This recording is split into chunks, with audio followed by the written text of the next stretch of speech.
Good morning, everybody. Yes, good morning, Sailor Nation Sports, and we are glad that you are with us. It's the GMAA Wrestling Tournament being here at the 8th wonder of the world. It's the Sailor Center on a beautiful campus of Mona Shores High School. It's Joe Kanukin. It's Kim and Codis. It's, where's the young lad out there now? Cohen is down there on the floor. Is down there. There he is. He's down over on the east end. I'm Nick Davros, and we want to welcome you to the 2022 Greater Muskegon Athletic Association Wrestling Tournament being held at Mona Shores. My friend, how are you? Well, I'm doing much better. I am officially considering myself post-COVID. Post-COVID? Yep. This is actually my first day out in public since I got it a little over a week ago now. So, but I'm feeling much better. My wife is still recovering. She was a couple of days behind me, thanks to me.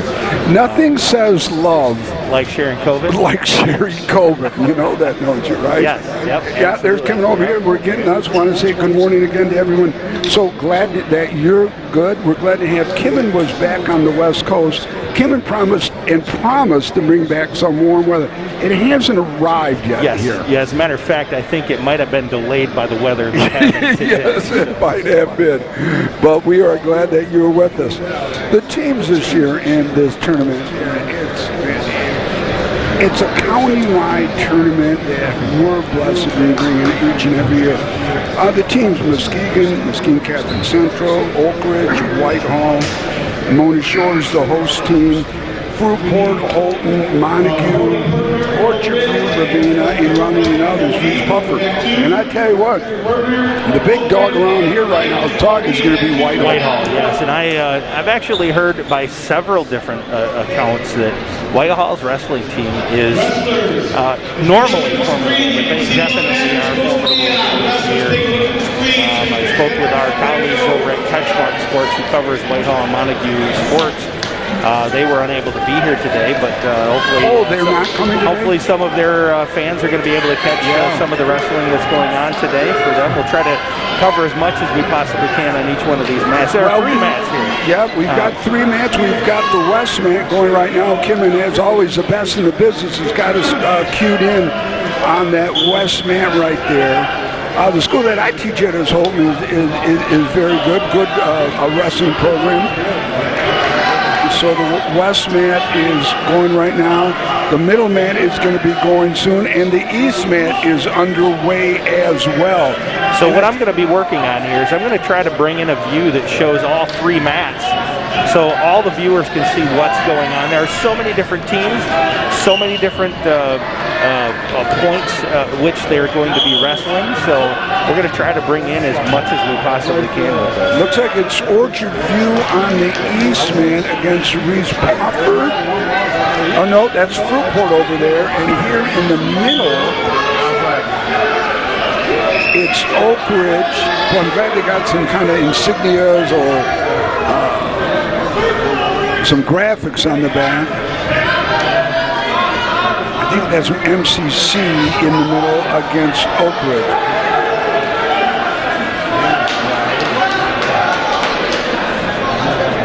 This is a 103-pound weight class going on right now.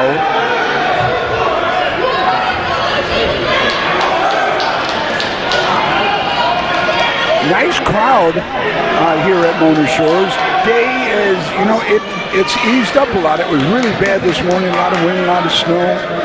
But it's clearing up just a little bit, and hopefully we've seen the worst of the worst today. Cohen Holman is over on mat number 1. We're going to call that's going to be the East mat. Kimmin is covering the middle mat and probably the West mat as well. Again, this is a 103-pound weight class at this point. Yeah, I believe that is correct. I think we're at the 103-pound weight class to start off with. I certainly want to thank Athletic Director Con Conrad for bringing us up a breakdown of it. It's a lot of work on Todd's part, and Todd does that's an athletic director. Okay, what you can't beat a better guy with proactive basketball sports. So right now we have cameras on all three mats. Mat 1, 2, try and leave Cohen on mat 1 for now for Kim. We'll leave that'll be the far east mat. We'll leave Kim for now in the middle mat, which is mat number 2. And the other stationary camera we have on mat 3. So it'll be down in the bottom right. And I'll try to keep you posted what schools are there. Looks like we got Fruitport on the east against Muskegon.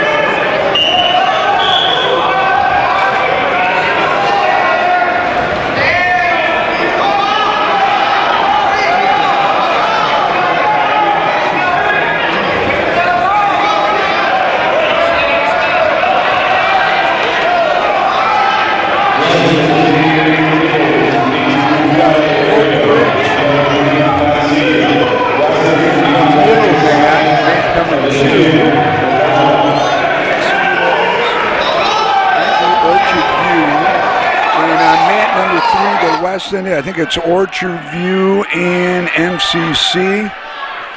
We'll try to get some clarification as quickly as I can.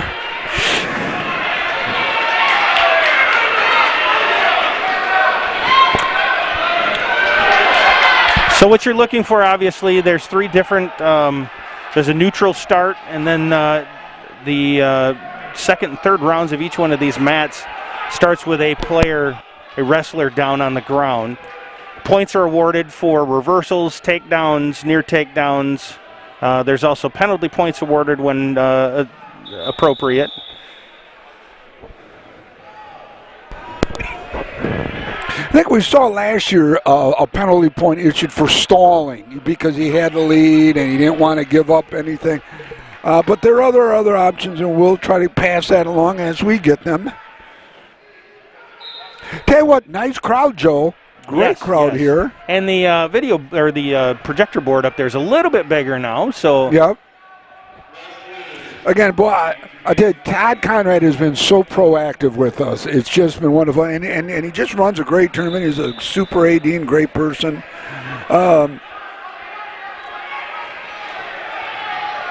At the hockey game, we congratulate him. He's got three teenagers now. He's raising three teenagers, and the fun and the joy of life. Again, confirming, I can see on mat 3 we have Orchard View versus Ravenna. Is that Ravenna or Reese Puffer?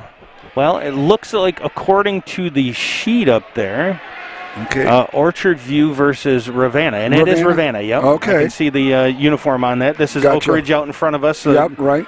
Center mat at the top of your screen is Oak Ridge. The bottom right-hand corner in your screen is the Ravenna versus Orchard View. And that is currently at the 152-pound weight. Our center mat right now is currently Oak Ridge versus Orchard View, and that is at the 140-pound. Still on mat 1, which is your bottom left-hand corner, is our 103 weight, which is Muskegon versus Fruitport. Nice reversal from the Fruitport. Was nearly pinned over there by the Muskegon lad. Shanda Ricks is the head coach, a dear friend of mine. I worked with him when I was teaching at Muskegon. He's the head coach, and I tell you what, he's a big red through and through. Couple points right there for the Muskegon young man. And it'll be Muskegon versus Fruitport on the east mat. Joe's calling that mat number 1.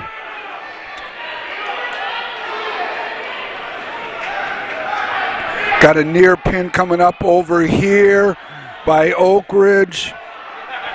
It's always fun to watch the officials just scoot and crawling around, trying to get the best vantage point that they can. They're always looking and for each one of the different points that they see. Look like they're going to. There's a Muskegon lad with the pin, the 103-pound weight class over Fruitport. You can see on mat number 2, which is your top center, the referee signaling reversals. And that's the Oak Ridge player. So Muskegon gets a pin. Next up on mat number 1 is the 119 weight class. It looks like Corbin Russell from Orchard View versus, if I'm reading that, it's really far. It looks possibly a Rice Christensen from Whitehall. It's one of our first Whitehall matches coming up on your bottom. Be the bottom right here in just a few moments. Cohen is picking up the. And on mat number 3, the Far West and Mona Shores is going to bring their first Scholar wrestler out on the mat. Boy, they got nice unis this year. Yes, and that's going to be Oak Ridge versus Mona Shores, it looks like there. Okay. Boy, I'm glad you've got the young eyes to see that far. It's just not happening here. And thankfully, Todd was able to figure out how to make that a little bit bigger up on the screen. Otherwise, we'd still be in blind on this. Yeah, we'd be. So it's Oak Ridge versus Mona Shores on mat 3. That's your west mat. Well, there's some big boys right there, Joe. Yes, that's going to be a 189, it looks like. If I can see on the screen there, 189 weight class. Okay. Now, I've got it. Let me see here, Joe, with this.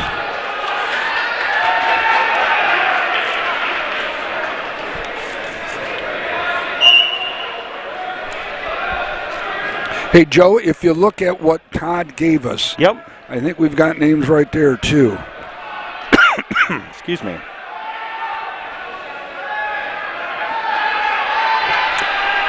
And that would be correct. This is Emilio Martinez from Mona Shores on mat number 3, which is your bottom right corner. Bottom right corner. Kimmin, if you would, let's go to feature mat number 3 real quick. And we'll bring that up full screen so we can take a look at that one. And it looks like our Sailors have their first win of the day. So quick pin right there, too. Quick pin. Sorry, more we missed points that on a pin. So. Got to thank Cohen and Kimmin today. I tell you what, they're in perfect spots to bring both of these their camera positions to you, as well as our stationary camera. It's actually running out of a GoPro for mat number 3. So, well, I tell you what, nice having Kimmin back. The best in the business, does a great job tutoring the young Cohen here to take her, the heir apparent to Kimmin years down the road. Though Kimmin's going to be with us for a long time. Yeah, we definitely enjoy Kimmin's expertise. Expertise, yes, exactly. Cohen is a natural. I tell you what, he is a duck to water. It was his broadcasting stuff that he's been doing so far. So right now we're currently waiting on a match to start for mat number 1 rather. In the center mat, which is up at the top, and Cohen currently has a little view of it from the bottom left. We have a pin there. I believe that was Muskegon Catholic Central and Muskegon High School. No, that was Catholic Center versus Montague, buddy. Oh, Montague, sorry. Yeah, no, I apologize. That's all right. Look, that one's on the far side of the screen up there. Yeah. A little bit further away for you. Yeah, for the eyes, right. Yeah. Well, we've got to find an excuse for something. Kimmin giving you a shot of mat number 3 right now, which is Dylan Osborne from Whitehall, and it looks like I can't see it. I'll have to look on the screen, but it's Ravenna, on the paper rather. 112. 112. Boy, in the middle, these are some lean-looking young lads here in the middle. Mat number 2, our center mat. Rave English. That'll be Rave English from Ravenna against Mr. Osborne from Whitehall. And again, Whitehall expected to do well in this tournament, not only because of the amount of wrestlers, but because of the talent that they bring to this GMAA meet here. And historically, Whitehall has always had a good wrestling program. You go to Whitehall, you go to last year, what Matt Brink did at Reese Puffer. Shores was good back in the years when Mosley was running the program forever. I mean, he was here when you were here, wasn't he? Yeah, he was the wrestling coach back then. Oh, yeah. And for several years, I tell you, he established an amazing wrestling team here. Mat number 1 taking off now as well. bring that in on Cohen's shot. That should be Riley Buys from Whitehall and Nathan. The look on the paperwork for that, but it's a Fruitport one, and it's going to be in the 130 weight class. So the middle mat, we got a pin there by Montague. And mat number 2, that's at center mat. We're still continue Fruitport. Whitehall, I'm sorry. Whitehall, yep. Muskegon now is going to go out on mat number 2. And we're continuing with Fruitport over on mat number 1. All right, we're going to take it over to mat number 3 as our highlight now, as our next sailor is up to wrestle. On mat number 3, it looks like we have Anthony Cage from Mona Shores, and let's see who that is from Fruitport. 125. Anthony played football for me this year. Good kid, hard worker, tough as nails too, I'll tell you. Muskegon over on mat number 2, that's the center mat. Cage is wrestling against Landon Bork from Fruitport. And Landon is from where, Joe? Fruitport. Fruitport, okay. Well, I tell you, the GMAA absolutely moves right along. They have a ton of different classes that they will kick out here. And they will take it down to the finals. We got a near pin. We got a near pin in mat number 1. That's Cohen. Well, the kid just gets out of it with escape. Gets 3 points there.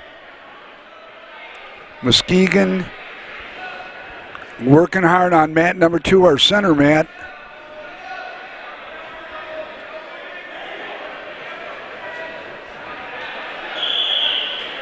You know, you look at wrestling and think, oh, I can do that. It's just a bunch of bodies moving around. Oh, no. Boy, it's as mental of a game as, you know, a sport as you can get as well.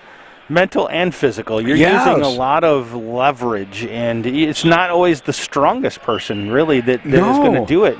You have to have a lot of technique and talent to be able to either get away from, reverse, or take somebody down. And that all takes thinking. You know, it's literally neck up as well as neck down sport. Yep, absolutely, for sure. And because of the weight classes, you know, there's nobody that's significantly heavier or lighter than you are because of the weight class. So, right.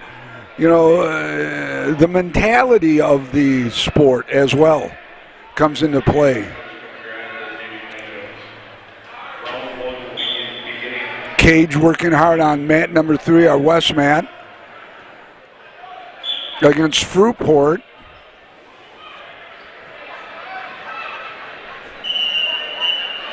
Muskegon OV in the middle. Looks like we got a near pin going here with Fruitport. And it looks like we got the pin. Yeah, we got a pin there. Mat 1. Orchard View.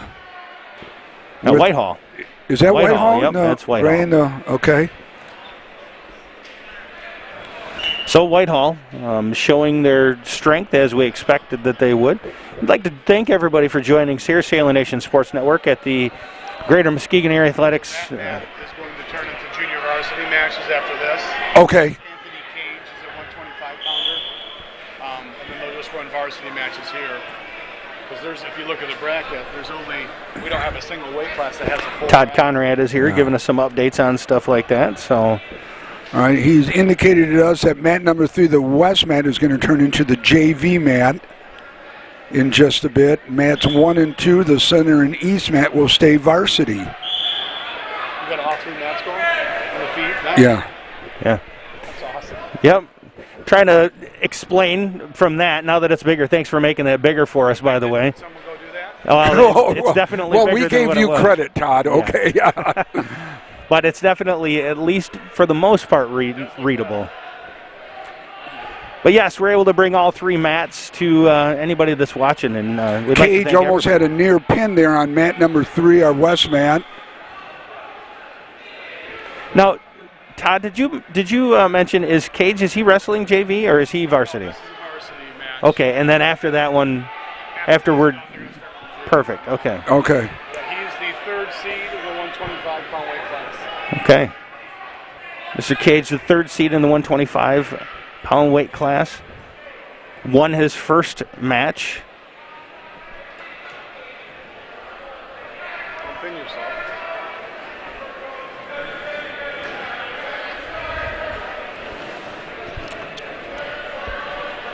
Oak Ridge over on mat number 1, the East With mat. Whitehall, That's where yep. Cohen is. Again, Whitehall expected to do very well in this one. So far, the Sailors that have wrestled have both won their matches, correct? The 2 Sailors that have wrestled, I believe.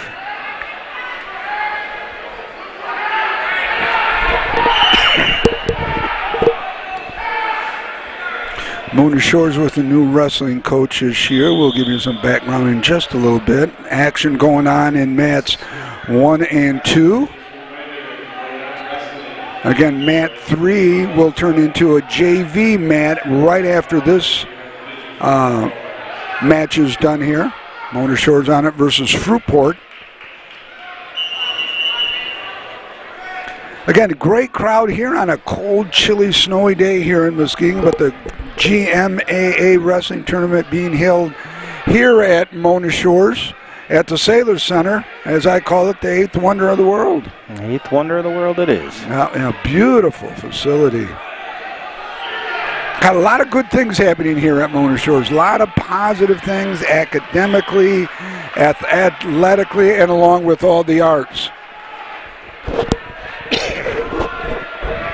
I want to thank everybody for tuning in wherever, however you are allowing us in your lives. We want to thank you very much. You mentioned earlier that we got a brand new wrestling varsity coach here for the Sailors, Brandon Pastor. He does come with a wealth of knowledge and history in wrestling. I spoke with Todd Conrad a few weeks ago, and he was excited about the fact it was kind of last minute. Unfortunately, losing Patrick LeMay, but we were able to find the knowledge and wisdom in Brandon Pastor, and he's expecting things to continue to move on and grow here in the wrestling community for Sailors. Again, keeping an eye on mat 3 over here, as well as the others. Mat 3 is Mr. Gage.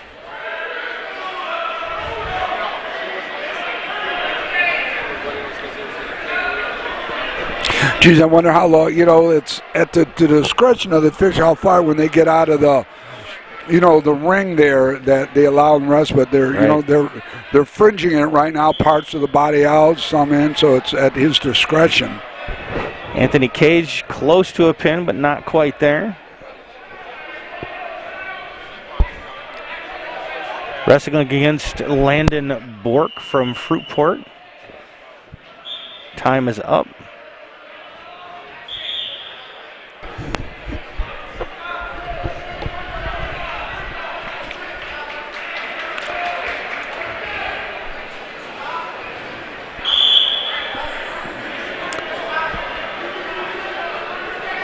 Okay, so now the mat number 3 becomes vacant temporarily. It will now be transformed to a JV mat only. Correct. And varsity will be mats 1 and 2, the center one being mat number 2.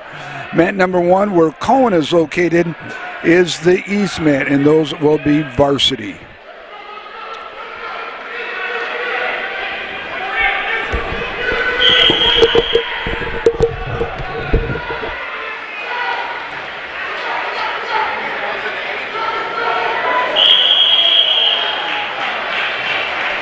The job I think that's kind of cool to have out there is the guy that hits the official at the end of a round. He just slaps him on the back with a noodle-like and gets him going. Joe's making some corrections over on the GoPro. That's going to be mat number 3, which will be transformed into a JV mat only. So Joe making the corrections on the GoPro to give you a better look at mat number 3. Yep, mat 1 and 2 will continue to be varsity only. Again, the heavy favorite here will be the Whitehall Vikings. So you got some Holden Red Devils up here. Yes, we do. The Red Devil program crown here. Rice Robbins was a 2021 state qualifier. I tell you what, the facilities at Holton are wonderful. Superintendent Adam. Our Mona Shores feature starts on mat 1 here. It's going to be Deshaun Wallace Oaks from Muskegon against David Wilson from Mona Shores.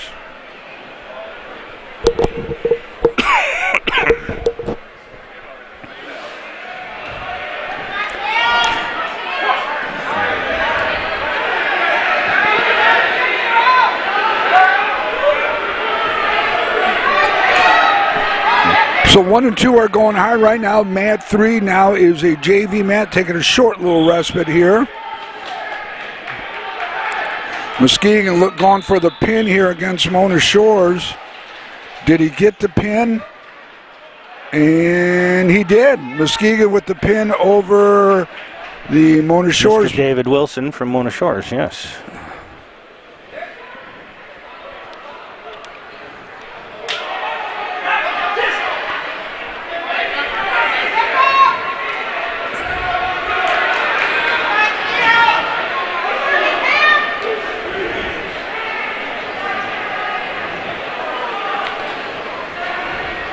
Mat number 2 still in action here. 2022 GMAA Wrestling Tournament. Coming to you from Mona Shores. Got a near pin coming up here on mat number 2. And it's looking close. Trying to get out of it. Trying to get the leverage in the middle there. Trying to roll him over on his back. Now he's got him on his back, looking for the official. Almost getting kicked in the head. A lot of action going in mat number 2. Time's coming to an end here. Is he going to get in? He's got the pin with seconds remaining. The pin happens.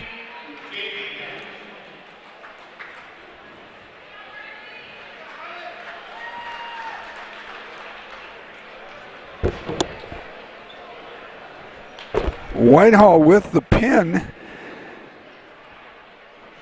Here we are again taking a look at mats 1 and 2. Mats 1 and 2 as of right now. Taking a little bit of a break, and I think we'll take a break with them and we'll be right back. Does that sound good to you? It works for me. All right, we'll be right back.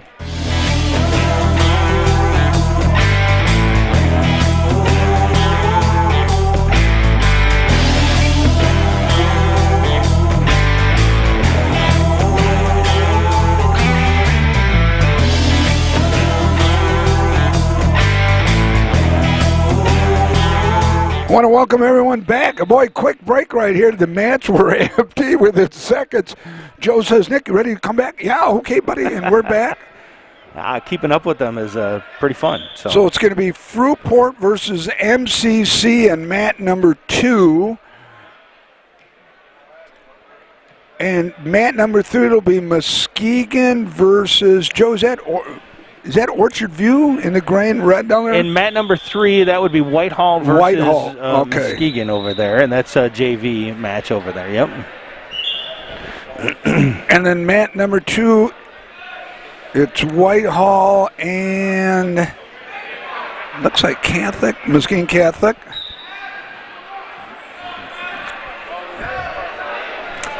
So all 3 mats going 1, 2, and 3. Mat 3, just JV. If you have an athlete that's on the varsity, you'll want to watch mats 1 and 2 tonight. So looking at mat 2 listing, that is Muskegon Catholic Central versus Fruitport. Yep.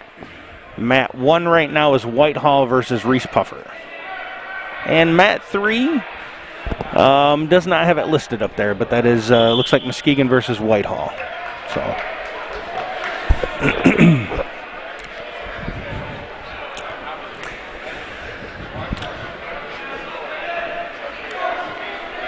Again, our pleasure to bring you the city meet here from the Sailor Center at Mona Shores. This is Sailor Nation Sports Network. Hopefully we have a lot of people watching from any one of the other schools that might be here.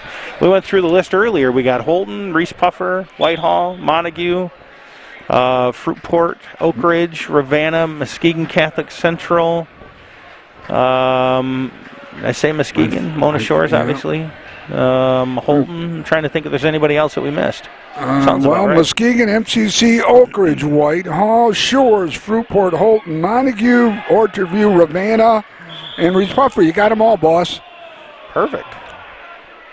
You know, one of the reasons, you know, when we were up in Marquette, God, it just seems like years ago already here. How time is fine. When we were up in Marquette while Joe was doing something, he asked me to, you know, let's work on this winter schedule. And we try to bring as many of the local teams, along with obviously our own Mona Shores, as we can. And we thought this was the best fit because of the locality of the schools, Joe. Well, you get all the schools. Plus, I believe this was the only home meet that we had to choose from. I think, yeah, you're right, and we were limited with that, yeah, exactly. So, you know, obviously, if we're going to do a home meet, which we love to do, we love to get as best bang for our buck as we can, and this is definitely the best way to do it with the city meet. Right. Lots of talent, lots of good talent out here in the city meet. Yeah, and the only other away thing that we're really going to have is we're going to be at Muskegon High School in a couple of weeks. And bowling, yep, bowling. Oh, and bowling at Sherman, right, So, yep. But yes, a couple of weeks, maybe a little over a week. Yeah, a couple of weeks. We'll be covering boys swimming. Yep, and the legend himself, Mick Holman, now will be joining us as color analyst. And Mick has advanced and well-deserved, well-earned. He's at the college level right now, so that is going to be great for us. Over in the 152 on weight class on mat number 1, our Mona Shores Sailors are taking on Montague.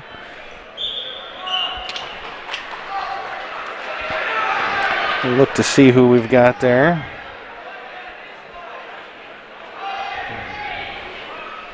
Looks like Davidson versus Moore. Eric Davidson from Mona Shores.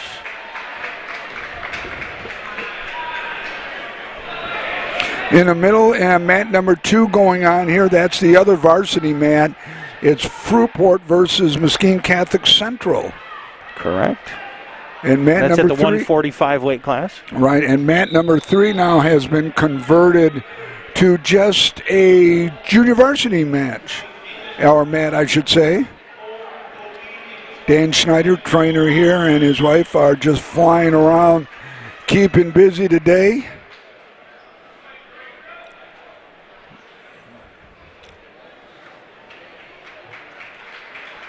And again, want to welcome everybody for joining us. Good morning, wherever, however you may be tuning in to us. We're glad you're part of our network. And we call it the family. Sailor Nation Sports, 5,000 plus strong. It is indeed. After 5 years, we have gained about 1,000 a year.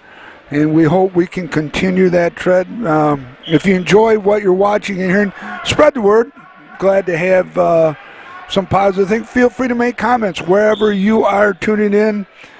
Please let us know. Joe will get that out to us. Mat number 1, it's going to be Montague versus Fruitport.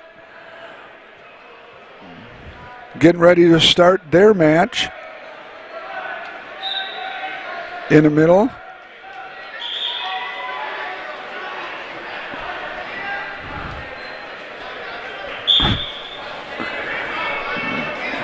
Working on bringing a little bit closer up view of our mat number 3 over there for our JV stuff. Don't want to leave out our JV fans. A lot of times there's a lot of people that want to see that, and certainly we don't want to shortchange that any way that we. Oh, no. Being a JV football coach, we'll push JV forever. The forgotten child in the programs, at least in football. But it's all good. It's all fun. Got to groom them, got to get them ready here. Orchard View versus Whitehall on mat number 3, the far west mat. Again, that is just JV. Reese Puffer just finished up in mat number 2 versus Oak Ridge. And it's Montague heading out on mat number 1 versus Mona Shores. Let's give our viewers a little bit of JV wrestling. There you go. Heads up there. Got to share the love with that JV. Keeping an eye once again on our mat number 1, which is Eric Davidson from Mona Shores versus Michael Moore of Montague. Want to say we got a viewer down in Chicago area, Sharon. Want to say hello to her and good morning. An hour behind us in the Midwest region, Central Time Zone. This is one of our rare morning broadcasts that we get to do here.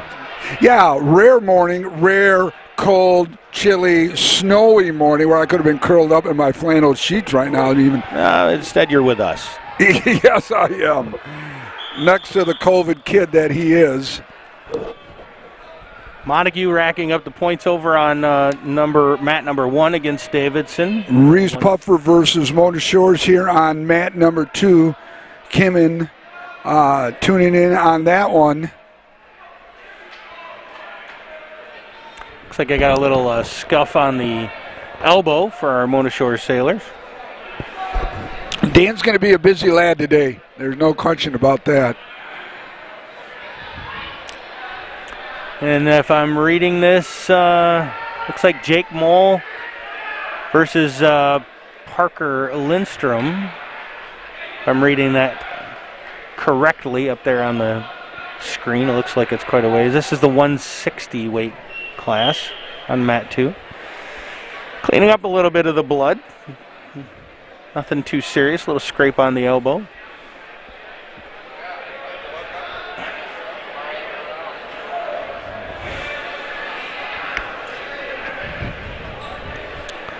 Yeah, he's going to be a busy lad. He's going to be going through stuff, and he's going to be going through gloves like nothing. A lot of people here, a lot of people standing around. You know, the bleachers are full. This is just a great environment, great setting here at Mona Shores at the Sailor Center. Yep, and it's very accommodating for all these fans. It seems to be working out just fine. Concession stand, hospitality for coaches and officials here. A lot of officials. It's a big undertaking here to put on an event like this when you got approximately 10 schools and all the people and the locker room facilities and in the era of COVID as well. We got some people wearing masks. But masks are not mandated here. Mo with some more blood on the center man. Yeah. This one looks like it's on his lip. I don't know if he'll sit down for more than a minute all day today. He's going to be a busy guy. Well, I mean, you're picking people up and slamming them down, running their faces into the mats. You're bound to get some blood every now and then. So you think so? I think so, too. No, wrestling's a tough sport. Kimmin taking a look over there on mat number 3, giving a little bit of JV love. Looks like we've got... it's Whitehall over there against Orchard View, maybe. Now, different uniforms for the lower levels. Yep. I see Whitehall, and I believe that is going to be Orchard View. Yeah, or Holton, one of them.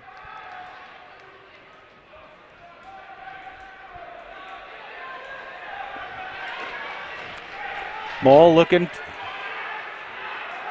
Take charge over there. Both mats 1 and 2 has Shores wrestlers on it right now. Davidson's still up there against Michael Moore on mat 1.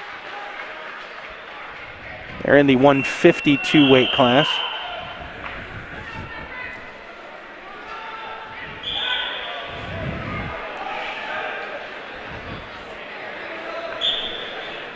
Well, this is where it would be nice. We did, for the viewers out there, we did try to get some wrestling aficionados to sit with us here in the broadcast booth to help close in some of the details on the scoring and whatnot, but we were unable to get anybody to be able to commit. So I wouldn't say you're stuck with Nick and I, but you're kind of stuck with Nick.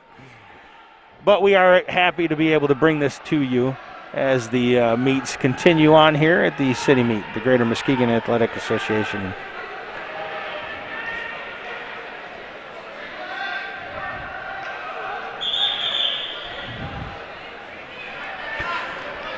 Got a pin maybe coming up? possibly over Coming up on mat number 1 over there. No, I don't know if that's going to be a pin or not. He's not quite in position on mat 1 to get that. Right.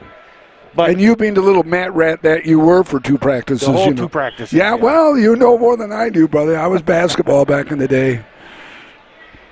So Reese Puffer and Shores got Dan has been busy for the last couple minutes right now. Yeah, all with our one Yeah. Shores as Mr. Mole.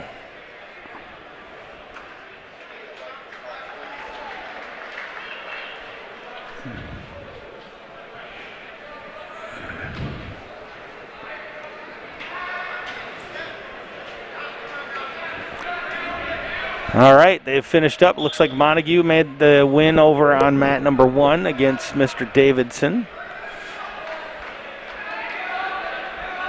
Still going on here, center mat number 2, Mr. Jake Mole. Fruitport on the JV mat. It looks like we got a pin coming here, and there's a pin over here on the JV mat. Whitehall pins Fruitport on mat number 3. That's the West End. Shores Rockets mat number 2. Catholic and I think Holton mat number 1. Boy, we got a night. Whoa! Look, so you can't slam him down over there. Boy, there's some action going on there. Mat number 1 looks like we got a pin coming up here. And there it is right there. The official. Gotta love when the official slaps his hand, though, on the mat. And that was a very, very quick one. Yeah, signifying the pin. I mean, it's great. It's MCC over Holton on mat number 1, the East mat.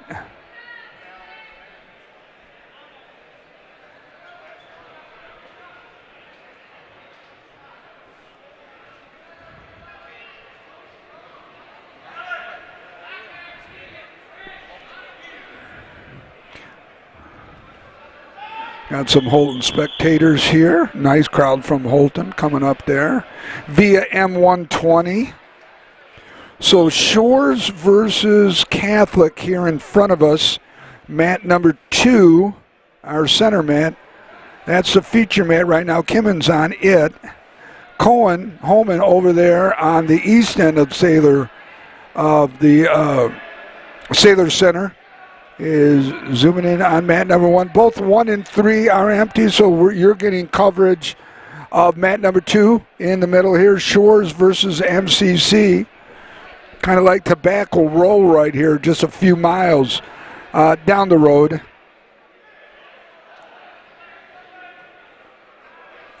We'll show you different angles.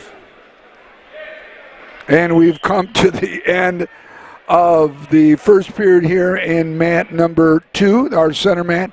Getting ready over on mat number 3, it'll be Muskegon versus Oak Ridge. Or Montague. Can't quite read that lettering on that.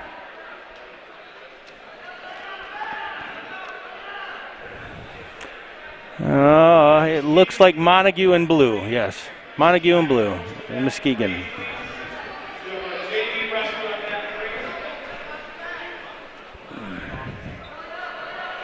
Want to welcome everybody. For you that are just waking up and joining us, this is Sailor Nation Sports, all 5,000 strong, coming to you live from Mona Shores High School here at the Sailor Center on the beautiful campus of Mona Shores. A little chilly outside, in the mid-20s, snowy, windy. It's a perfect Midwestern day here on the coast of Lake Michigan.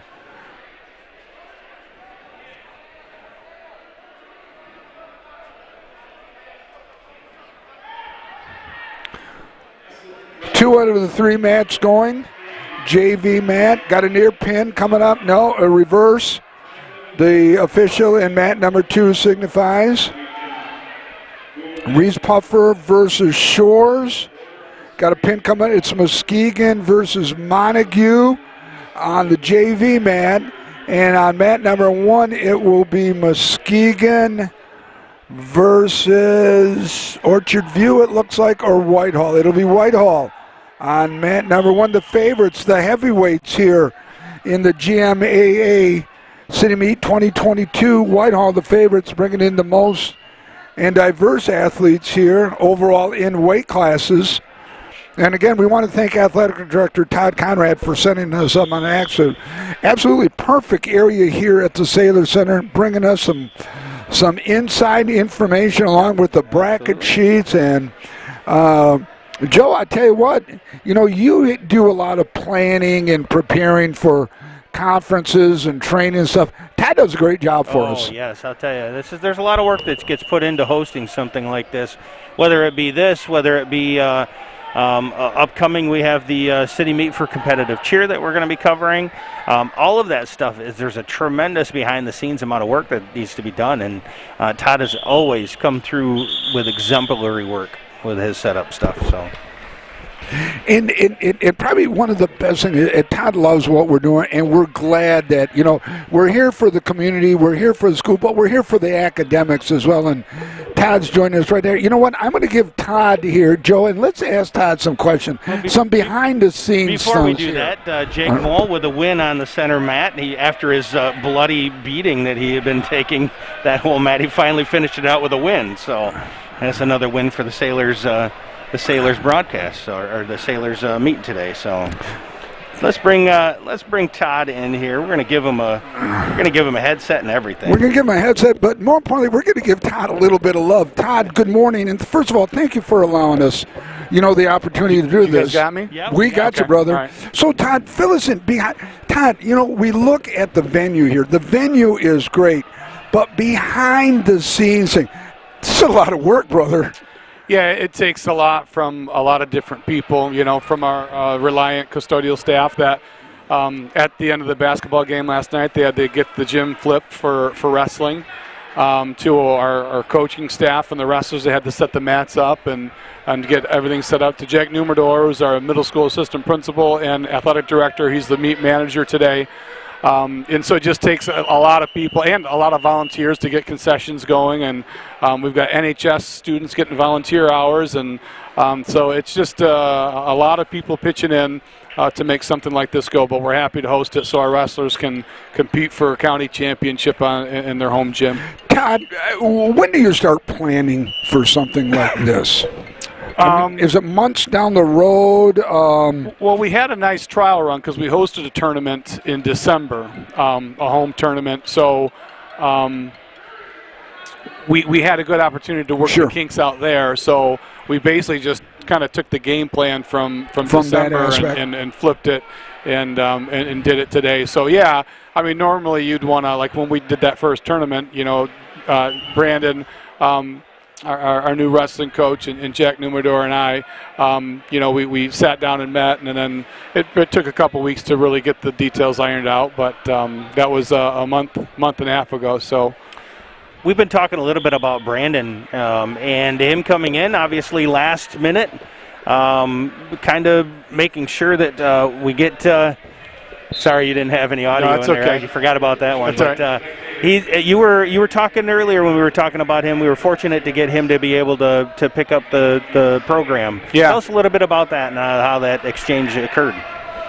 Well, really, like I said, the job came open a few weeks before the start of the season, maybe a month before the start of the season. So at that point, you don't know who you're going to get, right? So, in fact, you look at our swimming program, and we were in the same situation. Right. We hired somebody, and that person, it didn't work out, unfortunately. The day practice started, that person could no longer coach, and so Laura Godis, our middle school coach, is actually doing both right now, so that our boys swimmers can have a season. Sure. Because you're looking at maybe not having a season at that point.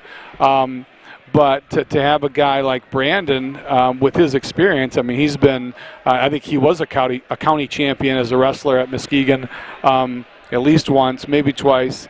And then he was the head coach at Fruitport for a while, and most recently head coach at Forest Hills Eastern. So, to have a guy like that that's been doing it for 30 years, that's been head coach at multiple other schools that can just step right in and sure. and keep things moving. we were really, really fortunate to have him, and I feel like he's really invested. I mean, he is. He said this is what he wants. This is his last go around, right? I mean, he's my age, so what he wants to do is when he leaves coaching, he wants to be the guy that gets Mona Shores Wrestling back on the mat. Sure. Yep. And picking up where Patrick May left off, the wrestling program was coming along. We had some decent wrestlers. Obviously, you graduated some out the last couple of years that really had kind of showcased where the program was going and everything else. But I think Brandon, it sounds like, is coming in and inheriting a program that is ripe to be able to be brought to the next level. And how is the actual athlete turnout for the team this year? How many student athletes do we have that are on the varsity? Well, we really only got about 15 kids on the team, and that's been the way it's been since I've been here. This is my 4th year as the athletic director. So. Under Patrick, Patrick worked really, really hard to recruit and get numbers out. But the kids we had under Patrick, we didn't have a ton of them, but the kids we had were pretty good wrestlers. They knew how to wrestle, and so I think the challenge for Brandon and what he and I have talked about is, I don't care if we're competing with. Detroit Catholic Central by the end of it. Right. I just like to fill out a lineup. Sure. Because I know that we've got kids walking our halls that could benefit from this program. I know that we've got 103, 112, 119-pound kids walking the halls that aren't participating. That if they get connected to this program early enough in their lives, it can change them physically, change them mentally, and give them an experience that connects them to the school community in a way that you can't with a lot of other programs. We started our broadcast in talking about how wrestling is very much a physical sport, but there is also an equal, maybe even more so, challenge from the shoulders on up. Yeah. This is definitely a challenge in all aspects of what sports really entails. How well does wrestling and what you learn in wrestling translate over to other sports? We talk about multiple sports student athletes. How does wrestling really push you in other sports? Well, wrestling, first of all, is the best total body workout I've ever experienced. Nick? And Nick, can you scoot back just a little bit? Scooch back. Sorry.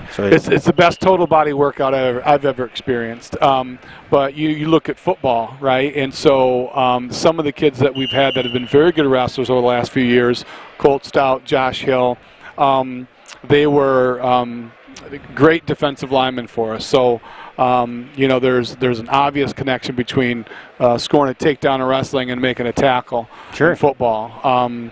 And if I could have all of our linebackers and defensive linemen wrestle, I would, and because I think that we'd be a better tackling football team for sure. What is the challenge in getting students to see wrestling as a sport to jump into? Well, it's funny. So not to oversimplify the issue, but if you look over on Mat 1, you look at the uniforms, right? So you've got, and I think Mat 1 is up. So take a look at the uniforms, right? So the traditional wrestling uniform is the tight spandex uniform, right? And I again, not to oversimplify the issue, but a lot of middle school kids in particular, they look at those uniforms, and the last thing they want to do is go out and wear something that's revealing in front of their peers when they're at the most insecure of their entire lives. That makes sense. Yeah, so absolutely. The kid on top right now, what it is wearing probably, I'm not sure how many years those uniforms have been allowed, but they're just shorts and they're a little less revealing, a little more likely to get a middle school kid to wrestle. You know what I mean? So. I wrestled in high school, and then I've coached and I've officiated. So, I know firsthand that you talk to some kids that are good athletes, and they're like, I'm not setting foot out there in that, which is unfortunate. So that not to oversimplify it, but I think that's one issue. The other issue is it's, like you said, it's a tough, physically and mentally demanding sport, and not a lot of kids want to go through that. It's a cultural thing, right? Up at Reese Puffer or Lowell, they've got a critical mass of kids that want to do this sport. And so you automatically have a peer group, right? When Sure. you go to a wrestling room and it's just a handful of kids, you don't really know them right off the bat, it's tougher to commit the time it takes to be good at it. Right. Todd, going back to the uniform, so is there an MHSAA mandate on what you can and can't wear then, I'm assuming? Yeah. Okay, so if I want to wear a pair of a pair of shorts and a T-shirt, I'm not allowed to do that just because you can now. It's just about look at the kid from Fruitport and Ravenna, right? So the Fruitport uniforms are the traditional ones. The Ravenna kid, I think it's Ravenna, is wearing sort of a modernized. They look like shorts and a tighter fitting T-shirt. Is right? that legal now? Now that's legal. Yeah. So you might get a 3 or 4 maybe kids because I'm wearing something not so revealing. That's the idea behind it, yeah. Sure. No, absolutely. I go back to what you said, too, is when Coach LeMay was with us, he would come out to our football practice sometimes to look at kids so we can help. And we want to help them, especially at the JV level, at the freshman level. Let's get those young feeder programs up in order to get the varsity kids ready. And you're right, it is a struggle all the time, especially the lighter weight classes. Yeah, he would go to soccer practice too and recruit. I honestly though, Brandon and I have talked, and I think by then it's almost too late, right? You can go to high school practices and get a kid here or there. But really what you've got to do is you've got to get some kids at the elementary level and get some wrestling families at the elementary level and generate interest there, right? Because with any program, you're going to have a core group of kids that are good athletes, that have been doing it a long time, that are foundation of your program. Correct. And then you can fill them in with their friends, some kids that maybe join late. Like if you look... Sorry. There you go. So if you look at our lacrosse program, for example, right? I mean, we had the COVID year 2020. In 2019, I think maybe we won one game and we were not competitive in the other. So we had that COVID year, and then 2021, we were 2 goals away from winning the conference, right? And the reason that we're playing. Sorry, it's not you. It's the connection there. Not you. It's me. Those kids that were sophomores last year in the spring of 2021 had been playing since they were 3rd and 4th grade, and they finally got to high school, right? And so I think what you need for wrestling is a similar model where you've got kids. So if there's anyone out there, I don't know how many viewers we have that are looking. You've got elementary age kids, and you're just kind of tuning in to see what wrestling is all about. This is, in my view, an opportunity sport, right? Sure. Not a lot of kids are doing it. You can come out, and if you're willing to work hard, you can be really good at it. And you start in 3rd, 4th grade, you'll be one of the best kids in the state of Michigan in this sport, I guarantee you. Well, and us being here today, especially with the city meet like this, we're able to broadcast, a lot of different schools. Hopefully we get a lot of different replays on this, whether you're watching it live or anything else. But getting exposure to this sport is really important as well. It doesn't get the exposure that football and baseball and hockey and competitive cheer. Even on the national level, it doesn't get that exposure. Correct.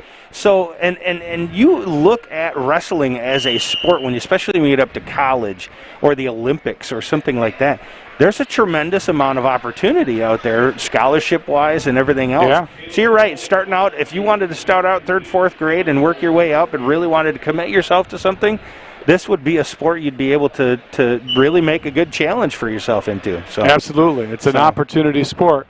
And I don't know if we can do this anymore. But 20 years ago, when I was an assistant at Davison, and they would do like an assembly meet at the end of the school day, where Detroit Catholic Central would come up to Davison High School, and the whole school would get let out, and they'd come to the gym and they'd watch a wrestling duel. Really? Yeah. Really? Yeah. Oh, and then pretty neat. The year I coached, we went down to Detroit Catholic Central and did the same thing down there. So I don't know if those sorts of things, given the,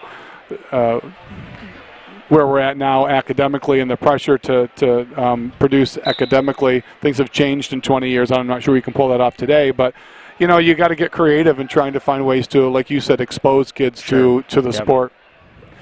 Looking at our center mat now, it's Mr. Emilio Martinez from Mona Shores against Whitehall. It looks like Braden Van Patten, if I'm seeing the screen correct. 189 weight group. Yeah, so if you look at the sheet here, the Whitehall kid is the first seed.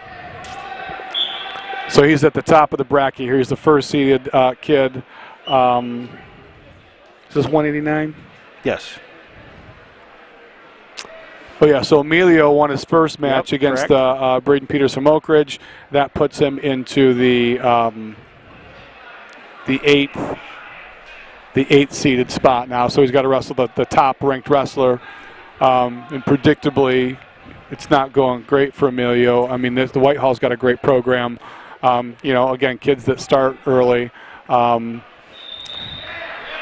So talk a little bit about Whitehall's program. I know there's a couple of people that have mentioned that Whitehall was going to come in here and probably handily win the city meet. Yep. Their program has been, and there was a pin on Emilio there, I believe. Yep. So Emilio did lose, but again, are they a program that has seen that type of growth where you have those third and fourth graders coming all the way up? Is that what we're seeing out of a program like Whitehall right now? Yeah, absolutely. So just one other note on Emilio. He's into the double elimination round. Had he lost his first match, he would have been done. But he won his first match, so he's now in the double elimination. So he's got a chance to wrestle back and maybe place third or fourth. So his day's not done. He just ran into a pretty good kid there. But to directly answer your question, I mean that's the difference. Sure. You go up to Whitehall and those kids have been wrestling for a long time, and they've got an established youth program with lots of kids participating. So a lot of that's geographic, right? It's funny, look, Lowell's a good program, and so does Cedar Springs. And Rockford and all those schools are right next to each other, you know. So well, you look at Lowell as a different cat, though. 12 straight titles as a team. Yes, I mean it's incredible, and so what I hear that you guys were sharing is, coach's job really is to get this into the lower levels first and start having some camps and stuff like that, and then it goes from elementary to middle school on up. Yes. Kind of like you did with football. Hockey's huge. Baseball has come around. Yeah. Lacrosse is, all these sports started at the lowest level, and now you're reaping the rewards of all the time and effort that have been put into it. And it's going to take a while. It takes years to get good at something, Who are we looking at with the Sailors as far as up-and-coming wrestlers or wrestlers that have a chance to challenge today? Which wrestlers? Gavin Stout is probably our best opportunity to compete for a championship. I got to double check and see where he's wrestling, what weight class. Ezra Purple's been around for 4 years wrestling. He came up from the middle school. And Ezra will be coming up a little bit later on mat number 2. He's in the 215 weight class. I remember watching Ezra last year. He was up and coming last year when we were here covered. Yeah, so Gavin Stout is at 145. He's the second seeded wrestler. He's got a 24-2 record. Nice. He is going to have to beat Max Brown. Is he related to Colt at all? Yep. Oh, he's a younger brother. Okay, Younger all right, so it's in the family, Yeah, so interesting, this Max Brown kid at 145, he played in the Mona Shores youth football program. He played on my son's team one year. I can't remember what year it was, but he was a pretty good football player growing up as well. And he's a pretty good wrestler. I'd have to look up the stats on that. So that's going to be a tough finals matchup for Gavin at 145. But he's a good kid. He's a great athlete, good soccer player, great kid, great academic kid. So he's he's a kid to look at for that 145-pound title bout. How long did you wrestle in high school for? Were you all 4 years? No, I just started. Yeah, I didn't wrestle in middle school or anything. All right. Well, Todd, thanks for coming up here and giving us a little bit of insight, and we'll definitely be able to keep an eye on. Yep, you've got a busy day in front of you, I'll tell you. Thanks for letting us be there. Yeah. Well, thanks, guys. I appreciate you providing coverage to the sport.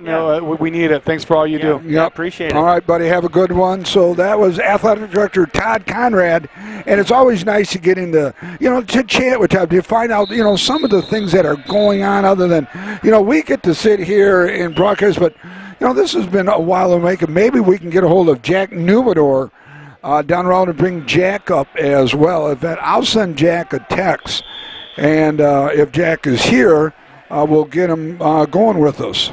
Todd mentioned that he was here helping with the setup and stuff, so it's very possible that he is. So, for those of you who are joining us, we'd like to thank you for joining us here at the John Vandervelde Nexus Realty broadcast booth, high above in the track area of the Sailor Center, the eighth wonder of the world, as Nick likes to call it, at the Greater Muskegon Wrestling City Meet, where we got plenty of teams and plenty of wrestlers out here moving their way through the brackets as we speak.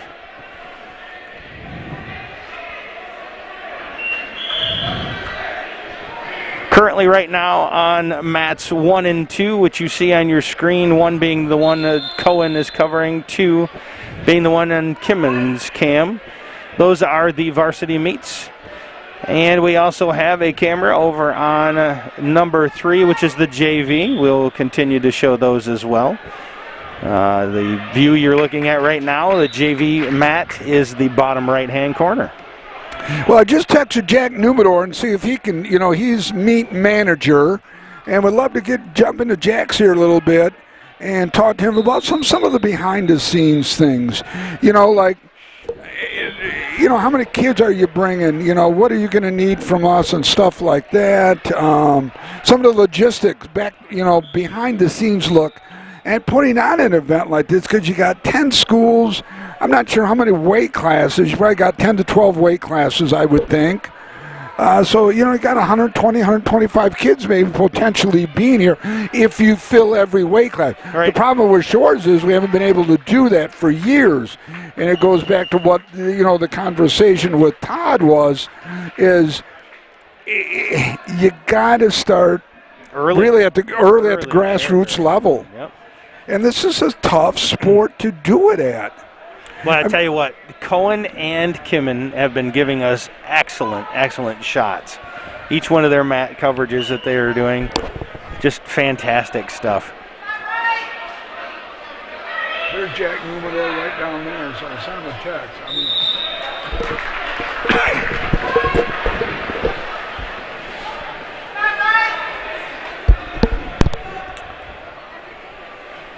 And our center mat there, Reese Puffer with the pin over Muskegon. It looks like it was Aaron Ferrier. They just switched it on me, so I did not see what it was. So Reese Puffer against Orchard View on the far mat number 3. That'd be the West End mat.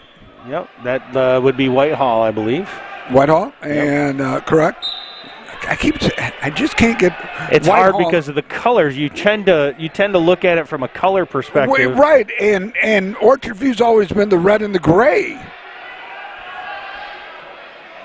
Yeah, and I could be wrong. It's possible that I believe that I'm going to take a stroll down there and look eventually. Here, when we get a short little. Mat number 1 is Holton versus Reese Puffer, I believe. A Muskegon Catholic. I'm sorry, Catholic. Okay. Yep, that is the 160 weight group. Muskegon Catholic Central, it looks like Easton Cook versus Rice.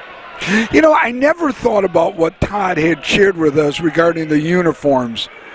God, I don't know if I don't know if people would want to see me in the new one. Well, I don't not know at about this other age. people, but I can certainly speak for myself on this. I'm okay with not seeing you in that. So. Yeah, I think a lot of people would be. But it's not something I ever even thought of. I never even thought it. No, honestly, I didn't easily either. be that. And I wonder, I didn't get a chance to ask him when he was there, is there an advantage or a disadvantage from one uniform to the other? Well, okay, so Kim, zoom in real tight if you would on the center mat. Okay, so let's look at the comparison right now. The traditional one is the red and the black guy, and the other one is the new style right now. You know, more of a T-shirt, shorts type combination. You know, it's probably a two-piecer versus a one-piece look, Joe. And, Kimmin, thank you very much. And that's why we tell Kimmin, just the best in the business. He knows, he was figuring this out. We don't have to tell Kimmin anything. He just does it. But, yeah, it is a different look. And you definitely have more bare skin, Joe, with, the new style look versus what I would call an all traditional T-shirt, pair of shorts look. Right.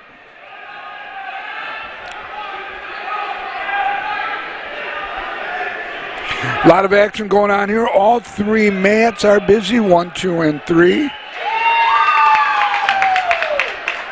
For those just joining us, mat 1 is your bottom left corner.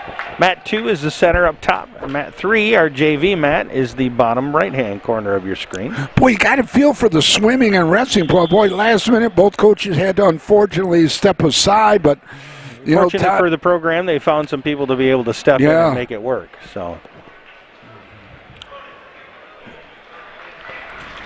and that is Whitehall. Just to confirm, that uniform over there is Whitehall.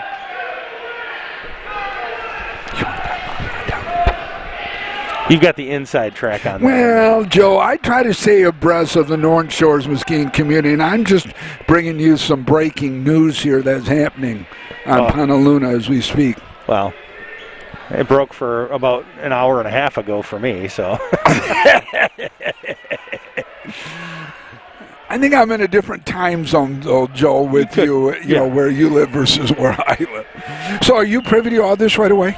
All this information? That particular one, not going into details. No, because right. It involved several different layers that I'm involved with. Sure. I was early on, so. Of course you were. So basically what you're saying, I'm like a day late and $1 short? You can't really say that because I'm just more privy to that information. Yes, you are, Joe. Yes, you are. You're right on track with the rest of the world. How's that? Very delicately put and very, as always, I would expect nothing less out of you than how you state things. Well, I've been doing this for 29 years. Well, you have been, and that's why you're the godfather and I'm the grandfather of Sailor Nation sports. So, again, we've had quite a few people watching us. We want to make sure that any of our guests from other schools that are watching us, we'd like to thank you for joining us on this broadcast. Hopefully you're able to see your wrestler wrestle. We're trying to cover all three mats the best that we can. And if you have any questions, if you want to ask us anything, send it to Joe. Let us know where you're from. We'd love to give you a shout out right here. We got the JV mat on the west end. Going over there, Kim's scrolling over right now. See, I don't have to say anything. Kim just knows what to do. In the middle, it's Muskegon Catholic Central versus, I got to see the name, and then over on mat number 1 where Cone is located, it's Muskegon Catholic and Reese Puffer. It's Fruitport versus Muskegon Catholic Central on mat number 2. Yes, that's the 189. That's some big boys right there. The 189 weight class right there.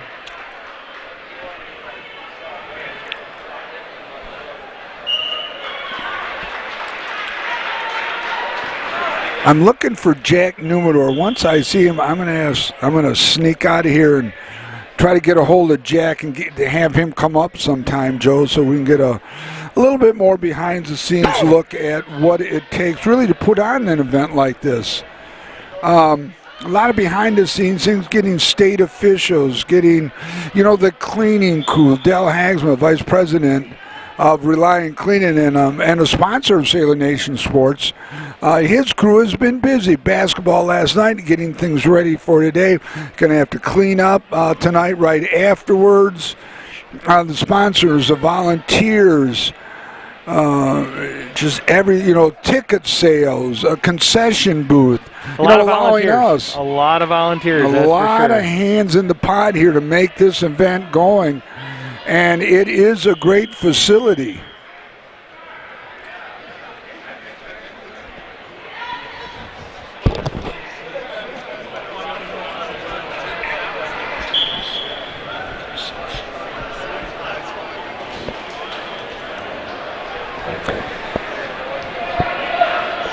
Working our way through the brackets, each one of the different weight classes.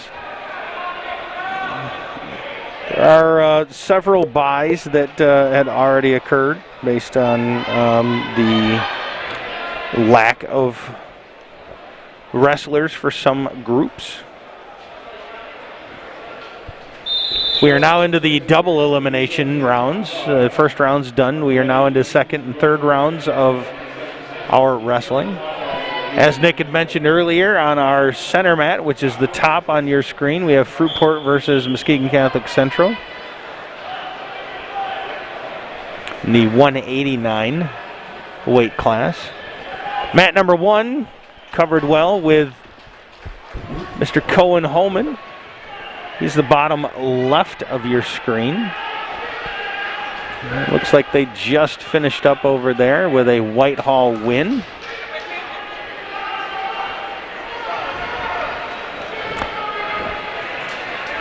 If I'm seeing correctly, next up on mat 1 is going to be Fruitport High School versus Muskegon in the 215 weight class, 215-pound weight class. Just got a text back from Jack Newman. Unfortunately, he will be unable to join us. He's just super busy, really has no time at all, and I certainly understand that. But we thought we'd try to reach out to Jack. I want to wish him the best. I tell you what, first-class event, everything going smoothly here at Mona Shores. All three mats are going to see some action right now. 1 and 2 going on. Fruitport and the Rockets in 2. Muskegon and Fruitport in 1.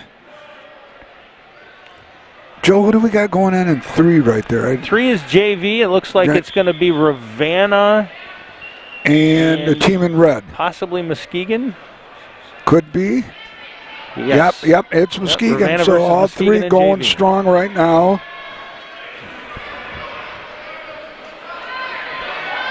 Points being awarded on our center mat there. Points going to Muskegon Catholic Central. 189 weight class there, center mat against Fruitport. And it looks like Muskegon Catholic Central is going to come away with the win on that one.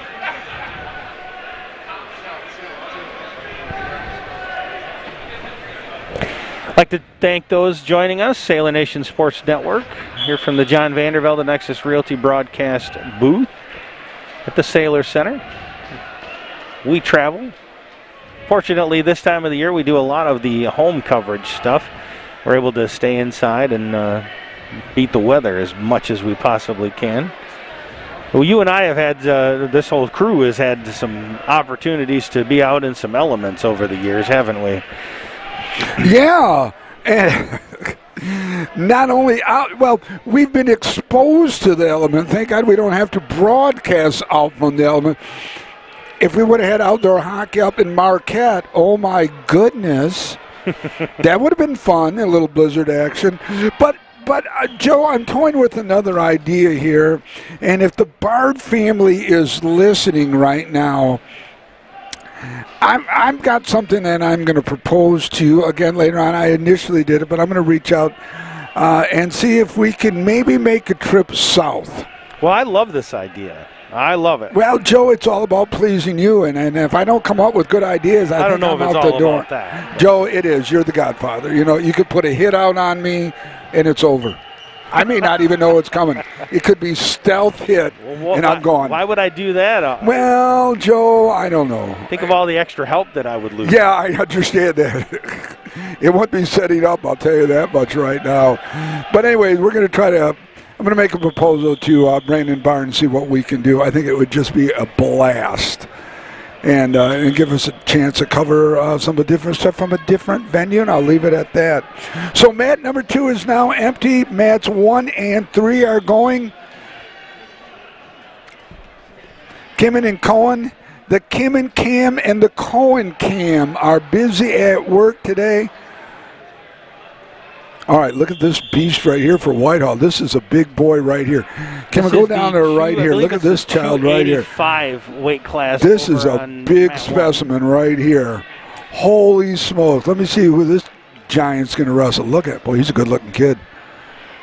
Good size. Well, it's good. So it'll be Whitehall and mat number 2 against Oak Ridge. Yeah, boy, it's some heavyweights here, buddy. What weight class is this? That's going to be 285. That's Ira Jenkins from Whitehall and Dakota Smith from Oak Ridge. Boy, those are some big-looking linemen right there. Shake hands, and we are underway. Muskegon over on mat number 3. Fruitport Reese Puffer on mat number 1. Whitehall and Oak Ridge on 2, the heavyweights here. But this is the biggest, I think this is the heaviest weight class we've seen so far, isn't it? It is the heaviest we've seen so far, and it appears that it will be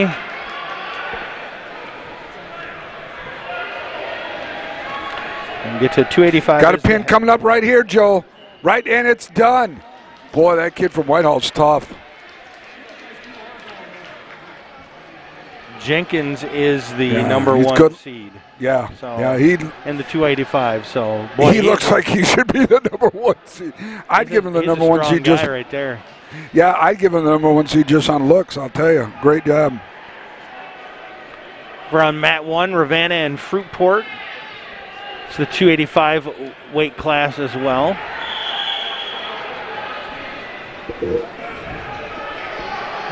And we still have the JV Ravenna Muskegon match going on mat 3.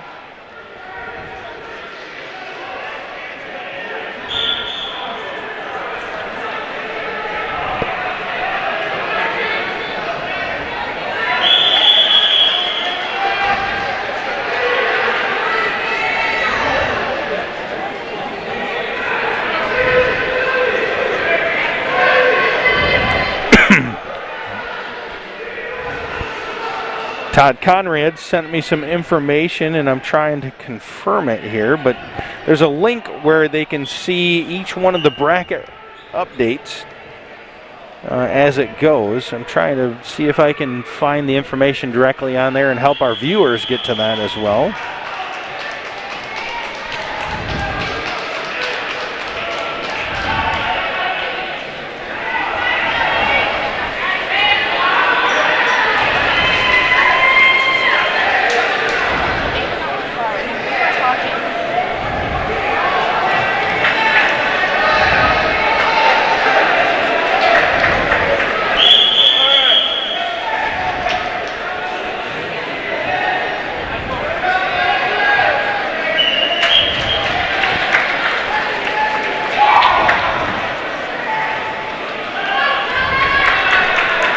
Again, another meet with a pin. Looks like Muskegon defeats Montague on mat number 1. Another 285 weight class.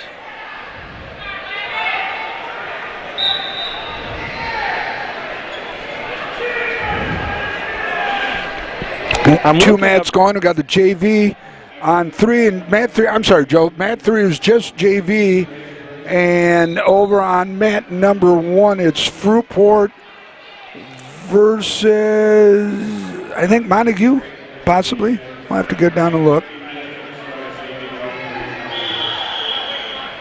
Or Reese Puffer.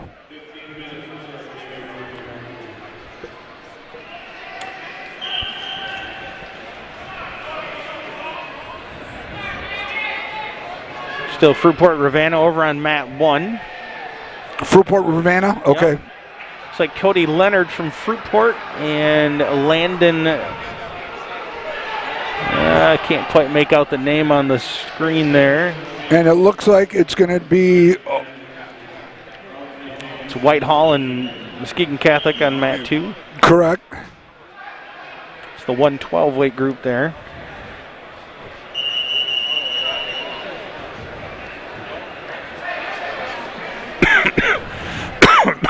Excuse me. Hey, when we get a little break, why don't we give the format for the rest of our winter here a little bit? We can talk about what we plan on covering. Yeah, because we've got some good things coming up at some nice venues. We got swimming coming up. We've got bowling coming up. Joe will give you the dates. This will be it for wrestling. We got competitive cheer coming up, state ranked. Girls in competitive cheer who finished number 3 last year in the state. Trying to get that banner up there next to the football ones on the south end here of the Sailor Center.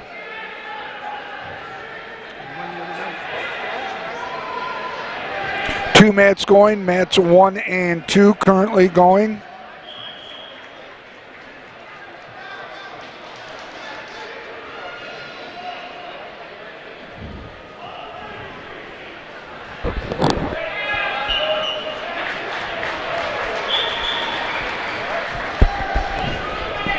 I think I might have been able to find the update that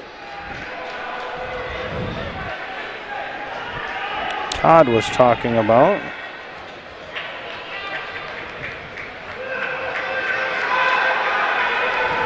Yes, I have. Okay, so any of our viewers that want to see an updated bracket,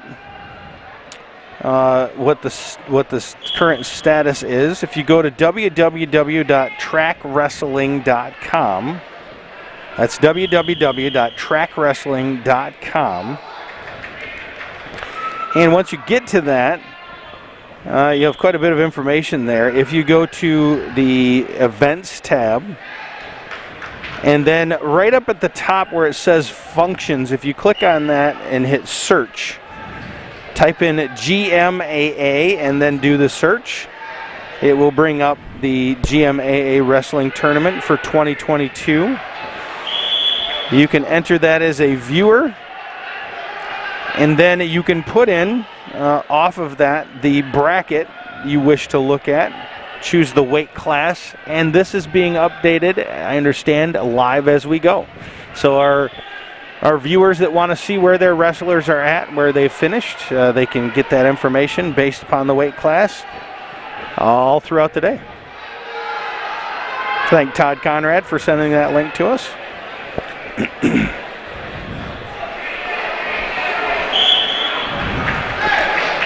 I might even work on trying to bring that up on our screen. Joe, I just got some breaking news here, probably before you. I just wanted to keep you posted on this text that I got. Okay, I've got breaking news, Joe. Yes, breaking news. Yeah. Very high level clearance here. Just want you to know, Joe. I've got a lot of this. I appreciate that. Well, you know that, Joe. You being the godfather, aka COVID kid, of Sailor Nation sports. So when can you get your booster then? How far? It'll be at least 90 days now. So you've got to wait 90 days post-COVID to get it? Correct. Yes. Why? Because it's got to be all the way out of your system or something? That's what they've done from the beginning of this. If you get COVID, it was 90 days for your next inoculation. Inoculation. That's correct. Gotcha. Okay. All right. Got a little lull here. So I'm going to work on bringing in what I'm looking at here for the viewers.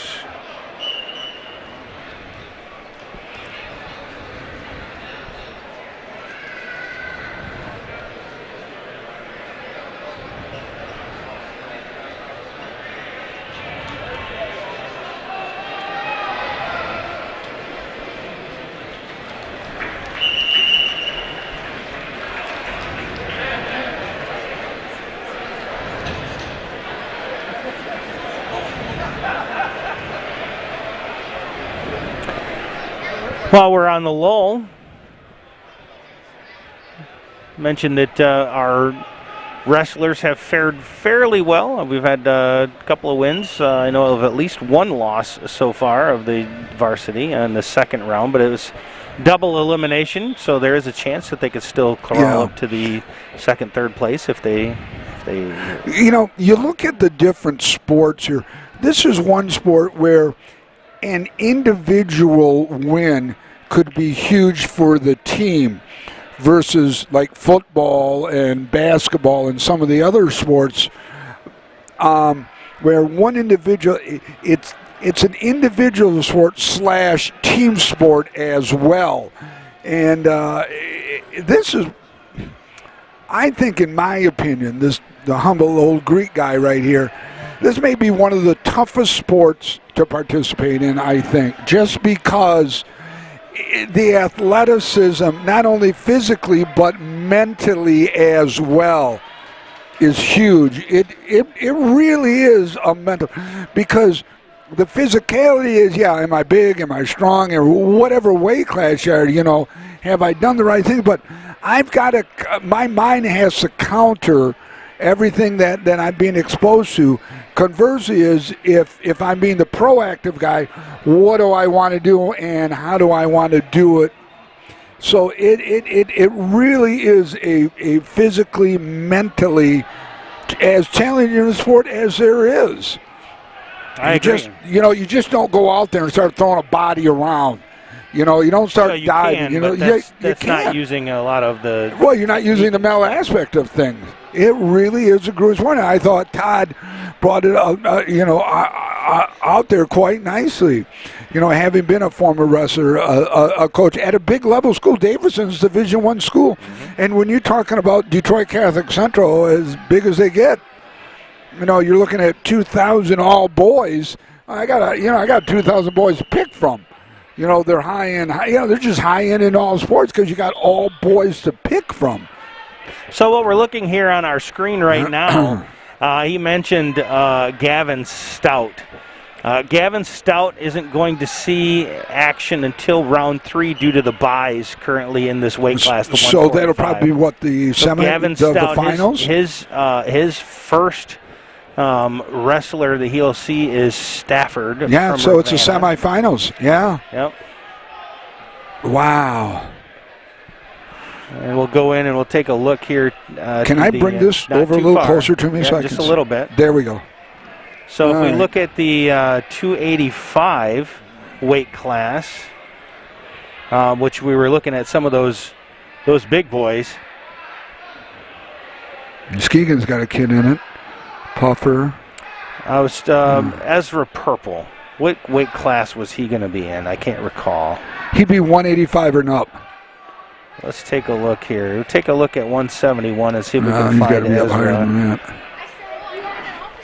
Let's check 189. Oh, no, you know what? I think he was in the 215. Let's go take a look. Yep, there he is right there. So Ezra Purple is coming up.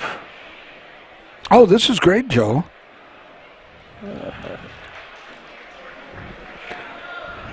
Actually, I think Ezra might have already. Yes. Ezra Purple, he did advance. He's in the semifinals. He'll be seeing third round against Whitehall's Cook. Cook is the number 1 rated in the 215 weight class. So again, that gives you guys an idea of what we're looking at there. Currently on mat number 1, which you see in your bottom left-hand corner, we've got Reese Puffer versus Muskegon. It is the 103 weight class. Ian Cook for Reese Puffer. And if I'm seeing that correctly, Marco Padilla possibly for Muskegon. Let's take a look on the sheet here if I can figure that out. Yep, that looks Cook and Padilla. We are now into the third round semifinals. For the 103 weight class. Joe, I just keep getting breaking updates that I need to pass along to you. Yep, this is me being. Just trying to keep everybody in the loop, Appreciate Joe. that. Well, Joe. So, Joe, tell me here a minute. Let's get back. How's our boy Noah doing here? You know, part of the fam. What? Is he back at Michigan? Noah's doing well. He might even be joining us on the broadcast a little bit, but he's doing good. Well, we got to get Noah to get some backgrounds. What's going on with Harbaugh? That's what we need to know. He's trying to keep his ear to the ground. He gets some Ruber Mill stuff over there every now and then, but nothing is credibly shaken out yet. I personally think, if I may interject here a little something, I think John's gone. Well, I think the NFL's too big of a lure, especially with the portal thing going on. He's got to get an offer first. Yeah, I think that's out there. So on mat 1 now we have Whitehall versus Montague. Another 103 weight class here. See, now Montague's wearing as Todd says, the new style unis. Those aren't bad. No. On mat 2, that's Ravenna. Oh, is that Ravenna? Yeah, I was okay. talking about on mat 1. That's mat 1, I got you, yeah. Mat 2, which we're looking at, is Ravenna versus Whitehall. Yeah, right. And that is the one... Yeah. Is it the 119 weight Boy, class, what a difference between the big boys that we saw and these guys, huh? I mean, kind of wonder that there's all the different weight classes here.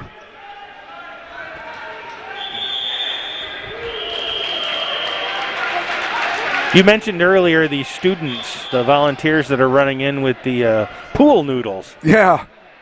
They are letting the referee know that the match timeline is or that part of the match timeline has expired. Yeah, because the officials, you know what? They're just looking at the action the whole time, and literally, sometimes we saw one where this guy almost got kicked in the head. Yep. We saw one of the hockey at our last hockey game. The guy shot the puck, almost picked off the official. I mean, it's a dangerous position. I think almost every sport is dangerous. I mean, God, if you're in football getting hit by a lineman pulling or something, and hockey, and it's not gonna feel good. That's no, for sure. I don't think so. Speaking about feeling good, you're feeling good, brother? Yes, yeah. I'm on my post-COVID return to society. Today being my first day out into the... So you're allowed to come out now, you're free and clear. Yep. Now you have to wear the mask, and for how long? Or is it a choice at this point? I have a small, tiny little bit amount of symptoms, like just a cough that's hanging around. So okay. Once all of the symptoms are completely gone, then I can, you're free and clear. I can remove the mask if I want. Yeah. Hey, a question. Do you guys test at the fire department on a weekly basis at all? So us in the police department, we just actually went in and bought tests for our employees. The CDC guidelines that just came out regarding testing and vaccination, we're sticking pretty closely to those, along with the MDHHS and public health here in Muskegon County. So that does call for some testing. If you have somebody that has possibly been exposed, you can keep them at work if you have the testing capabilities there. So we will have that shortly as soon as we receive our shipment of them. So, but yes, we'll be testing. Yeah, we're doing that up in Holton too. We can go on a daily basis if we want to get tested.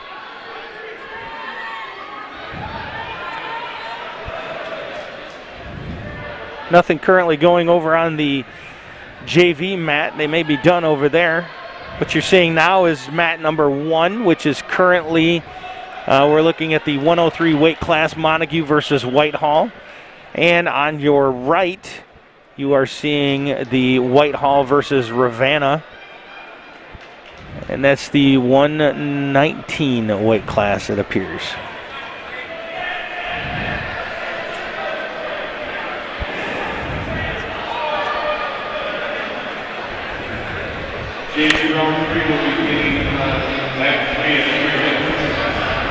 Sounds like some more JV activities. Round 3 starting on mat 3 in just a few it'll be minutes. interesting to see once we reach the finals.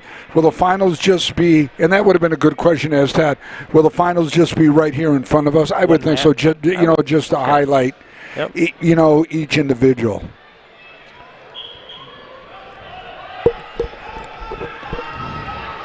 Got to find some more action for Cohen. I saw him yawning over there just a few minutes ago. We'll get Cohen scooting around. Especially, if we do find out, maybe even text Jack Nubador and find out if they'll move that to the center mat. See what happens. So picking up where we left off in the center mat, which is on your right, is Whitehall versus Ravenna in the 119 weight class. 103 weight class on the mat number 1, which is on your left. Cohen's got that covered. For those that are not familiar with it, they start 3 different positions. They start from the neutral position to start the match off, and then they alternate between who is up and who is down in 2 different other sessions, provided that nobody is pinned somewhere in the match. Just got a text from Jack Nubador thanking us for being here. It's an honor for us to be here. It truly is. Again, I'd like to thank everybody for joining us here from the John Vandervelde and Nexus Realty broadcast booth. Myself, Joe Kanukin, Nick Davros, Cohen Holman, and Kimon Kodos. Cohen and Kimon handling the camera duties, doing a fantastic job as usual for us. Whitehall takes the 119 weight class win on mat number 2. 103 weight class still going over on mat number 1 between Whitehall and Montague.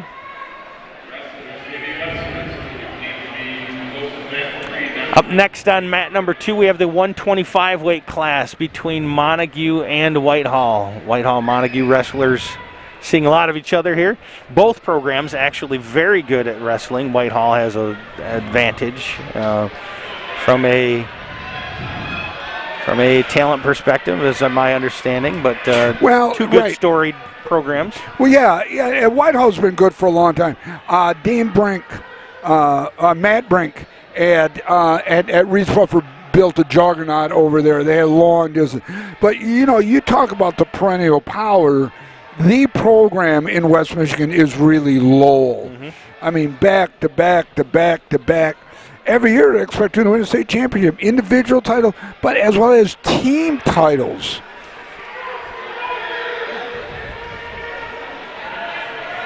I mean, it's just unprecedented, some of these schools, what they do. And again, it's a grassroots effort. It starts at elementary and works its way up. I only had one child. My son Christopher, my second boy, wrestled at middle school for 1 year or something. Again, he liked it, but it wasn't, he was football, basketball, and baseball. Mm-hmm. But, it takes us a different cat to wrestle. Does indeed.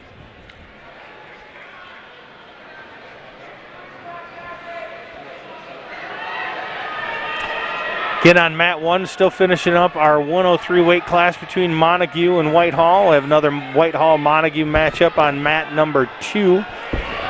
That is the 125 weight class. Not only is that a school thing, but boy, that's bragging rights. You got the bridge that separates Montague and Whitehall, and there are going to be some bragging rights right there. And looks like we just got a pin, I believe, from Montague over on mat 1, 103 weight class. JV has just picked back up over on the mat number 3, which is now in session. Looks like one of our Mona Shores wrestlers over there. Want to congratulate, Reese Puffer just got to hire new football coach over at Reese Puffer, joining the program here. Bringing in some local talent to that. Yeah, Cody Cater is the new football coach over at Reese Puffer. Yep. Want to welcome him to the conference, coming back home from being down south in Georgia with Noel Dean for a while. So Cody takes over the reins at the Rockets.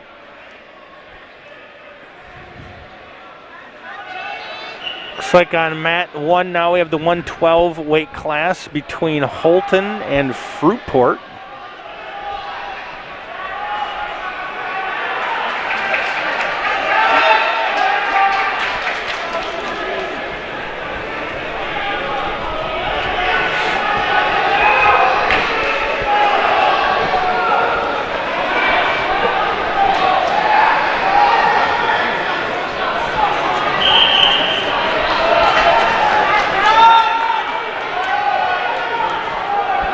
Working our way right on through these brackets. Coming up here, I believe, in the next match on mat 2, that'll bring Anthony Cage against Reese Puffer's Colton McCormick. I have to look that one up on the paperwork. JV match going in. We got mat number 1 is empty. We got mat number 3, the JV mat. It looks like it's Muskegon versus Shores, I think. Montague versus Whitehall. Or Orchard View. That's Whitehall. That's Whitehall? Yep, that's gotcha. Whitehall. Fruitport with a reversal. Mat number 1. That is McKinnon from Reese Puffer that Anthony Cage will be seeing in the semifinals.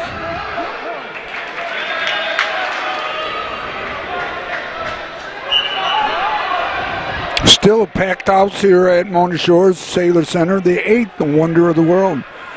Kim and Cotis up next to us here on the track. Young Cohen Homan down there right on the corner. He is the southeast corner. Mat number 1 giving us some great shots. Cohen, love you, buddy. Keep up the good work.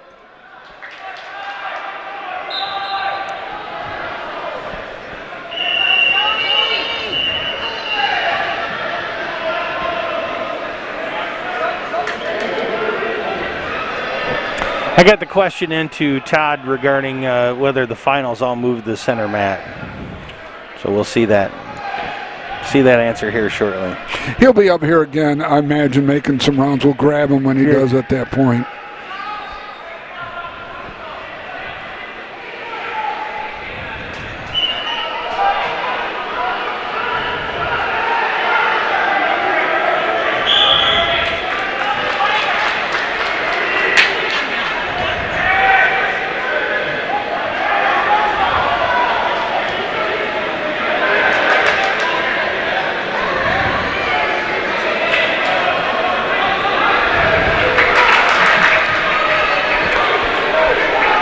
Still an absolute wonderful crowd.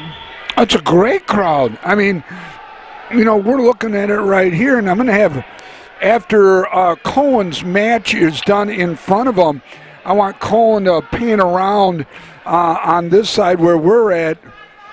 And look, I mean, it's packed. Yeah, sure is. You know, both sides home of it. You know, Kimmin after his match is done. Took a little look over. Yeah, Kimmin can get a look at the south side, and when Cohen match is done, have him give us a look over here on the north side. It's packed, and there's people standing around the track here, this upper level where we are right now, and I'll tell you, Joe, it's nice to get back in the saddle and get broadcast. You know, it's a little different in the spring and the winter because, you know, we're not covering one sport every week. You know, we're trying to get more sports, but I like getting back in the saddle.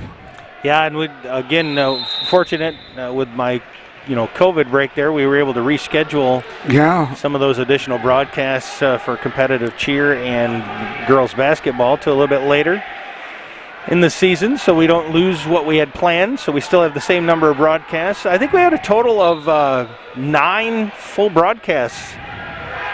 Probably 7 more after this, just in the next month and a half. Seriously? Yep. Yeah, no, we're going to be, February will be busy for us. Then I'm going to reach out to Brandon Bard tonight and with a proposal. It's just a proposal. I can't imagine him saying no. I'm sorry. Well, with the reputation that we've got going for us. Not being cocky here, Joe. He'll probably say, sure. You guys want to come down, go ahead. Yeah. Find yourself a hotel. Yeah, I'm going to spin this a little dip. This is going to take a little bit of money to pack up and send I got to along. believe they can do something like hockey does for us. That's what I'm going to spin it at. If they want to be up and coming like hockey. Well, again, you got to spin in Montague order to get something, Joe. Match on the center mat. It was in the 125 weight group there. Would you agree with me, Joe? You got to spend a little bit in order to get a little bit. And they'll spend little and get a lot. Oh, they'll get more than they're spending. For sure, yeah. Absolutely. I mean, first of all, we're global, number one. All corners of the world are covered by Sailor Nation Sports. We say Sailor Nation because it's a family affair here, and we cover America. But the rest of the world's ready to tune in. Yep, and we're willing to go. We're willing to go there, world. exactly. Anywhere in the world. Anywhere in the world. Kimmin, are you good to go with us? Kimmin's ready. Colin, are you ready to go? Colin's got the thumbs up right there. Colin's got the dilemma, though. Sister in New York in the springtime or a warm southern location in the winter. Colin, it's not a tough choice here, but we'll support you. If we need to pull a little weight here, we're there for you, brother. All right, so in the center mat, we've got the 125 weight class, Mr. Anthony Cage from Mona Shores against McKinnon from Reese Puffer. Over on the JV mat, we've got Holton versus Fruitport on mat number 3. That would be the west end. The east mat is empty right now, ready for, looks like it's Whitehall getting ready. And that would be against Orchard View in the 130 weight class. Against Orchard View. Cohen, get a shot if you can real quick of the crowd. Just kind of pan across there, show everybody. This is, again, it's a very, very full house. It's impressive that we have that many people. Well, considering the conditions today, too, it's not balmy and warm. It's cold, windy, and snowy. This is definitely some travel. And he's getting the visitor side as well, which is also packed. So thank you, Cohen. The perfect shot. Anthony Cage working his way through his mat. I believe he currently leads in points. That's the one thing that we do not see is the total number of points currently being assessed to each wrestler.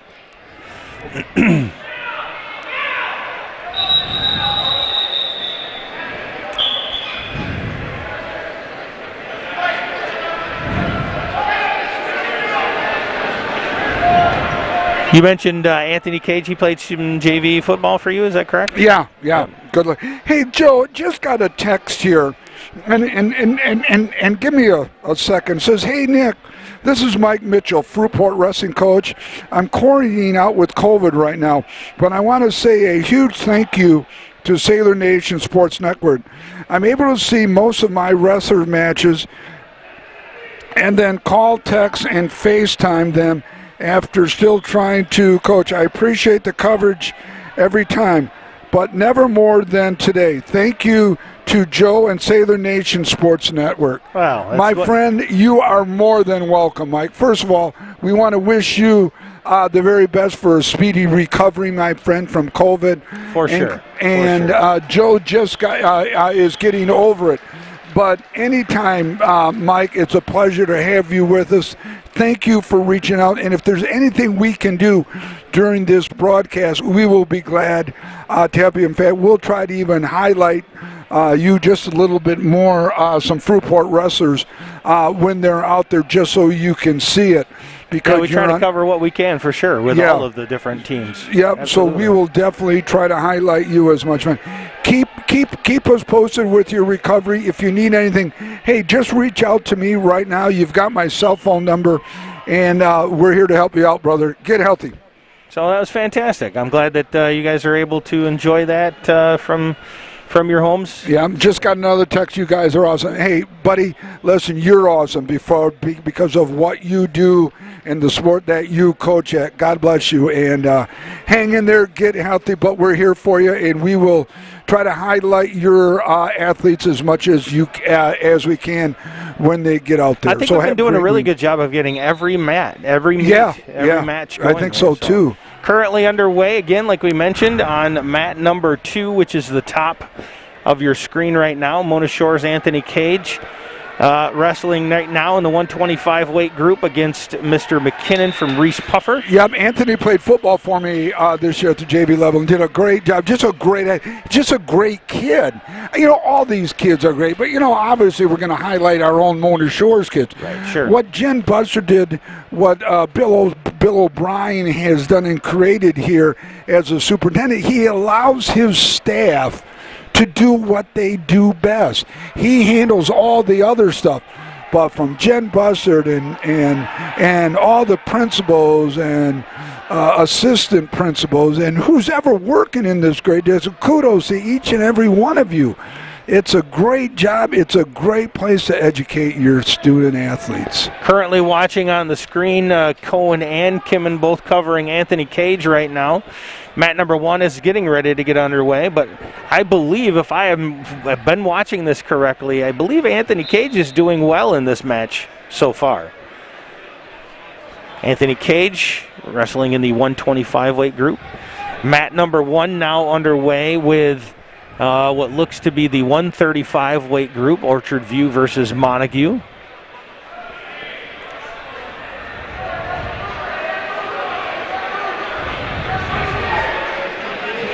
JV match, yep, Muskegon Orchard View on mat number 3 going on.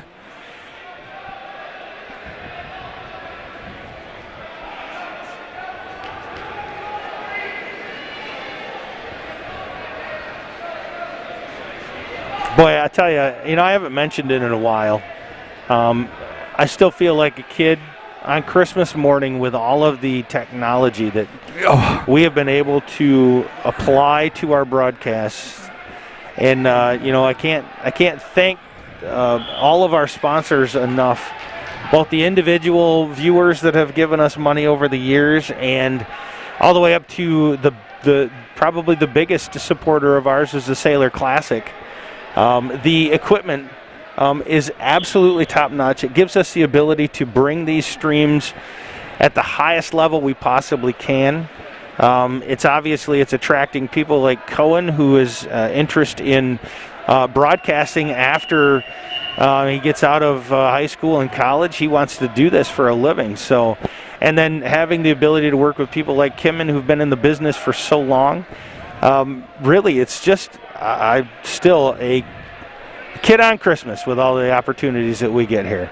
So thank you to all of our supporters as we continue to go forward. Keep an eye on our center match. The top screen is Mr. Anthony Cage, Mona Shores.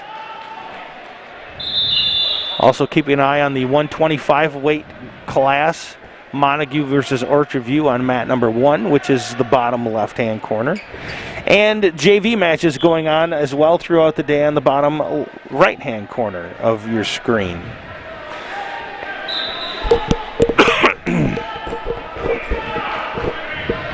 I do not have point totals yet, again, for either one of these matches, but keeping an eye on Anthony Cage, as I believe he is in the lead point-wise right now in his match. All 3 going on the far right. It's mat number 3. It's JV, Muskegon Orchard View. Anthony Cage from Shores in the middle. Looks like Montague, Joe, and who else did you say? That's Montague and Orchard View. Yeah. Oh, we got a near pin going on in right here. We got a pin. Oh, come on. Look at he's looking. Slap that hand, big boy. He's getting around. No, he's going to get out of it with a little reversal. Oh, I thought he was going to slap the hand hard right there, boy. Cage working hard here in the middle. Muskegon OV over on the JV side. Want to welcome all of you. If you are just joining us, we are at the 8th wonder of the world, the Sailor Center here on the beautiful campus of Mona Shores. We do want to welcome the Fruitport head coach. At home, COVID, paying attention. Buddy, we're here to help you all any way that we can. Just let us know. Send me a text and we'll get it for you. God, look at it. See, there's just no way I could be a wrestler, Joe. I'm sorry. I don't know if my body can torque. Look at match number 1. Look at Cohen, the job they did. And Kimmon's getting over there, so we've got 2 cameras on this match going on over here. Montague on top right now. And look at it, all the thinking. You think, well, it's just a physicality. No. It really is a ton of neck-up athleticism. Oh, it absolutely. Really is unprecedented.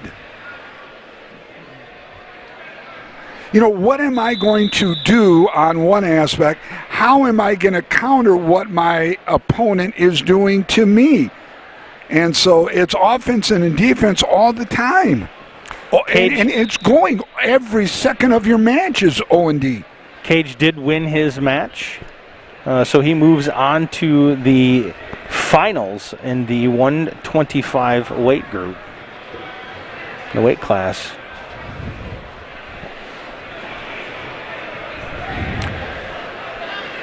Oak Ridge Montague looks like in mat number 2, which is at the top center of your screen.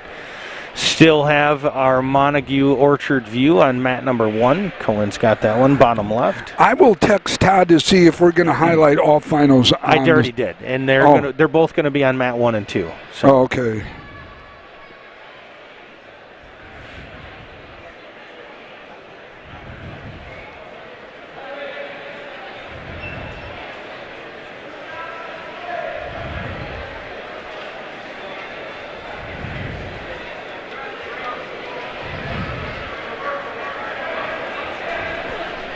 This is from the Fruitport coach. Yep, that's where we're at right now. We're getting the updates as we look. So just so I share this up there again, this is where we're getting our information, the updated brackets. And those brackets are updated almost instantaneously. It is the trackwrestling.com, www.trackwrestling.com. You can use some search from there to find the GMAA meet, and then you can search by weight class to see where everything is at as far as the brackets go. And that's what we're doing right there. Again, looking right now, you can see right here, Anthony Cage has made it up to the finals. Well, that's great. So. And Anthony is sophomore. It's you got to have that foundation and build up on it, and that's where it's going to come from.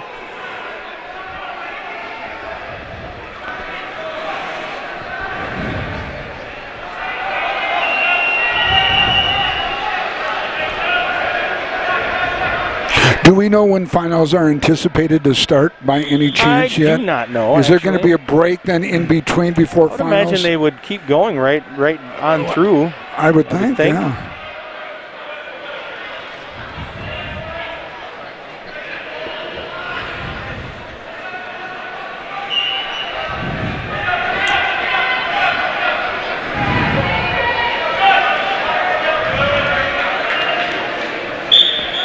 Still have some. All right, you know what? It's great to have the Fruitport coach listening to us. Coach, thank you so much. I know you'd rather be here. Championship finals, mat 2. Consolation finals will be on mat 1. So, Coach, thank you so very much. Again, I know you wish you were here, and we wish you were here as well, but we do want to wish you a speedy recovery, and thanks for keeping us in touch. Feel free, just send me a text anytime, buddy.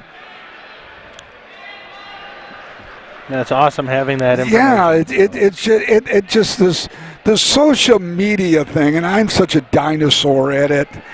It's just amazing, and I truly am having the time of my life doing this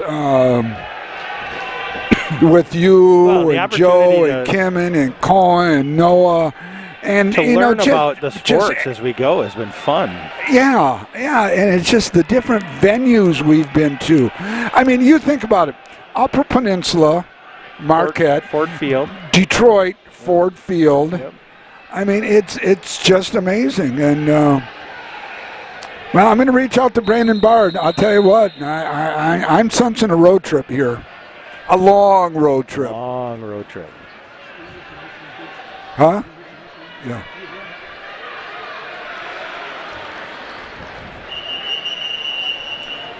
All 3 mats are going 1, 2, and 3. JV is 3. Varsity is 1 and 2. Different weight classes going on. We got Montague and Oak Ridge. Oak Ridge on 2. Joe, who do we got on 2? We got Fruitport and Whitehall on 1. I'll get that Whitehall thing down. I still can't get used to Whitehall as red and gray. Mat 1 will be Fruitport and Whitehall, which is the 140 weight class. Mat 2, which is at the top center of your screen, is Oak Ridge versus Montague.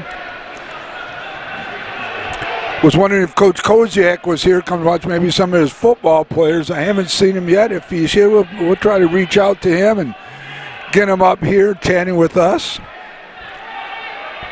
And if any of the other Shores coaches are here, I hope Steve Long is doing well. The girls' basketball team doing well. Rocking it out at 9-1, boy. And he thought it was a rebuilding year. I guess it's reload year. Yeah, no kidding. For the girls, congratulations to Coach Phillips and his staff. Girls basketball off to a great start this year. Hockey is doing well.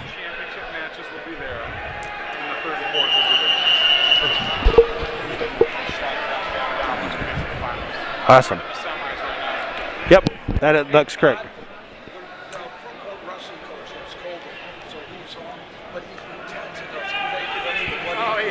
So again, once JV is finished up, we just did find out that they're going to be moving the consolation round to where the JV matches are currently going. And it sounds like we're moving into the, possibly into the semifinals now as...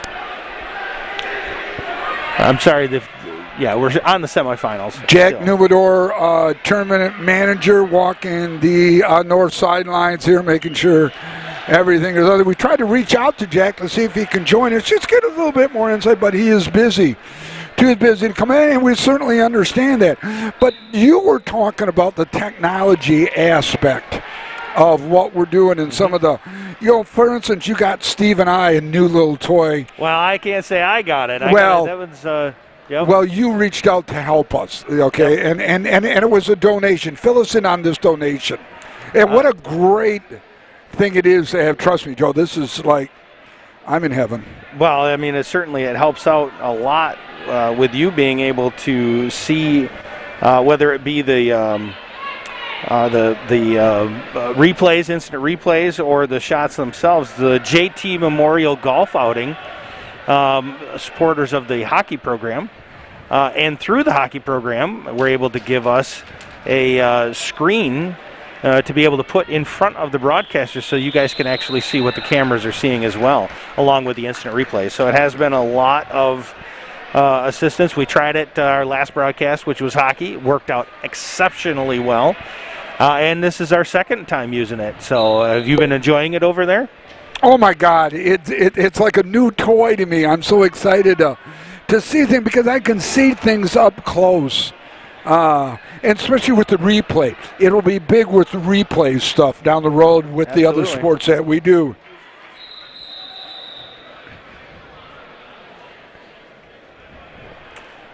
So again, we got an injured wrestler on mat number 1. So we're going to take a break out there, and Dan will be getting out there ASAP, and there he goes right now. I tell you what, Dan's going to be a tired little puppy after this. Dan just got married last summer. Congratulations to he and his wife on their marriage. Dan has been with us for a couple of years now. It's great to have Dan with us, always on top of it, keeping all of our athletes safe, healthy, and does a lot of proactive stuff with them as well as post-injury stuff. But the coach from Fruitport has just been a gem to work with, and he was telling me that Jack Nubador will take a break and line the wrestlers up to go out and shake hands and announce their names before the final start. Perfect. So, Coach, thank you again for helping us out so we can get a better broadcast out there. I mean, this has just been amazing. Mat number 2, it looks like we have Reese Puffer against Whitehall, and that should be the 135 weight class, I believe that is. 135, let's go take a look at that. Over on the JV, it's Oak Ridge against Muskegon at the JV level. That's mat number 3. That's Goodrich versus Malotki. Goodrich, Whitehall, Malotki, Reese Puffer on the center mat. Should be at the top of your screen. Still have a player down from Whitehall on the mat number 1. I don't know if they're looking at his shoulder. I'll tell you, friend No, of he's mine, getting up right now, so it's not the shoulder they lift. friend of mine, wrestler, separated shoulder. He has to have surgery because of the number of separated shoulders he had as a wrestler early in Really? his years. Yep, a lot of separated shoulders, separated joints and stuff. So the tendon must have been stretched a lot too, so they're going to probably have to cut it, restaple it up there maybe and attach it somehow. Yeah, it's a brutal sport. I can't spin it any other way. It's not for the faint of heart. I'll tell you like that. Can't be a nice guy. You got to go out there and just put the hammer down right away because you got to be smart. You got to go after it, and you got to work hard because if you don't, the outcome may not be pretty for you. So wrestling, it really is a tough sport. You got to work hard. I mean, you got to be smart with it. It really is a mental sport as much as it is a physical sport. I'm suspecting that if he can't come back, that would be a forfeit over on. Well, it probably turns into a forfeit then, I would think. I haven't seen any return No, of the he may Whitehall not be wrestler. coming. So that match. So we're going to concentrate right now. Kimmin and Cohen, why don't you spin over to mat number 2 in the middle right now? That seems to be the hot little mat going on right now. Match. We got the Cohen cam and the Kimmin cam both going. We got Fruitport. All right, Coach, you got a Fruitport kid out there. Kimmin? No, Kimmin, you stay on 2. Cohen, you got 1. We're going to have the Fruitport coach out right now. Coach, you got your young man out there against Whitehall. Joe, who do we got going then on mat number 1? It looks like 145. Whitehall versus Fruitport. Peyton DeLong, if I'm seeing that correctly. All right, Coach, if there's anything you need another view, just let us know. We'll move the cameras around to try to help you out. Got a near pin going on at mat number 3 right now, the JV mat. The Rocket player's got a pin going on. Oh! And the period just comes to an end before he can get that pin by the Reese Puffer lad. Mat number 2 is going. Sorry, it's DeHogue.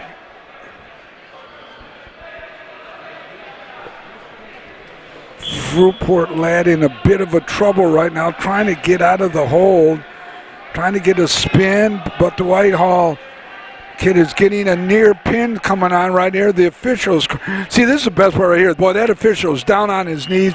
He's looking. And we got a pin.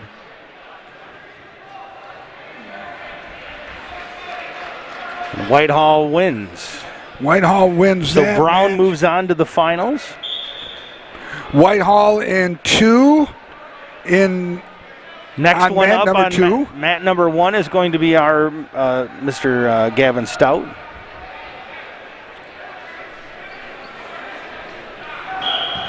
He will be facing Brown from Whitehall. If he Puffer with the pin over on mat number 1, the JV mat. Rockets versus Whitehall on mat number 2 right now.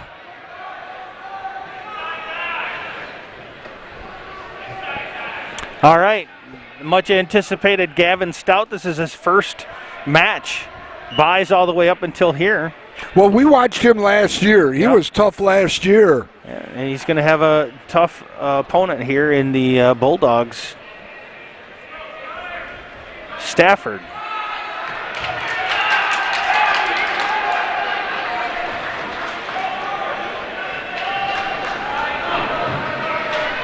Stout being the aggressor right here on top is going to go try to take him down. Boy, sometimes, you look at this match right here, and we got Cohen doing a great job right away. You can feel so defenseless sometimes, and I think that's probably the biggest thing that I think I would suffer with is I can't counter what he's doing to me, and how frustrating that's got to be out there. Yeah, you ask any wrestler, there's never a move that you can't do something with. Right, to counter. You just have to be able to, Right. You got to be physically able to do what you want to do. and you may not be able to do it. Yep. Stafford looking to manipulate his body there to get a reversal on this. Right, and then Stout's trying to get him to roll over for it. So now he got some rollover on his back, trying to get the pin maybe. He's getting points right now. Yep. Boy, Stout's a tough kid. We got to get that kid to play football for us. Look at him. It's just you're just okay. Stout's trying to roll him over. He's got that hand. There he goes. So now the official's down there. Well. Now he's looking for the pin. Actually, I think he's just getting. You get them to a certain point on their back like that, it's points. Like you see him kind of checking off. With his checking hand off there. right here, and sometimes he raises his hand. Gets two fingers or three fingers. A little bit of blood on the Ravenna Bulldog. So a little break right here in the action. So the Mats are all taking a break right here. Freshmen, JV mat getting ready to go out there. Reese Puffer going against Fruitport on the mat number 3, the West mat here at the Sailor Center. Our break on mat 1 is just purely because of a little bit of blood, so they're cleaning that up right now. Again, they go through and they make sure that each one of the athletes are, the bleeding is stopped as well as any blood cleaned up. So. Yeah, not only do you have to clean up the athletes, but you got to look out on the mat too, because you see a lot of cleaning going out there. We've got Muskegon in the middle against Montague in mat number 2. Getting back to mat 1, our Mona Shores highlight, Gavin Stout. This is his first match to date.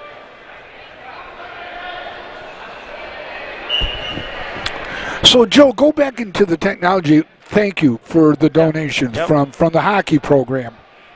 But you've got some other things your little mind is working on. My mind's always working. Yes, it is when it comes to that. Fill us in on what you're thinking here, brother. Well, one of the next things that I'm eyeing here is the opportunity for all of us in the entire broadcast to be able to not only hear each other, but to be able to speak as well. Through intercom as well as in the broadcast. So that would give us the flexibility to turn Cohen into a sideline reporter, or if there's something that Kimmin may see from his vantage point that we'd not, he would be able to let us know. It was nice to see Cohen nod his head. Yeah, get me one of those. I'm ready to go. Yeah, look at him nodding his head over there. And we want to get Cohen and any of the other students that are going to be in here involved in that kind of stuff. So, yeah, that'll be fun. Well, we get sideline reporters. We can get Cohen up in the stands, in like the student section. Yeah, that would be so cool. Going back to our match number 1, the match between Stafford and Stout. Well, this is a tough match right here. These boys are going to be tired at the end of this match. I believe. Oh, there we go. We got to roll over. That just about there for a pin. Looking for the pin. The official crawling around real hard, getting ready. Stafford he rolls it over. Stout trying to get him down over on that shoulder. He's got to get both blades down. Look at the official. Slap that hand. There we go. Did. That's a pin, and now on to the finals for Stafford. Now some of the officials slap the hand hard. I just love that ass where they just wham. This guy just taps it, and it's all good. But Stout comes away with a nice win from Mona Shores. He's moving along. So does that put him in the finals then now? That puts him in the finals for the 145. Yeah. We were worried about what we were going to say because we really don't have an expert here today. But having the Fruitport coach help us out from home has been very helpful. Todd's help in giving us all the brackets and stuff like this has been good. But I think for the most part we've done a pretty good job considering, well, You've got a lot more expertise in wrestling than I do by 2 days. I just want you to know that. Okay. By 2 days. 2 days. 48 hours worth of expertise to my none. Wow. That's a lot. I mean, you compare it. That's a lot. That's a lot. It is. Yeah, in my little world, special ed teacher. I watched wrestling at Muskegon when I was a basketball player at Muskegon. But a lot of my buddies I go back to watching Jeff Lowry at Muskegon had a 13-second. It was either a 7 or a 13-second pin. And that was back in the old days on the gym, on the stage at the Austin Auditorium now. God, those were days. Muskegon now building a new auxiliary gym. You know, so all the districts, all the schools in the OK Green are just amping up their game. Big time turf going in at Sailor Stadium, which will be exciting. Possibly a new press box. We're not sure yet. Somewhere down the road for sure, I would imagine. But whether or not it's sooner than later, we'll see. Yeah, I've got a sooner timeline for me anyways. What you would like to see, right? Well, what I get are vastly different. All 3 mats are going 1, 2, and 3. Currently on the 152 weight class. And it looks as though we have a pin from Muskegon Catholic Central to Reese Puffer. We've got Muskegon and Oak Ridge. Montague, I believe. Or Montague, I believe. Yeah, it's Montague on 2. And over on 3, it's Reese Puffer and Fruitport. Well, I tell you, I've been watching the matches that Muskegon's Deshaun Wallace Oaks. He's a tough wrestler as well coming out of Muskegon. So I think he's a football player too. Is he? Yeah.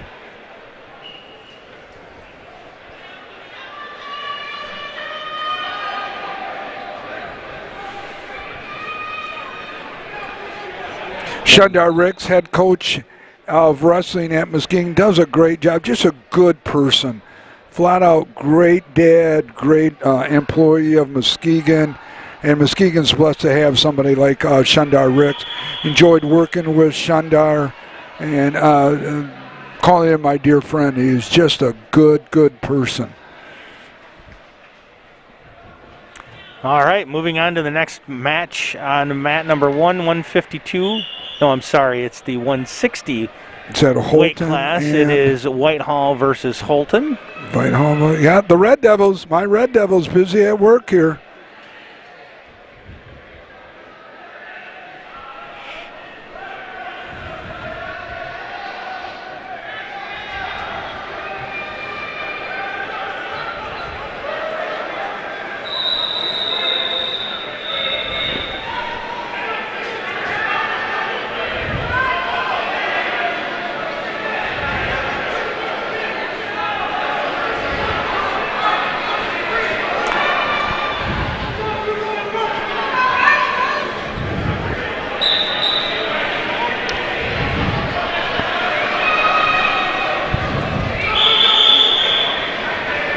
Once again, those that are just joining us, I'm wondering which ones of the meets you're looking at. Our mat number 1 is down in the bottom left-hand corner. Mat 2 up at the top. And mat number 3, which is JV as of right now, is in the bottom right.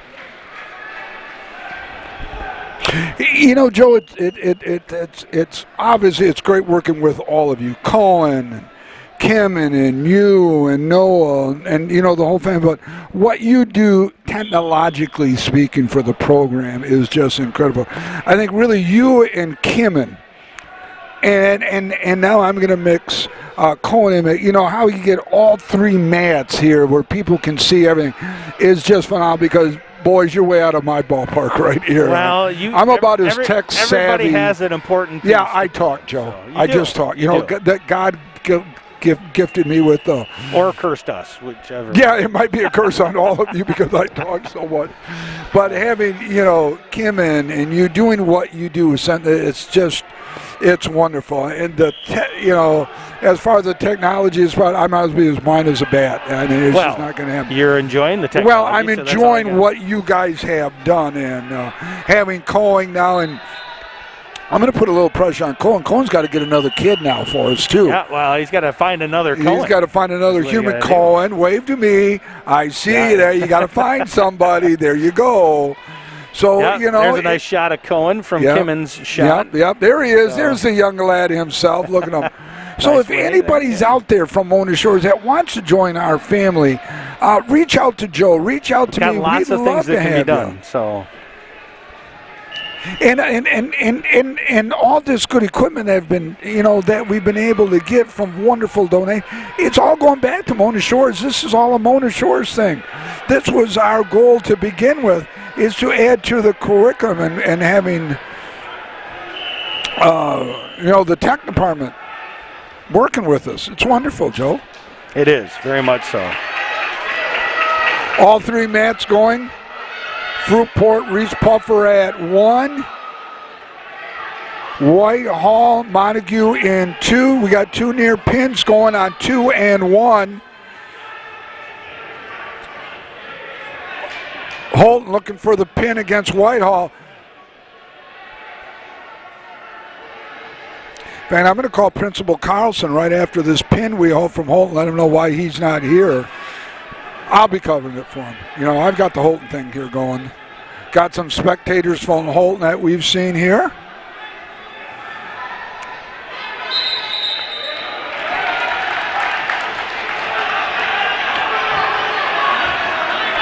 Not quite a pin there on mat 1 yet.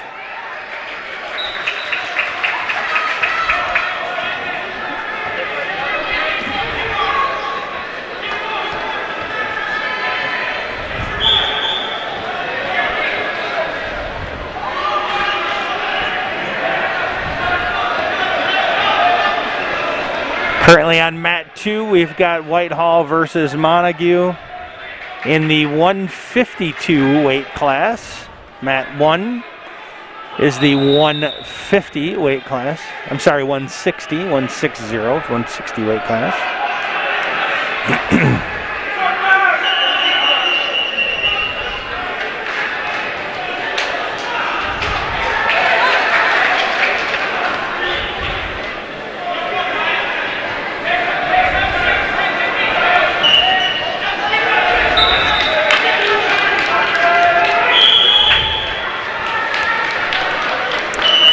Can you watch these wrestlers? You can tell who have started to learn and are trying to apply technique within. Yeah. It's not just brute strength, it's technique that you're trying to. Yeah, and you've got to think, what am I going to do and how am I going to implement this technique, whether it's escape or whether you're on offense or defense right here, Joe. That's a great point. And mat 1, the Whitehall wrestler, Mr. Wyatt Jenkins, was able to survive that possible pin by the Holton Red Devil. Looks like the look in that weight class. I believe it is Rice is the first name of the Holton.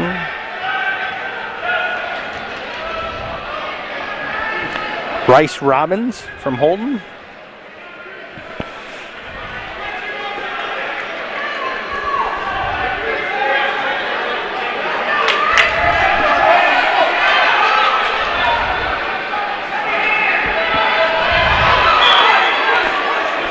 Looking at a possible getting some points on the center mat.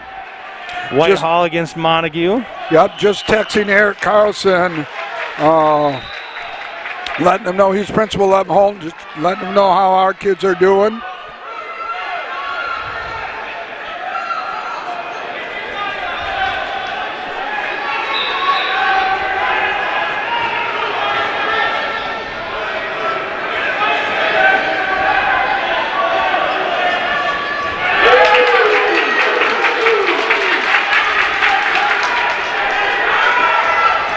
Another Holton takedown.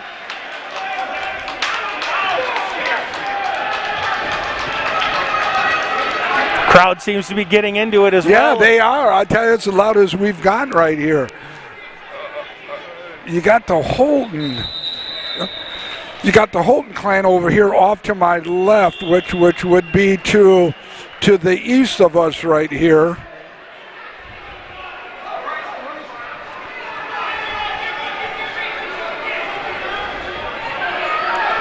Jack Numador walking the east sidelines here, the northeast sidelines. All three mats going.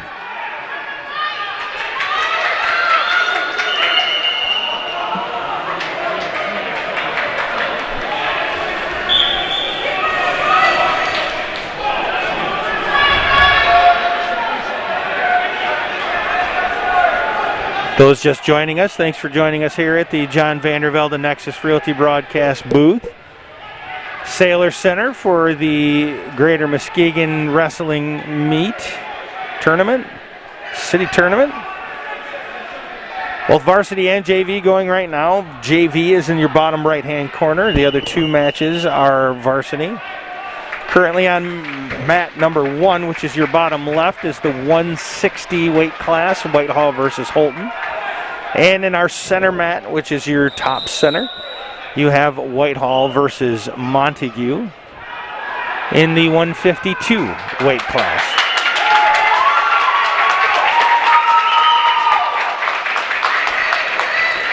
And it appears as though the Holton Red Devil takes the win on mat number 1 for the 160 weight class. So Rice Robbins will be moving on to the, I believe, the semifinal, or the finals rather. What's that young man's name? Rice Robbins. Take a look at our updated bracket. Let Principal Rice Carlson. Robbins, yes, will be moving on into the finals.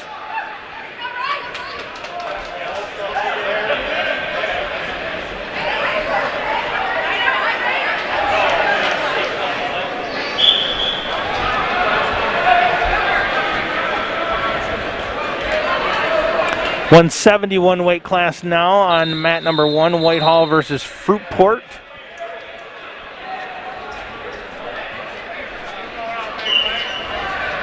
And next up on mat 2, once they're completed between the Whitehall and Montague, is going to be Mr. Jake Mole again in the 160 weight class. I take a lot of mulligans when I golf. Did you know that? Do you? Yeah, in case I hit an errant shot. That's Jake Mole, not Mulligan. Oh, I thought Jake you said Mole mulligan. again, Jake not Mulligan. Gotcha. So Montague versus OV at the JV. It's nice that the JV's going to have a chance to have their own like tournament within the tournament right here. Absolutely. Montague versus Whitehall.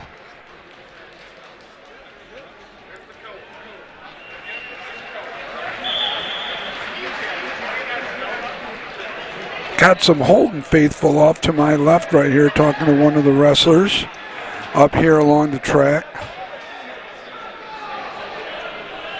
I can't wait to see those heavyweight boys, that big kid from Whitehall. There's some big boys right there.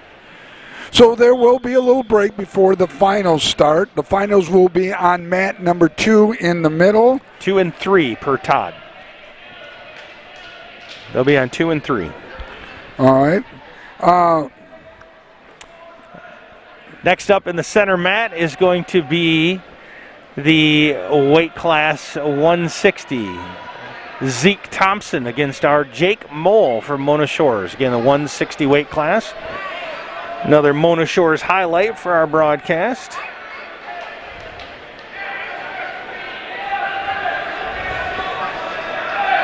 And that match is underway. Jake Mole winning his first.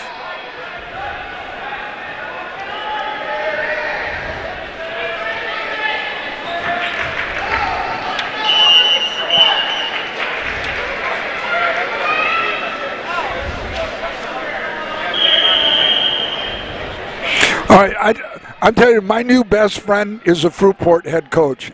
Okay, I'm going to nominate you for Coach of the Year, buddy. Thank you. So he's letting me know that Rice Robbins from Holton is a returning state qualifier. Oh, nice. And we saw his parents down in front of us.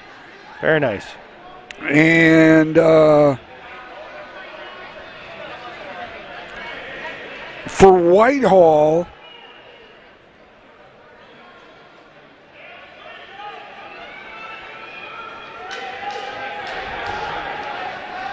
I'm going to let you read this one, buddy, because I've been reading. Look at this one, Joe. This is pretty cool. Plus, you got glasses on. This is from the Fruitport coach helping us out here. Nice, very nice. But you can share that with some people. Yeah, just looking at the Week 6 state rankings for individuals for Whitehall. Again, we talked about their team number 5 overall. Yeah.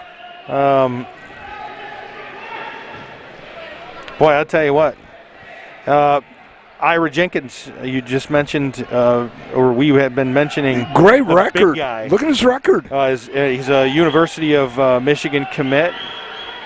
Boy, I tell you what, that's interesting stuff right there. Yeah, Whitehall and really does have a storied program, that's for sure. Yes, they do, and want to thank the Fruitport coach for helping us out there. Thank you, my friend. Mike, you've been a gem to work with, and get healthy and keep sending us this stuff. Hope you're enjoying it. And again, we will highlight your lads as well.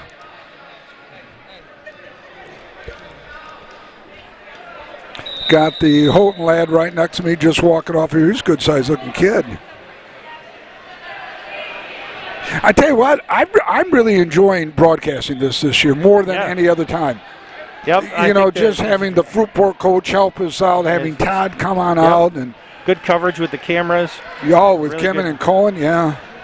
Highlighting our center mat here right now, Mr. Jake Moll, who is taking on a little bit of a buzzsaw here against Ravenna's. Yep, we've got Fruitport. Cohen, make sure you zoom in and let's help the Fruitport coach out.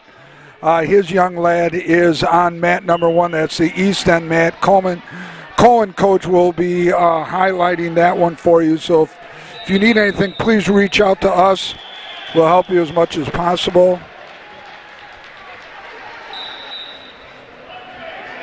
I've not been keeping track. It's been a pretty evenly matched match so far with Jake Moll.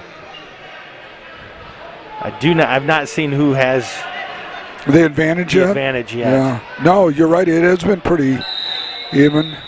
Got it almost pinned by the Whitehall lad over here on mat number 1. I'll watch that while Joe's watching 2. Fruitport versus Whitehall, state-ranked Whitehall, the 5th-ranked team in the state of Michigan in their division.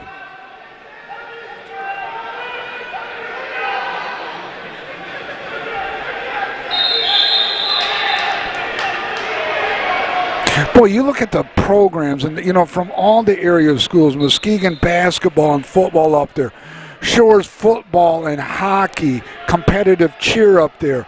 You've got Whitehall wrestling, Montague in football. West Michigan is just blessed with athletes. Yeah, absolutely certain.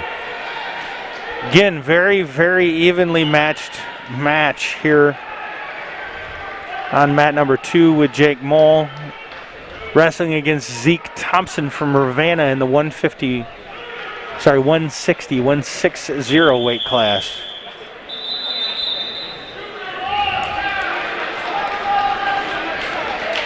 Whitehall has now moved up to the number 2 ranked team in the state after beating Stevensville Lakeshore last week, Joe. So, again, Fruitport, Michael, thank you very much, my friend. We'll highlight yours. Just keep me posted, and we'll get it down to Cohen or Kim and up here so we can help you out, brother. So, Reese Puffer Jake versus taking command here on the mat number 2. And Whitehall versus Fruitport coming up on mat number 1.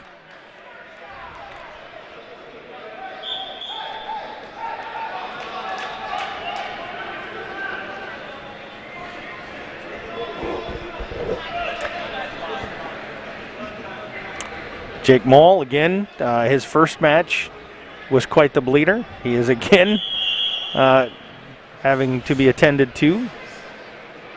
A little bit of blood. I don't know if it's coming from his mouth or his nose. Very aggressive wrestler. He gets right in there, so obviously it's not surprising. Geez, you wonder how many pairs of glove Dan's gone through already today. I watch him. He's got a big box down there, poor guy. He's going to be tired. I mean, my goodness. I would imagine he probably sees the majority of his work at wrestling matches. Oh, I would think so, too. He probably gets more work at a wrestling match like this than he does all football season, I bet. I mean, look, it's been nonstop for him. You're right, Joe. Good point. Yep.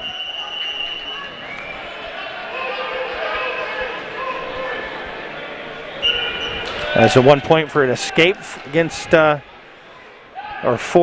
Thompson from Ravenna. Reese Puffer and Whitehall over on match Mat number 1, the East mat.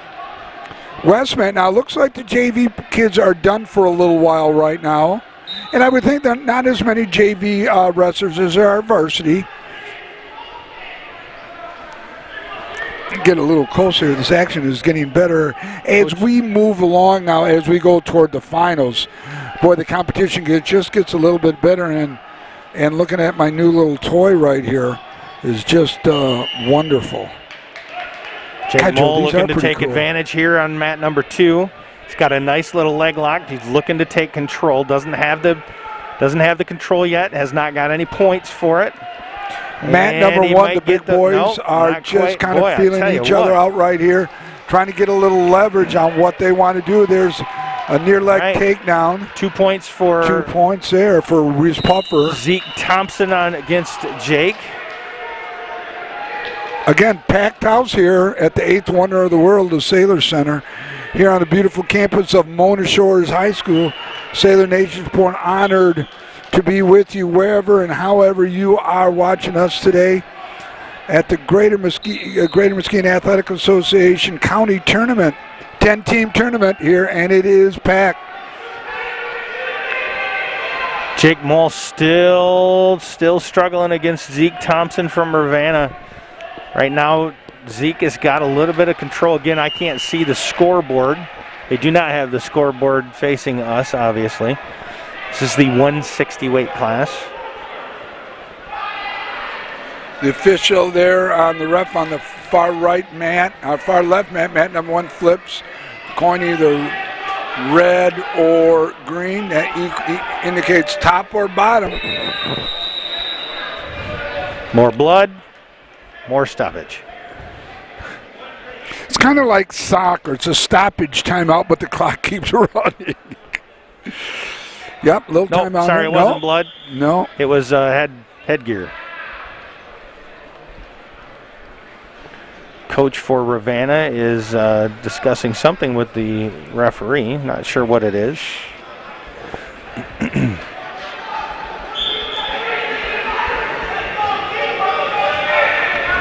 You know, being a wrestling coach has got to be a tough gig, too. You got multiple kids with multiple mats going. You got to have some assistants to help you out. Ooh. Well, getting some points there. Got a lot of action going on mat number 2. 2 points for Ravenna. And Jake does not advance on. Hard-fought match, but Zeke Thompson, 160 weight class, advances on. Well, it's a good-looking athlete, boy. Future for Shores is going to be good. We've got to get bodies out, got to get numbers up there, but the future is going to be good.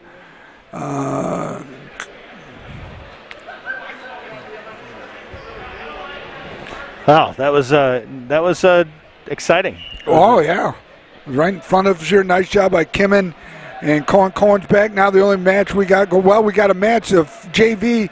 It's Whitehall versus Whitehall. It looks like,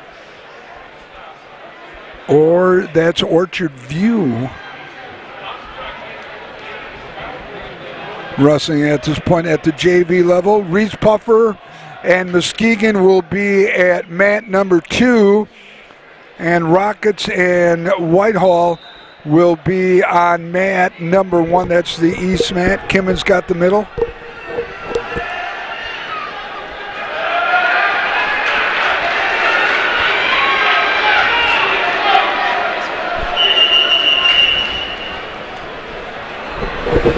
Points.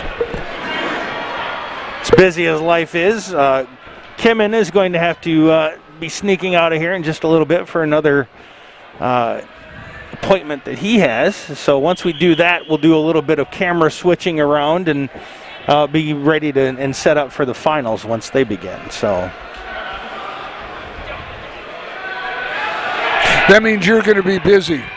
No, not really. I think we'll set one camera up on one mat and we'll set the other camera up on the other. So, well, when the finals start, yeah, we'll have just Kimmon's camera right down here on this one. And yeah, according to Todd, it was going to be on the center mat and the far west mat, according to Todd. Okay, now we're gonna according shut to that. the Fruitport coach, it's going to be the center mat and the far east mat.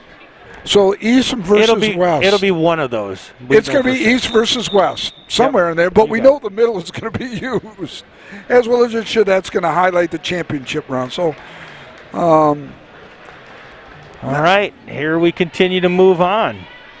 So on mat number 1, we've got Orchard View versus Muskegon Catholic Central in the 189 weight class. Yep. Jason Tuttle from Orchard View and Zach Michael from Muskegon on Catholic mat Central. number 2, we got the Reese Puffer coach talking to him. We have Shandar Ricks fixing the headgear on the Muskegon wrestler. You know, Kim had brought up a great point. The agility, the athleticism is huge in this. You have to be agile, mobile, but also you got to be hostile. You do. You know, you got to have all that in there, but the agility is a huge thing. And that's a great point, Kim, and thank you very much. Following so where's Kimmin off to now? He just got back from California. Kimmon's got to do a trail event. A trail event? Yep. Was he going to follow some people around on a trail or something? It sounds cold to me. It sounds very cold. It sounds very cold to me, yeah. A multi-use. So all 3 mats going here. So it's 1, an event 2, and 3. that they're actually creating a multi-use trail over in Fruitland Township. He's part of the group that's helping to get that going and get that started. Oh, okay. Saw a Wood TV8 last night. Saw the luge run being used extensively in training and stuff. What a comp. Have you been out to that complex? I have not. I've tried a couple different years now trying to get out to, I want to ice skate on the trails with the kids. And I'm embarrassed to say, a lifelong resident, I've never been out there. I've been out. I have not been through it and used it. I've just driven through it. No, I want to do it, and that'll be my goal next year. Maybe even this year to try to do. I want to do the bobs. I think that would be so cool. The luge run? I mean the luge run, yeah. Well, get out there and do that. Well, yeah, I got to make time. It's cold though. I just wanted to let you know that you don't like the cold very much. I'm Greek blooded. Make sure to wear your hat. I'll wear my fireman's skull cap. Thanks to the North Shores Fire Department. Yeah, the luge thing looks pretty cool. Been out to Lake Placid though, when the kids were young, out to the Olympic training facilities. That was an incredible sight. We spent a whole day out there, seeing all the different things, and it was good. Kids had a blast. You can do luge year round. It's pretty cool. That sounds very awesome. So again, still looking at Orchard View and Muskegon Catholic Central on mat number 1. That's the Cohen Cam bottom left-hand corner. 189 weight class in the center, top of your screen. We're looking at mat 2, which is Muskegon High School versus Reese Puffer in the 171 weight class. And then on the JV, it's Ravenna versus Whitehall, I think, or Montague. It looks like Ravenna versus Ravenna. Yeah, could be. I believe it is. Okay, then that's what it is. It's old school uni versus new school uni down there on mat number 3. That would be the West End mat. So mat number 3 is the bottom right-hand corner as I look into my new little toy right here. God, I just love this. And God, the quality is amazing, Joe. Oh, I like it too. Yeah. I'd like to thank everybody for joining us here at the John Vandervelde and Nexus Realty broadcast booth here at the Sailor Center of Mona Shores.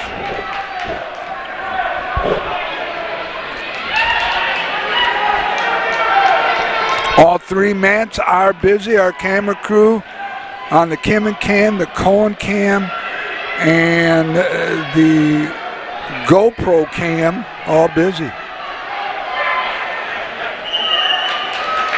Number 2 ranked in the state, Fruitport. Heavy favorites to win this county tournament. I'm sorry, Whitehall to win this tournament. Want to thank the Fruitport coach for sending us all that information. That's where that came back. Thank you, Coach, as always, for helping us out. You certainly have made this broadcast a better broadcast because of your input. All three mats busy. 1 and 2 are varsity. Number 3 is for the JVs. That foundation working their way up. Sailor Nation, if you got any young lads that are interested, please reach out to Athletic Director Conrad. He can hook you up with the wrestling coach. Let's get this program up and coming.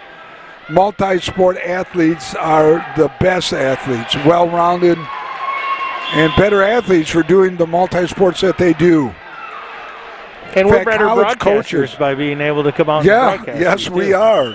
It really is about us, though, isn't it, Joe? A lot of times. Not always. Right now it is. Not always. Not always, but today it is. Well, it will be if we get to go to Florida. Well, if we get to do that big trip, yes. I tell you, I'm reaching out to Brandon Bart today. When we're done, the hotline's going to get in effect. Because basically, you know what? If it doesn't happen, I don't know about this spring then up here north. I mean, it really is a win-win situation for him. Agreed.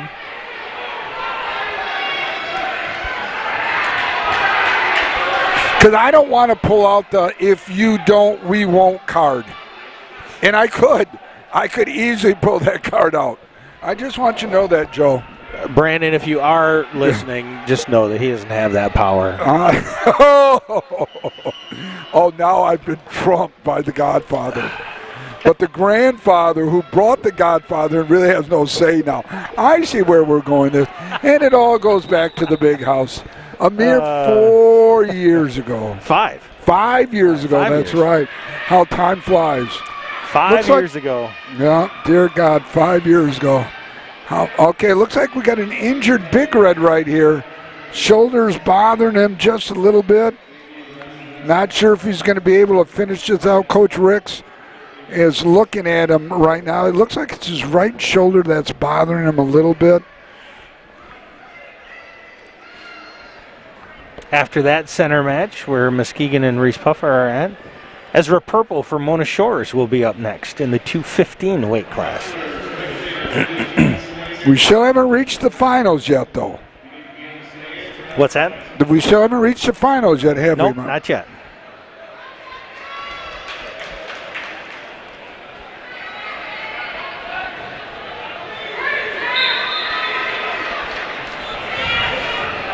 All right, so the Muskegon Lag is back in action. It's Reese Puffer versus Muskegon on mat number 2. That's the center mat. Over here, it's Holton versus Muskegon Catholic Central. 2 D8 schools, smaller level schools. A lot of action there. Do we have a pin? No, not yet. Holton versus Muskegon Catholic.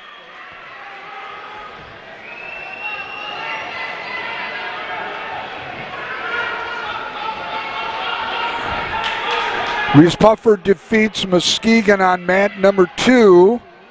Got to believe his shoulder was bothering him a little bit too, Yep. I would think. Yep. Yeah. It looked like it was pretty painful, but it's hard to say how much of an effect it was. So. But you notice he was favoring it quite a bit before it starts. Hi, Matt. Matt Robinson here. Hey, I get to coach Matt's son next year, the linebacker, right. little fullback. Maybe his dad might want to come out and help us during the season. That would be fun, Matt. Maybe you'd like to come out and help us during the season. We'd love to have you. Anyway, it's good to see Matt as always. Played football with Matt Robertson back in my days. So, you did? Yeah. Okay, he coached with me when Don Fellows was here. Yeah. Yep. Yeah, Matt's just a great, the voice he has. He graduated with me.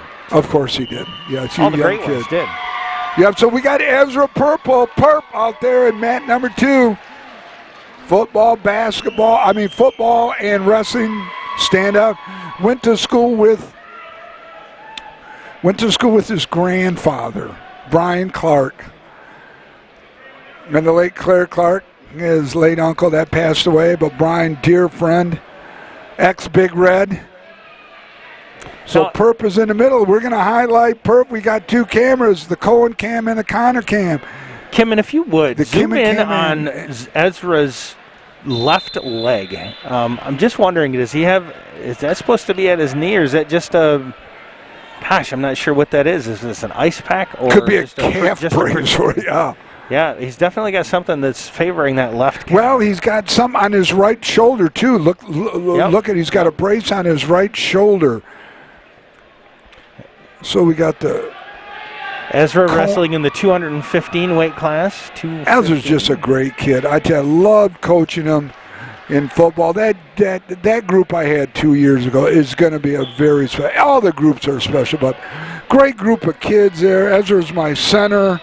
And just a great young man, comes from a wonderful family. So it looks like he's got a brace on his right-hand shoulder and something going on with his left shin or calf. Ezra wrestling against Whitehall's Shane Cook in the 215 weight class. Now, does Ezra have shoes on or... Yeah, those are wrestling shoes. Those are wrestling, so a special wrestling shoe on there. God, they don't even look like shoe. So we've got mat number 3 going to JV match going on mat number 3 right now in the varsity match. Starting Ravenna Bulldogs versus, I think, Mesquite Catholic Central. No, that's Fruitport. Is that Fruitport? Is the F? Caleb Okay. O'Neill from Fruitport. All right, so Mike, you got a young lad there going here, so... The Connor cam will be on him, Mike. That would be the Cohen cam. I'm sorry, the Cohen cam. And then the Kimmin is going to be going back and forth between mats 1 and 2. Reese Puffer and Orchard View, the JV match on mat number 3. So Cohen and Kimmin got everything going between mats 1 and 2. Ezra's struggling right here right now. Boy, Whitehall. And there's the pin right there. Got to believe that right shoulder, though, is bad a little bit. He's got a brace on it, Joe.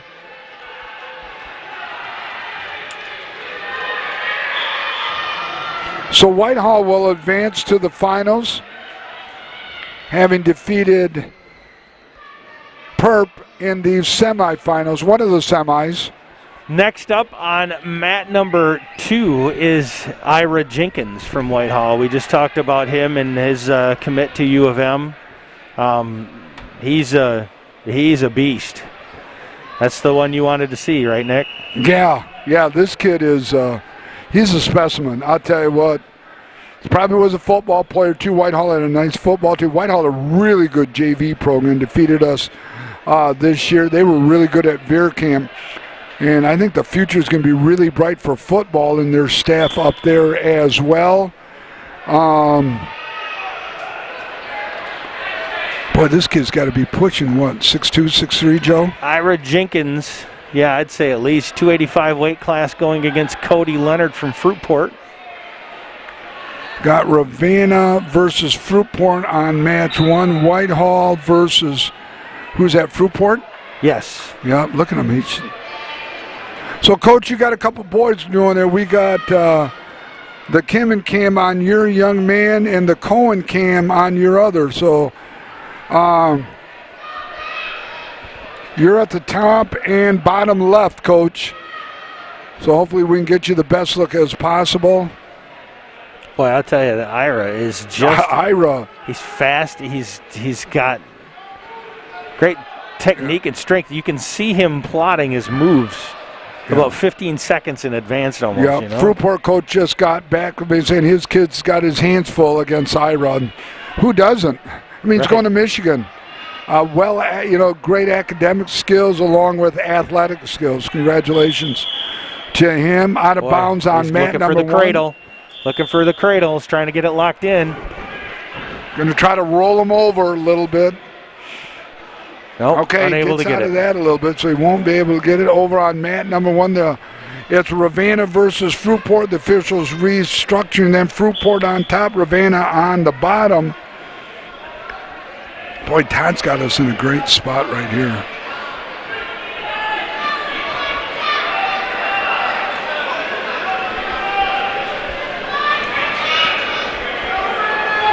Well, the Fruitport kid is hanging in there against Ira, I'll tell you that much. Okay, Ira's got him on his back now, and that's a pin. Ira with his second pin of the day makes short work out of the Fruitport lad, but I think anybody that goes against Ira would be short work. Boy, I tell you what, he is a master. It's a master class when you're watching his wrestling techniques. I tell you what, sure. the Fruitport coach has just been awesome. Ira is a 4-point student too. Great kid all around. Coach, thank you so much for adding your wisdom and knowledge, and just a lot of the extra background. Thank you so much. Kimmin getting over there with us, Joe, and Kimmin's going to be out of here pretty soon. Yes, he is. All right, we're finishing up. The last little bit here that we're seeing now appears as though we've got the 215 and another 285 match on mat number 1. Fruitport working here on mat number 1. Right, that's still. The 215, yep. And we've got some of the consolation brackets to finalize up to see who's wrestling for 3rd place. Looks like we got Fruitport on mat 2 and on mat number 1. Kimmon's grabbing his stuff. He's out of here. We will see Kimmon next. When, Joe? In February, sometime in February? I believe it's February 1st, yep. February 1st, brother. Have a good one. See you in church tomorrow. Kimmon's out of here. Great job as always. Sir. So Fruitport trying to get the push down, maybe to get the pin here. We'll see. Mike working hard to get you to go there.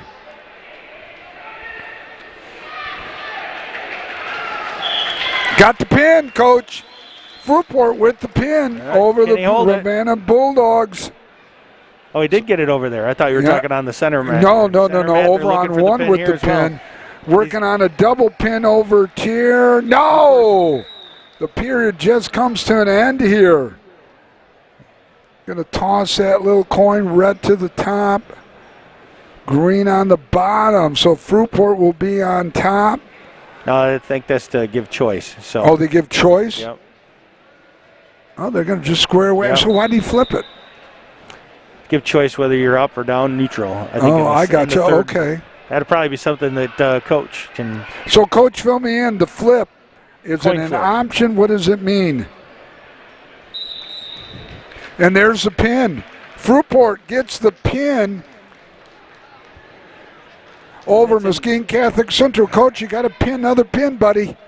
Over on mat number 1, it's going to be, boy, there's some big boys here. It's Muskegon versus Reese Puffer. So that was mat number 2, 125, and that was Bork.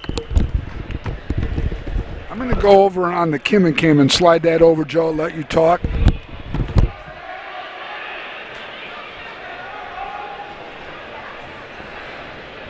We actually now have a first here. That's Nick is actually working on. So Kim and Cohen now are on mat number 1. And it looks like JV, it'll be Muskegon versus Whitehall. I'm going to slide the Kim and Cam over. Look at me doing double duty, Joe. Yeah, look at you. Actually, I think what we'll do is we'll probably have Cohen stay right where he's at for right now. And once we get up into the final rounds, we'll bring him up or move you over. Whichever mats we end up using, we'll have you work that from that side. So does the Kim and Cam turn into the Greek Cam? I'm thinking, yeah, that's probably what it does.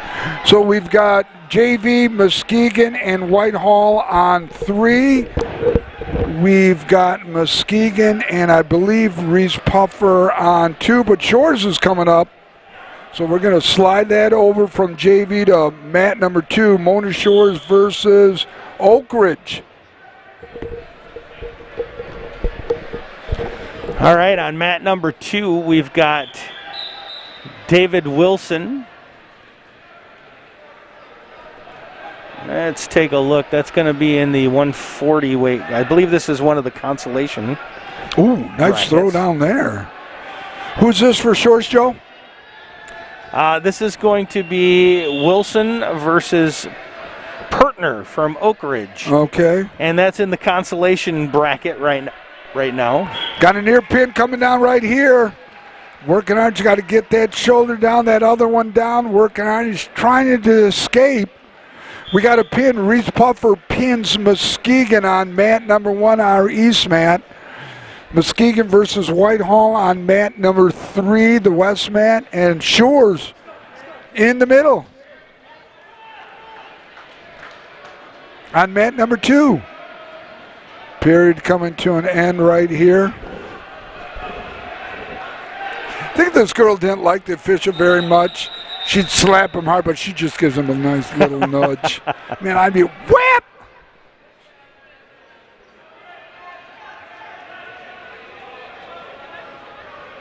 Oak Ridge and Shores on mat number 2. Muskegon versus Whitehall on mat number 3. It looks like this is Holton and Reese Puffer. Yeah, we got Holton and Reese Puffer, and it's a 140 weight class. The light lads here. And that's going to be Schaub and Egerton, I believe it is. Working their way through the consolation bracket for the potential for third place.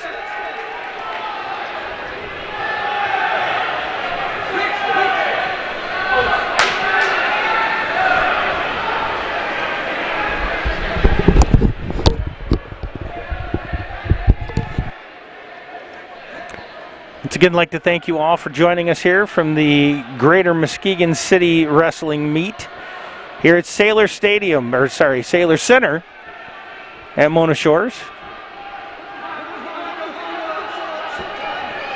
Broadcast here from the John Vandervelde and Nexus Realty broadcast booth. Kimman has left, but we still have our Cohen cam on the side. We have our steady cam for the center mat and the GoPro camera for the JV mat as well. It's great to have you guys all here watching. Finals are going to be coming up here in just a little while. Finishing up some consolation bracket for third place matches. Again, in the center mat right now, mat number 2, David Wilson from Mona Shores.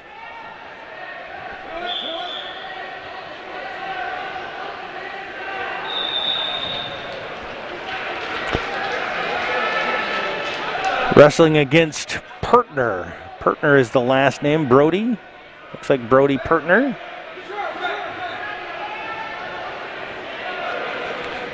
And Mr. Wilson will advance in the consolation bracket for third place. Possibility for third place.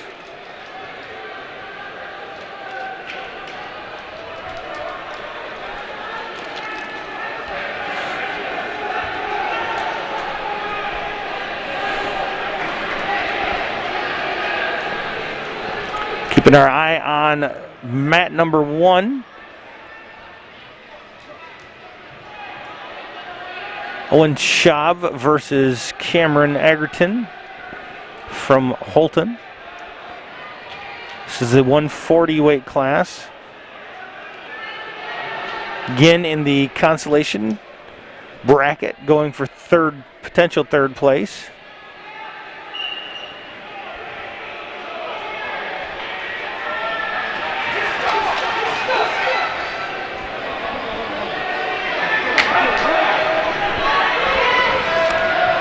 Now on mat 2 in the 152-152 weight class. Another Mona Shores wrestler here. Davidson, Mr. Davidson. Eric Davidson. Against, it looks like Landon Aney from Orchard View. Again, in the consolation weight class. Holton gets the pin in the consolation weight class on mat 1.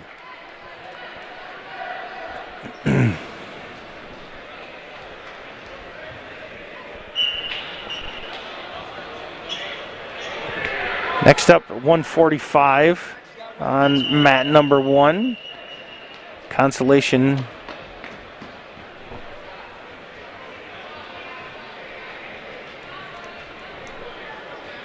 Looks like Nathan Reeves of Reese Puffer against Andrew Rosema from Muskegon Catholic Central, getting ready to go underway. Keeping our eye on mat 2, though, Davidson. Again in the 152 weight class consolation bracket, Davidson against Landon Aney. Eric Davidson.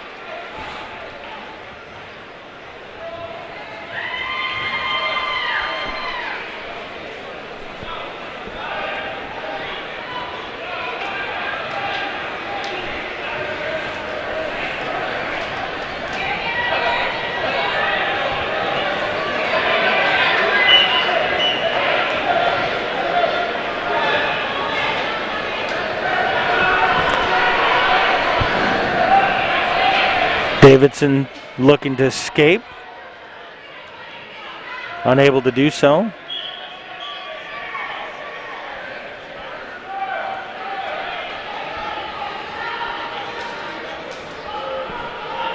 Aney still keeping him under control. Oh, almost a possible reversal, but not quite there. Oh, now we got a reversal there. 2 points for Davidson. Very nice. Unable to see the points from our vantage point here, so not sure what the point totals are.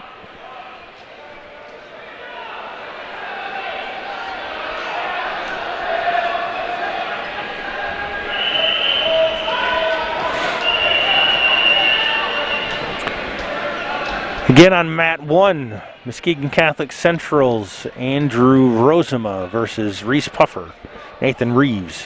145 weight class. Pause in action on mat number 2 due to some blood on the Orchard View wrestler. Getting that cleaned up right now. JV mat is also seeing some action over there.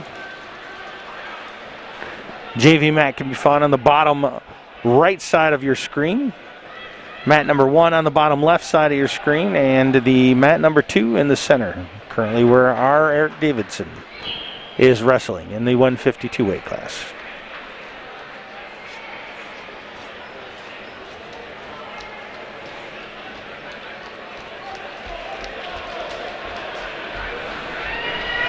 All the matches you see currently right now are in the consolation bracket for 3rd place. Once we're completed with those, we will move to the finals for both the consolation and championship brackets.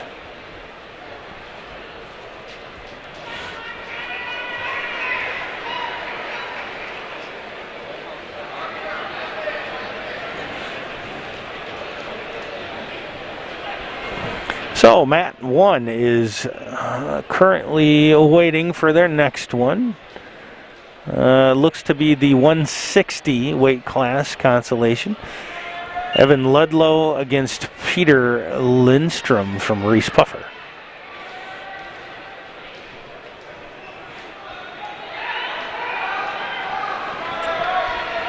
Eric Davidson currently back underway. Center mat. Top of your screen.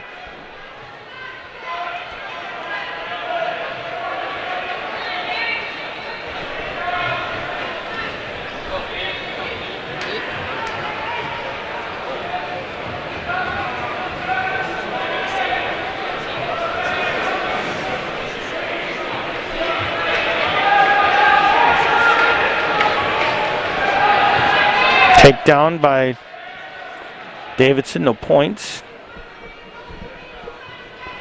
Davidson currently under control. Working on taking down Orchard View's Landon Aney.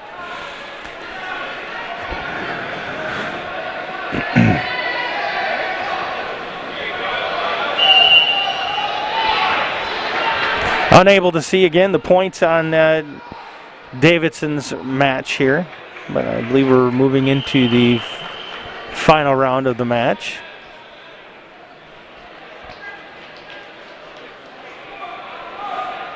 Both wrestlers starting from neutral on top.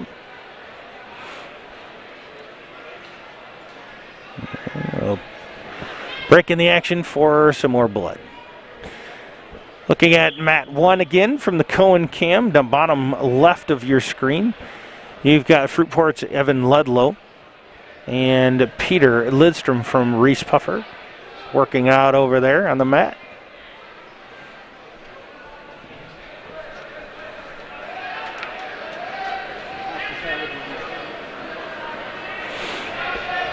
You view now is mat 1 on the left, center mat on the right. Currently no JV action going on over there. Just read a gentleman enjoys doing what we do, reached out to me and thanking me and just had a nice time. So they got a little hospitality thing downstairs. So maybe in between there we can take a break, but I brought you in Tangerine because you need your help.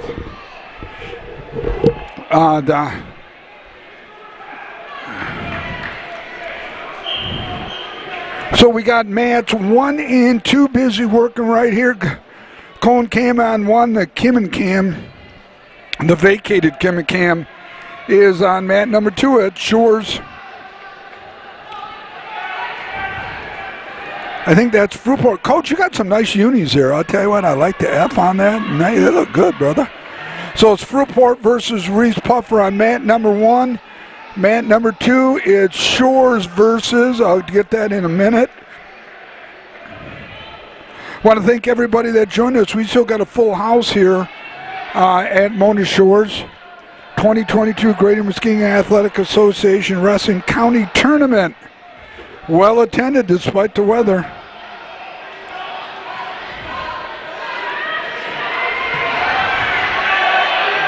So coin flip between first and second period, give the choice of position.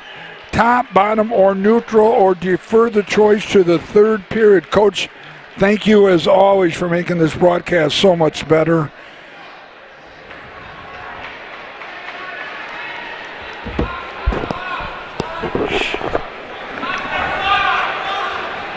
Shores Orchard View, Shores gets the win. Over here it's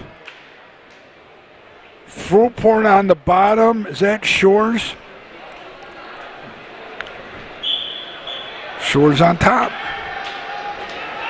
No, that's Reese Puffer. So Fruitport, Reese Puffer, mat number 1. I'm going to slide the camera over.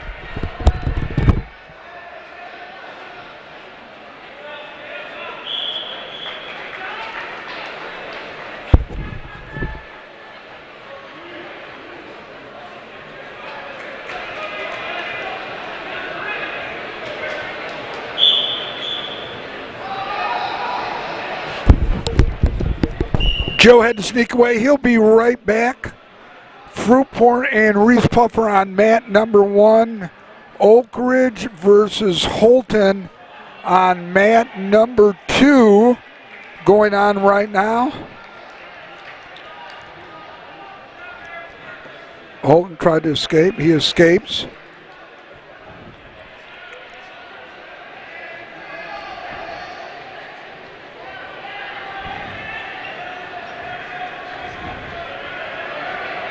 Reese Puffer on top. Fruitport trying to get the escape on mat number 1. That would be the east mat. Mat number 1 is located on your left part of your screen.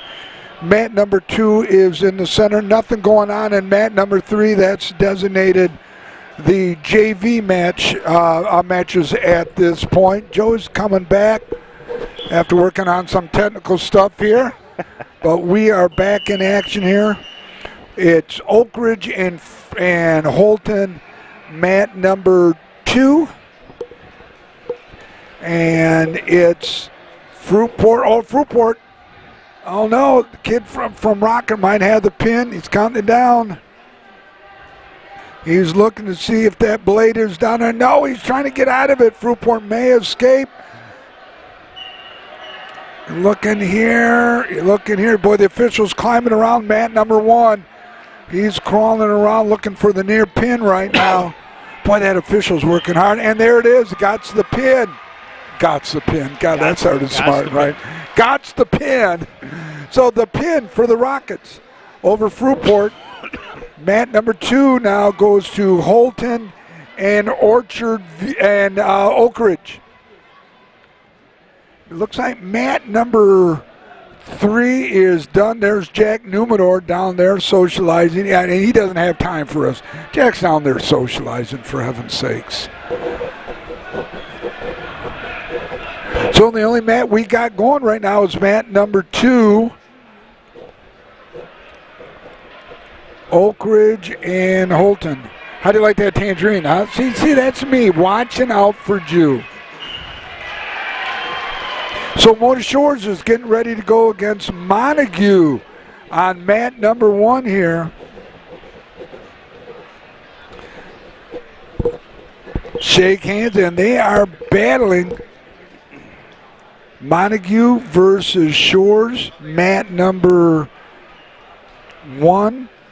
Again, working through our consolation bracket, shooting for wherever people may potentially land, as far as up as number 3, third place in the tournament.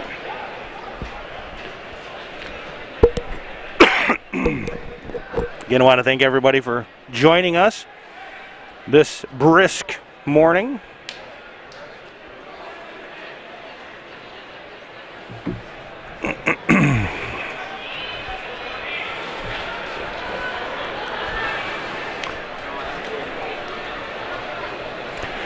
All right. Mat number 2 is Muskegon versus Muskegon Catholic Central. Jacob Price for Muskegon and Easton Cook for Muskegon Catholic Central.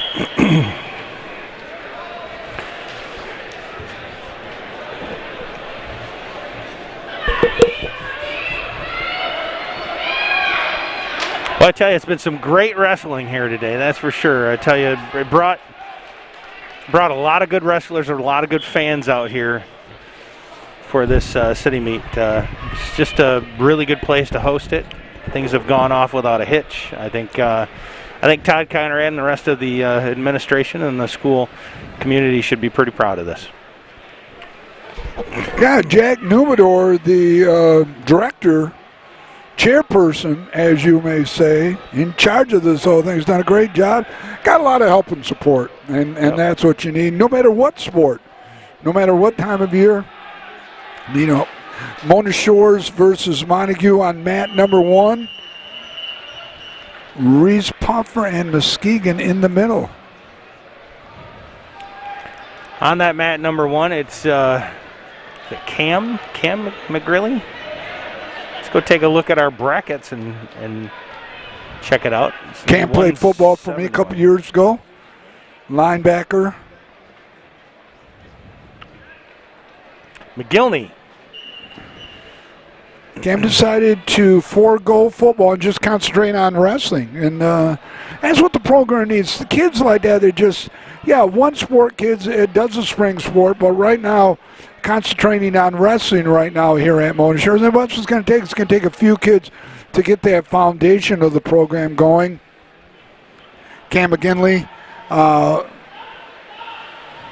mat number 1. On mat number 2, it's Muskegon versus Muskegon Catholic Central. Cam McGinley has been, I believe, pretty much in control of his meet. Yeah, Cam's a good wrestler. Cam's a really good wrestler. He was a 4-year here at Shores and has done a nice job.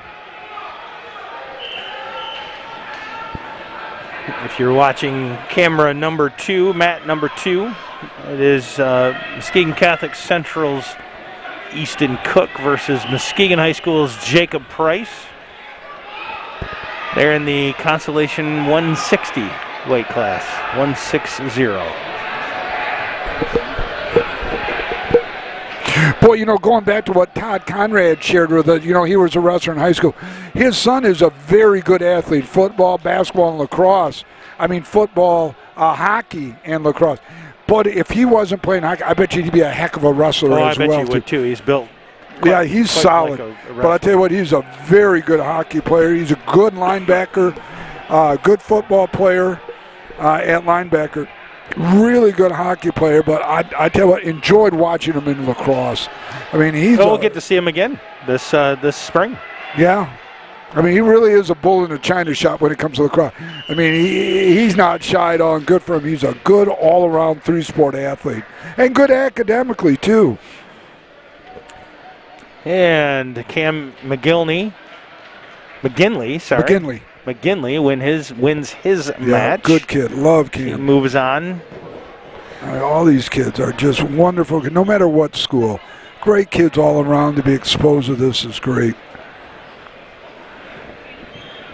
Should be next up on mat number 1 in the 189 weight class, Ravenna versus Fruitport. You know, we haven't lost a lot of people here. There's still a very good crowd here. Sure is. And the weather has changed drastically for the good. Just light snow, not very windy. Hopefully the worst is behind us. Because I'm really not into shoveling snow. I mean, I'll do it, don't get me wrong. You make your daughter do it? No, I end up doing it. She's done it once. She's busy with her schools and stuff, so I'm gonna. She does a lot of other. She does grocery shopping for her dad. And God bless her for doing that, because that's not right up on my to-do. Which would you rather do, grocery shopping or shovel snow? Snuffling snow. Believe it or not. Snuffling show? Snuffling snow. The teeth are falling out. Shoveling snow, because I got a nice snow blower. But that means I got to have a lot of snow, so yeah, I'm into grocery shopping. But I got to eat, you know what I'm saying? Oh, sure. Yeah, I got to. All right, Joe, the snow is done for today. It won't reappear till... You guaranteeing that? Yeah, I've talked to the guys. We're done till about 1 o'clock in the morning. Okay. All right. For mat 1, we've moved on to Ravenna versus Fruitport. The 189 weight class in the Consolation bracket. Ooh. There was some action right there on the flip. Muskegon versus Mesquite Catholic Center. It's public versus private in number 2. Or I should say parochial versus public. What do we got on 1 there, Joe? 1, we've got Fruitport versus Ravenna. Fruitport Thorns versus Castillo from All right, Ravenna. Coach, you got a kid there going. Make sure you watch it. I like the unis there, too, though. I like the Trojan on the back. Muskegon kid looking for the pin. Oh, and he just gets out of it. Jacob Price for Muskegon. Oh, he turns it in. Oh. Easton Cook. Got a reversal going there on 2. Shandar Rick standing up there, the coach of Muskegon, screaming out some things for his young athlete to do, and he just walks off the field.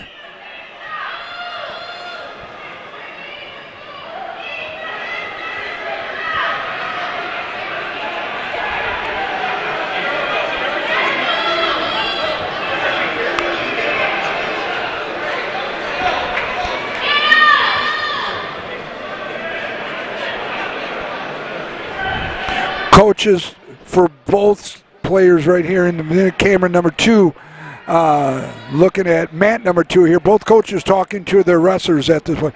Shandar's going over some points, things to figure out, was it 2 versus 1 versus 3 points? He's looking at it right now. So he's arguing his point. His point is that I'm thinking points that were granted or disallowed.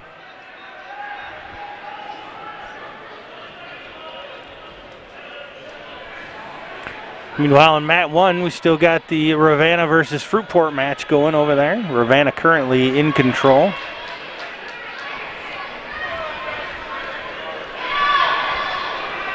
So the official made the call. So they can't be looking at replay or anything, can they? I wouldn't think so. Nope. So he's just discussing his point that I should have gotten X amount of points versus what I got? I'm guessing. That Yeah. must be the case. All right. So we're in the neutral position right now.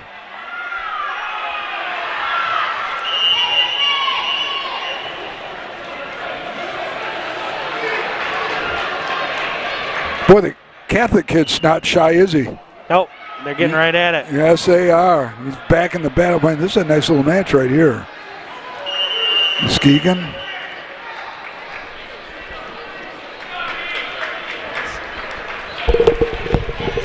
Match still going on mat number 1, the East mat here at Saylor. So this one is done. You said the weather was getting better over outside, right? Yeah, better. Good. Yep, snow is done till at least 6 o'clock or till 1 o'clock this morning now, they say. So feel free to go over and do my driveway if you want, Joe, when you're done. Yeah, why don't you just have one of the plows just come over for the... I will head right, not over there. Oh. Why don't you have your boy Konechny do it for me? I could ask if is he working today or has he got the day off? I'm not sure. No, yeah. he would be off. He's off today? Okay. No, he's working. He's working today? Okay. It is right shift, so. Where's he at today? Would be in this station area. Down over there? I believe, yeah. Okay. Now, is it mandatory for like people like alums of Shores that are employed by you and have kids there forced to watch us? I mean, I think they should be. Are they forced? Yeah. It's highly encouraged. It is usually highly encouraged, but not in any type of promotional stuff. Yes. Okay.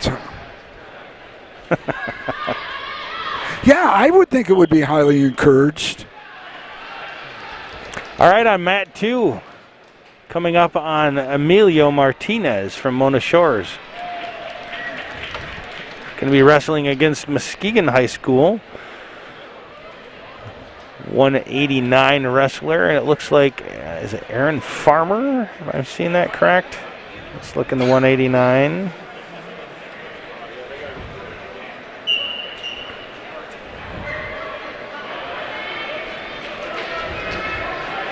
It is Arian Farmer against Mr. Emilio Martinez from Mona Shores. Mat number 2. Mat number 2 is the one on your right, if you're looking at home. Currently over on mat number 1, we've got the 215 weight class Consolation bracket. And it appears... Let's go take a look at the... looks like Plunkett from Montague and Hanold from Oak Ridge.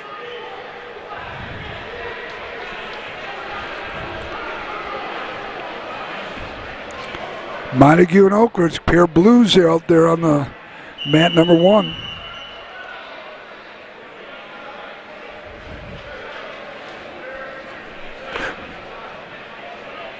Boy, Cohen gets some nice shots, doesn't he? It sure does. I mean, being right down on the action. Yep. It's almost like a pylon cam in football. Those are on my list, too. Pylon cams, I'm sure they Pylon are. cams. Why would I expect nothing less than pylon cams? You know something, what would be nice, too, though? End zone cams, but built into the goalpost of... on each end zone somehow, Joe. Yeah, it would be nice. Yeah, okay. Is that something you're working on too? I'm assuming It's not that far off. No, I'm sure it's not with you. I mean, you surprised us with this, for heaven's sakes.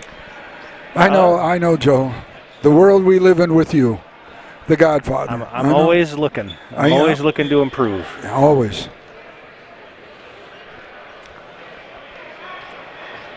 Oak Ridge taking control over on mat 1.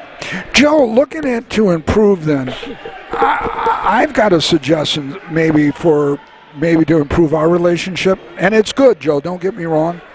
But do you think I could bring like the Jeep to the fire station? Just have maybe have the boys do like a wash and wax inside the warm climate control. Well, you can ask them. Probably won't happen. But it might not happen. It may not you happen. Could ask them. Could I bring it in and maybe? That's probably not going to happen either. Okay, well, I mean, you bring it over to my house and put it in the garage. Is your garage heated? No, but you could. Oh well, no. Now, Joe, at 65 here, Joe, you're missing some of the underlying tones of where I'm going with this. Well, we tried. Yeah. So it looks like mat number 3 is going to be shut down for a while now, if not for the rest of the day. And we're just going to concentrate on 1 and 2. We got a near pin going on right here. Oak Ridge in control against Montague on mat 1. Boy, I don't know how close of a pin you could have got there on mat number 1. Pretty close. Yeah, real He'd close. get 3 points on his back.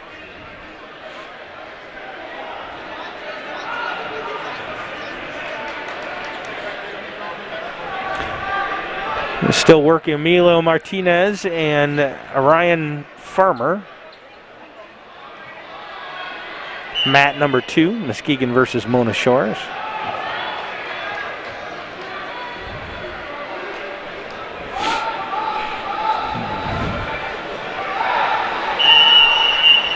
How warm do you keep the inside of the fire station there where the trucks are kept in the winter? You're there, climate control. There's about like 66, 68? The truck room itself? Yeah, where the physical... Between 60 and 65. See, those are perfect conditions for me. I could do the 60, 65. I could bring in my... Why don't you sign up to be a firefighter? I don't know if you really want... Why not? You could do it. I have to do training? Yeah. How long does training take? Oh, boy. Start to finish, you're looking at just shy of a year for Fire Academy. And then probably another 6 months or so for the recruit process. So about a year and a half. Year and a half. And where's that done at? Right here in Muskegon County. Oh, okay.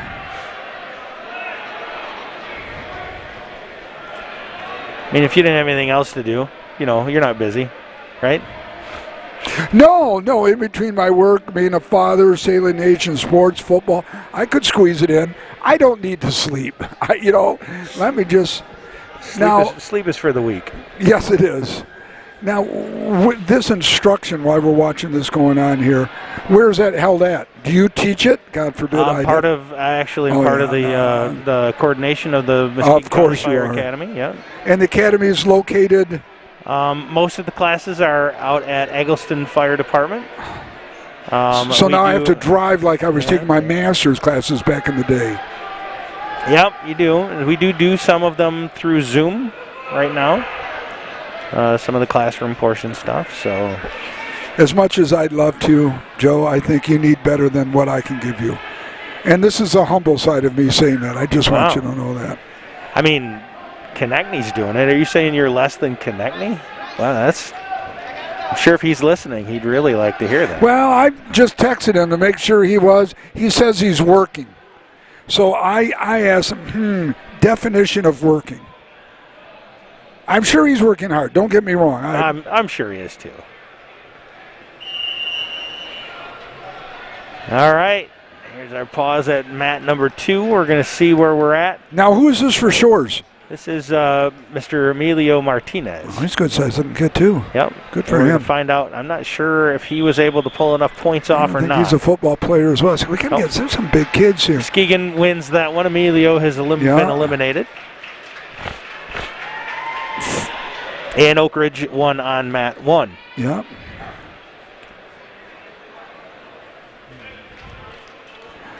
All right, here come a couple of heavyweights right here for Ravenna, representing the Bulldogs, and I think it's going to be Oak Ridge. It's Oak Ridge, that's correct. We're in the 215 weight class. What is this weight class? 285.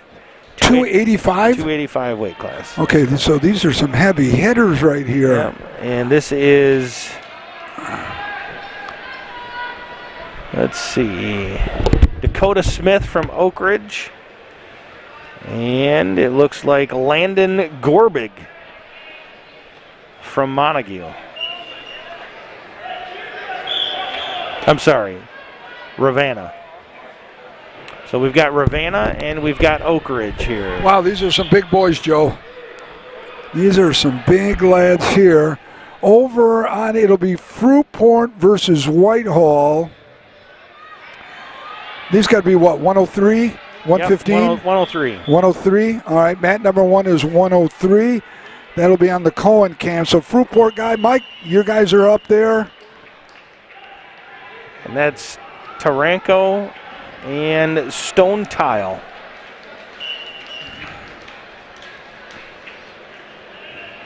Both good little wrestlers are for 103. Boy, those guys just fly around.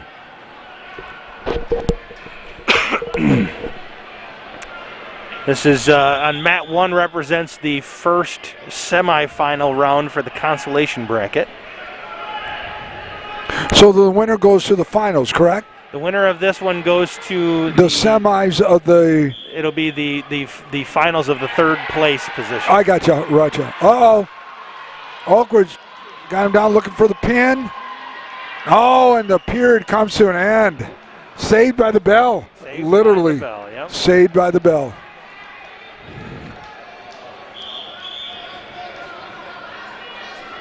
Boys look like they're going to be. No, there's a flip. He's got the choice. Looks at his coach, up, down, or neutral.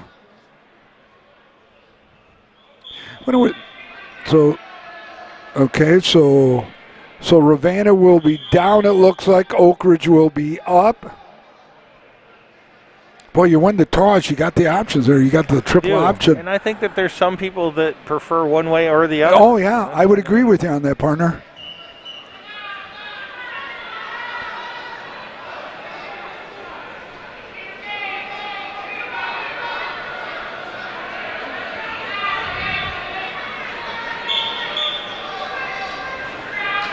It's 570 pounds out there, brother, right there. Yeah. Okay, I just want you. You know, that's a lot of weight.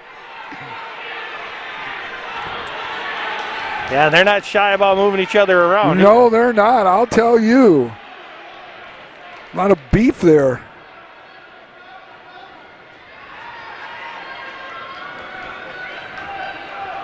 It's kind of like when we're out in Kennewa and we see the steer out on there. You know what? Black Angus. I'm thinking steaks right here. This is some beef right here. This is some big beef right here. Probably about as tough as those Black Angus out there. Yeah, but I bet you their mom and dad's out of house and home too.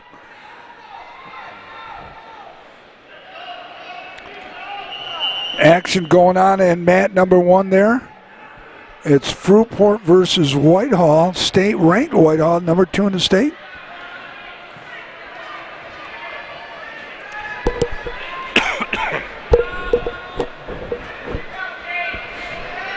I wish we could see the points. It'd be nice to see. Yeah, well, you know what? You're right. You read mine. Now, if this was like a dual meet, you know, the points would be up there and we'd be able to see it.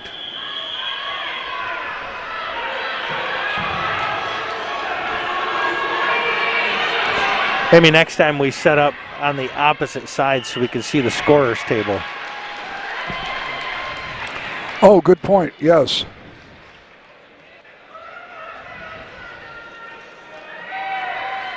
So Winner. Ravenna wins that one. Yeah, the buddy. 285 weight class.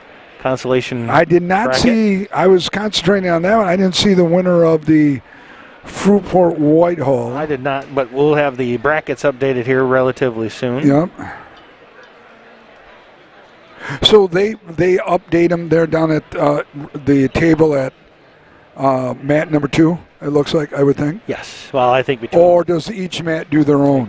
They could do their own. Yeah. I'm not sure.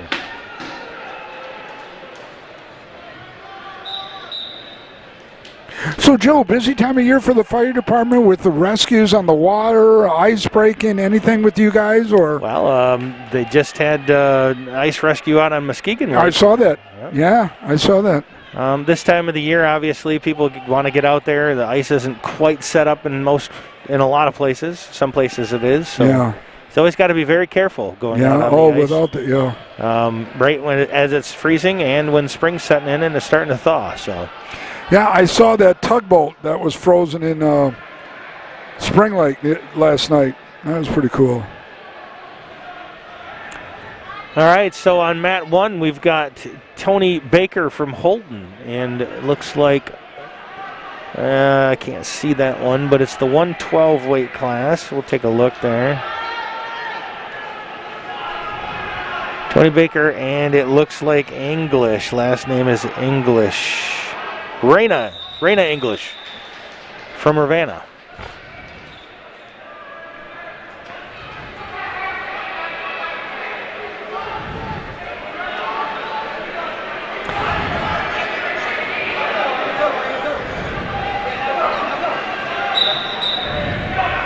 Again, working through the semifinals of the consolation bracket for third place.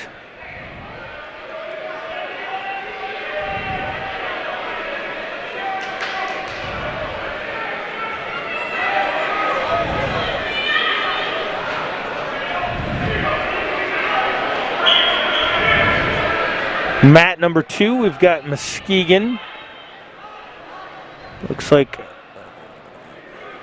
can't see the screen very well up there, but let me look here. It looks like the 103 weight class. Look at this, Joe, from the Fruitport coach. That's what I'm getting. All right. We got it, Coach. Thank you. For some reason, your current stat rankings don't come through on my phone. I see it, but I can't get into it. But thank you. I appreciate it. It says owner stop sharing or you don't have permission to open it. So give me permission to open it there, brother, and we'll get you going. So we've got Padilla from Muskegon and McComber from Holton. All right, Red Devils, baby. Just finished up. All right, who won? I did not see. Okay, so probably Holton. I'm a Red Devil deep down inside. I want you to know that. You cut me and I bleed red. Holton red. All right, so what do we got here? Mat number 1, Muskegon versus Reese Puffer, Joe. Mat 125 weight class, yep. Yep, it looks like it's Orchard View versus Montague. That'll be McKinnon versus Wilson the third. McKinnon from Reese Puffer. Wilson the third from Muskegon on mat 1. And on mat 2, it looks like the 119 weight class. And that would be Holton.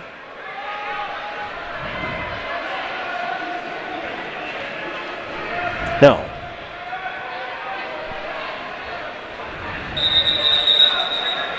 That's Montague versus Orchard View. Montague versus OV? Yeah. Roll for Montague and Russell for Orchard View. In mat 1, it's Reese Puffer versus Muskegon.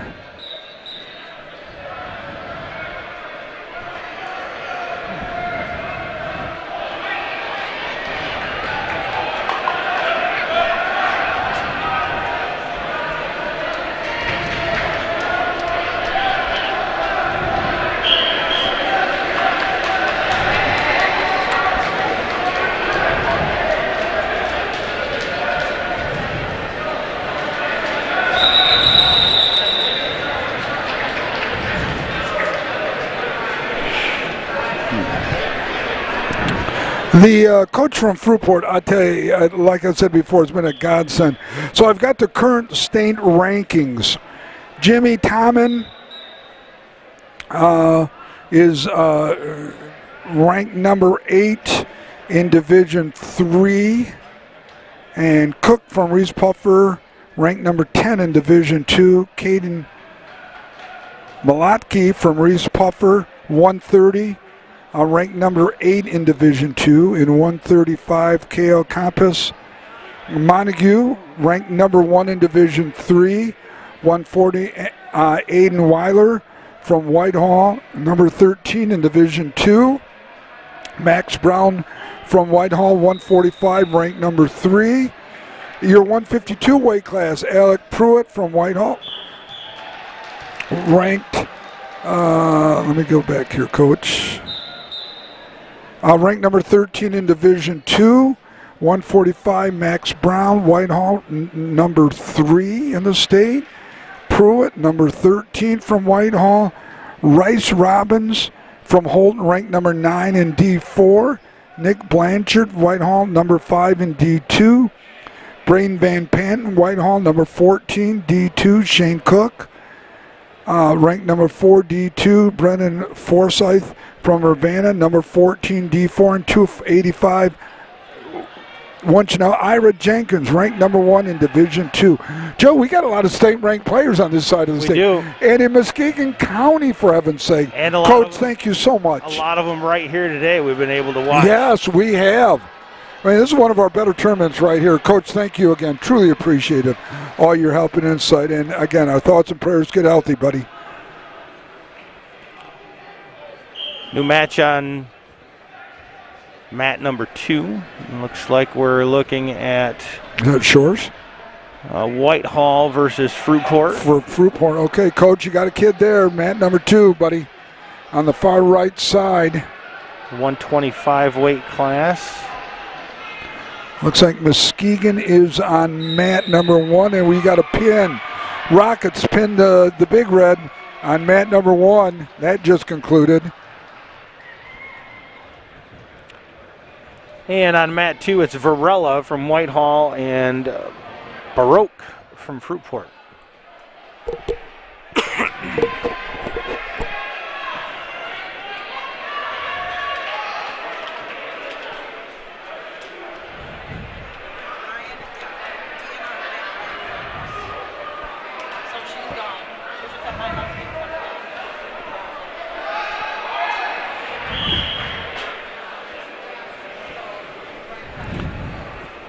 And starting to work through the semifinals of the Consolation bracket.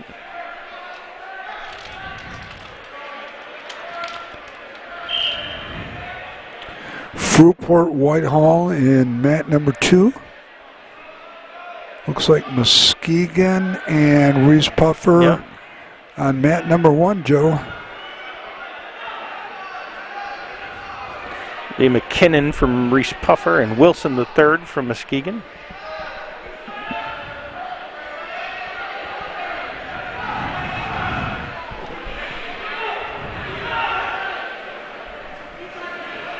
Joe's working on our other camera right now to get it up and working, looking on the video source. Oh, he's got it there.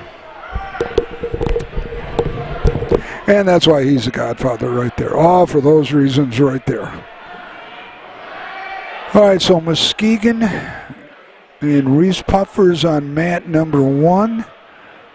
Whitehall and Fruitport, mat number 2. Mat number 3 has been shut down. It is done for the day. Your JV wrestling matches are done. Puffer and Muskegon again on mat number 1. That's going to be on the Cohen cam.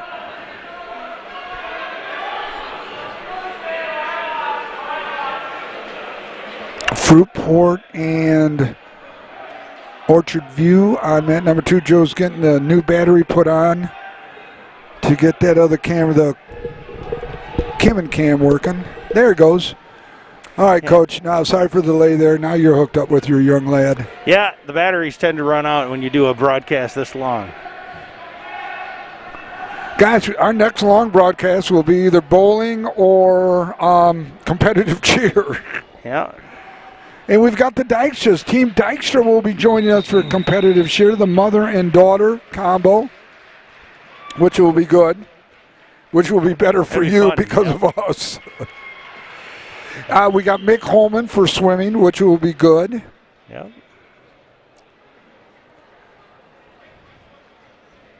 Try to get some other people here. Try to get former wrestling coach here at Mona Shores, assistant Steve Swanker, to join us. Was tied up at work.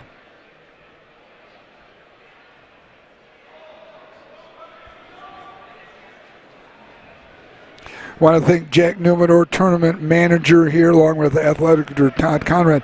Todd, for joining us up here in the booth. And Jack unable to do so because of responsibilities down on the floor. And I'm sure there were many, and they were always ongoing. Oh, I tell you, it's got to be just a ton of work sitting out there. Oh yeah, without a question.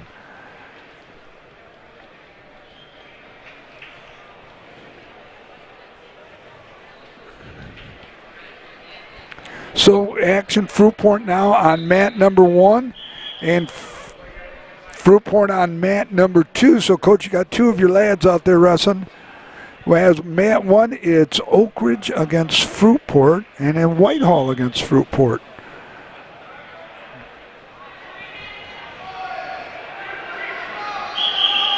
Boy, Joe, this is where the split screens come in nice. You know, for the Fruitport, for the Fruitport coach right now, he can watch both of his kids at one time, which is good. And really having the ability to have done all 3 cameras, all 3 mats at the same time. Yeah. I don't think we missed a meet. You know, no, I don't match. think we miss a match at all. I agree with you.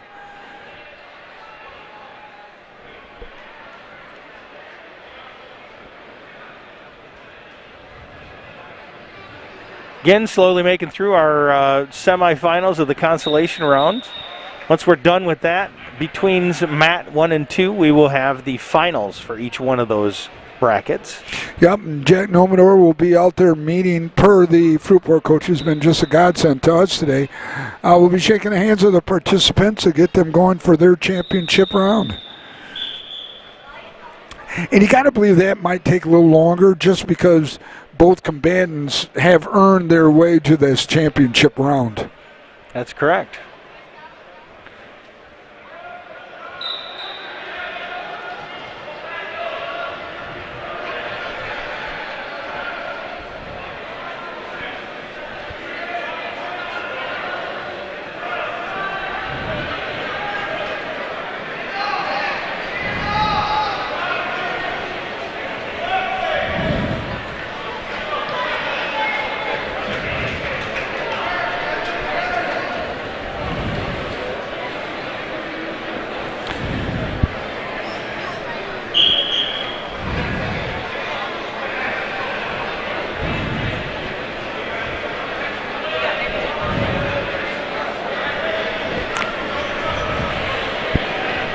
All right, back underway on mat number 2 as well as mat 1, mat 2. We're still looking at Whitehall and Fruitport, finishing up in the 125 weight class. Fruitport coach thanked us and again. Baroque. He hasn't missed a match of one of his kids today because of us. Oh, that's You fantastic. know, having the 3 cameras, he has allowed us to do that. Well, again, a lot of credit, a lot of thanks goes to the technical abilities that are provided to us because of the generosity of many of our supporters. So, Oh, absolutely. that's where Absolutely. Well stated, Joe. Well the stated. thanks belongs there for sure. Yeah, and always looking to upgrade because, you know, not speaking for Joe, but from the technological aspect, the more and better stuff we get, the better the production for all of you out there. Oh, for sure. Yep, for sure. They're dead? I don't know if they're dead or if they're just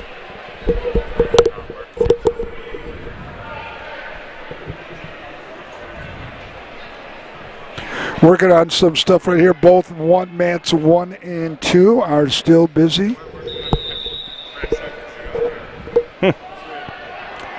Looking on a near pin right here, it's Holton, and I can't see, maybe Montague, I'm thinking, or Ravenna. Over here, it's Fruitport versus Oak Ridge, it looks like. Yep, that'd be Oak Ridge on mat number 1 still.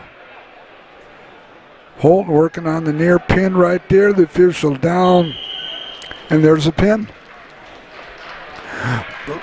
Is that Orchard? That's Orchard View with the pin. I couldn't tell if it was Holton or not. So Orchard View. Nope, it was Holton or Orchard View. Yeah, sorry. you're right. Orchard Right. View. Yeah, I couldn't see the OV because of the position of the lads there. Still working on here. Mat number 1 is still going. Oak Ridge versus Fruitport here on mat number 1. And that's going to be a match going all the way to the very end. Yeah, I think so to the last second, I bet, too. All They've right. been back and forth. Looking at Mr. David Wilson from Mona Shores on mat number 2 against Riley Wentworth. Warming From up Whitehall. on mat number 2 will be Mona Shores against, it looks like at this point, Reese Puffer on mat number 2 should be there, Whitehall. Joe. Should be Whitehall. Okay. 140 weight class.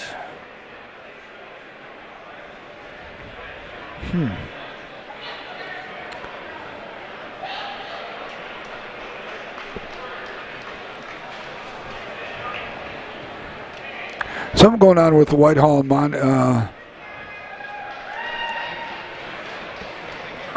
Might be a forfeit going on down here. It's going to be a forfeit Oh, you know what? because the Reese Puffer kid was warming up, And the Whitehall coach comes over to the scoring bench and crosses his hands like it's going to be a forfeit. So not sure what's going on here. Wentworth was who he would have gone against.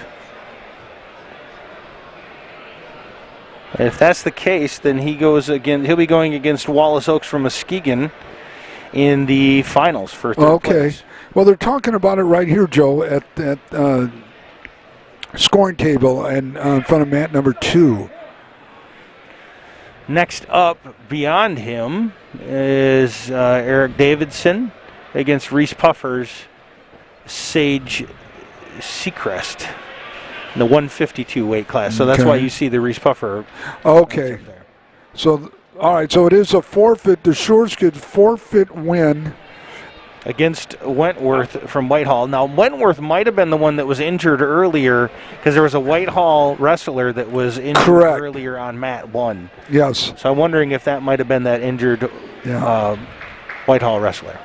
All right, so now Reese Puffer is going out against another Shores lad. Again, that's Eric Davidson.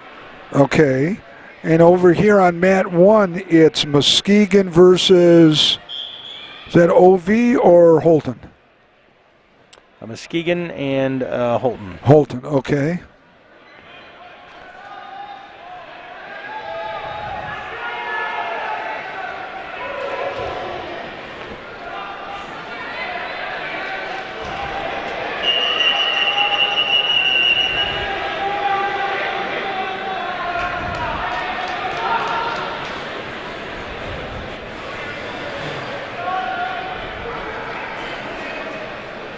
Ladies and gentlemen,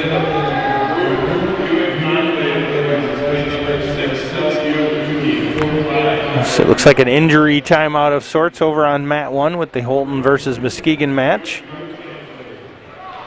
Currently on mat number 2 in the 152 weight class, Reese Puffer versus Mona Shores, Seacrest versus Davidson.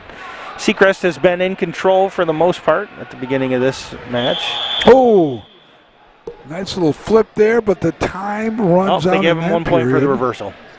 1 point for the reversal, okay.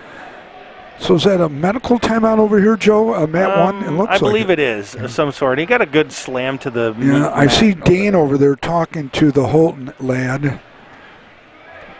I'm going to take a picture here to send the principal, Eric Carlson.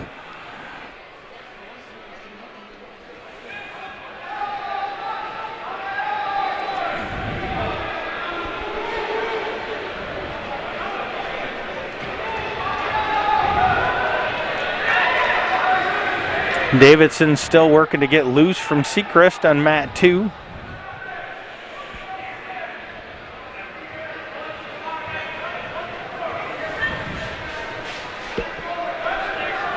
Can you remotely zoom in cameras from your location?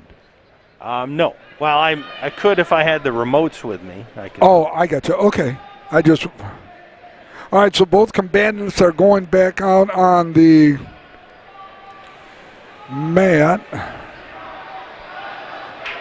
Oh, it's going to be a forfeit win. So an injury victory for the Muskegon lad.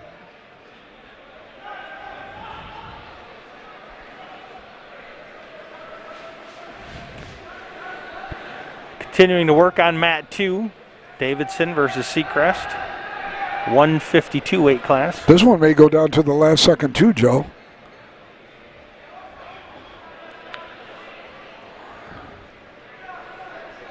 Puffer Kid trying to keep him inbound now, and the whistle blows. He just couldn't keep him inbound, so they're going to get a restart.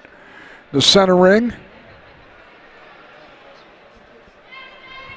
Why still packed house here at the Sailor Center, the 8th wonder of the world here in Muskegon County, on a beautiful campus of Mona Shores of snow-covered campus here on a chilly day.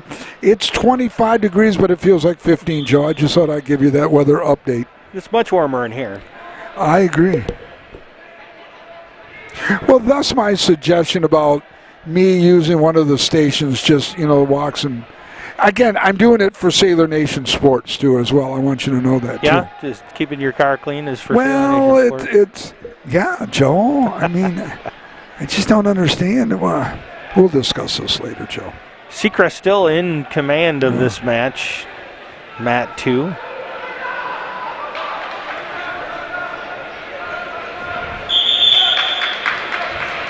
Out of bounds, and the period comes to an end. This one's going to go right to the tail end. Yep. This might be the last one of the day here. Now it looks like we got a couple of guys warming up. No, we've got plenty more yet. Not the last one of the day. Well, not the day, but how far are we from the finals? We are coming close to the finals here. Okay. So over on mat number 1, it'll be Ravenna versus the Rockets of Reese Puffer. Joe will have names for that. Shores and Reese Puffer are on mat number 2 as they continue. see, that's 145 weight group. That's Stafford versus Reeves over on mat 1. All right. I'm going to go get some water a minute. Good. Davidson now in control currently on mat 2 over Seacrest from Reese Puffer.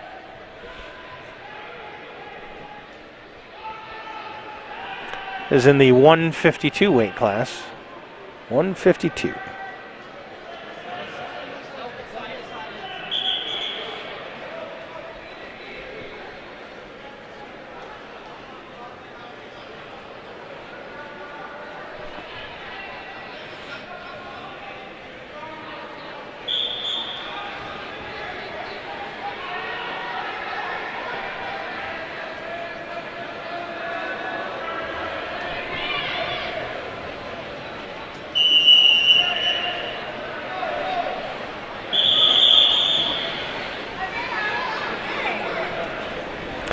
I'd like to thank you guys all for hanging with us, or if you're just joining us, either one was just fine. Thanks for taking time to check out our broadcast, Sailor Nation Sports Network here from the John Vanderbilt and Nexus Realty broadcast booth at the Sailor Center, bringing you the GMAA City Meet here for Muskegon, 10-team City Meet.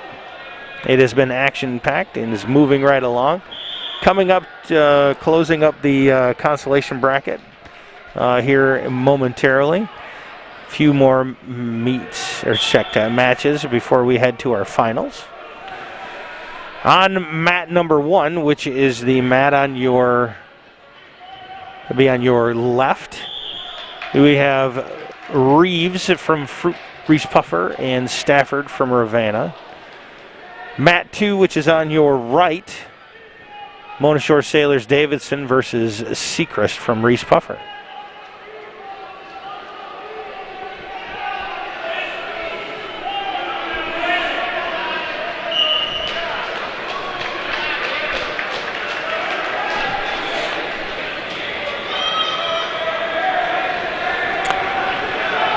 And Ravenna wins on mat number 1, advancing into the finals of the consolation bracket for 3rd place. Next up on mat 1, Montague versus Oak Ridge. Looks like Michael Moore from Montague and Garrison King, I believe it is, from Oak Ridge.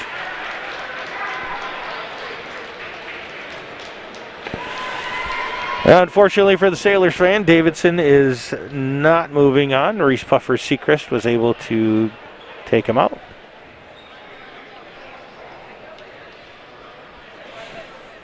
Next up on mat 2, Wyatt Jenkins from Whitehall versus, looks like Parker Lindstrom from Reese Puffer.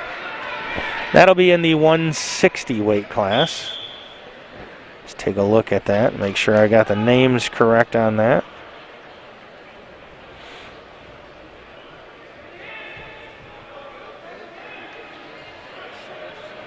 Yeah, Jenkins and Lindstrom.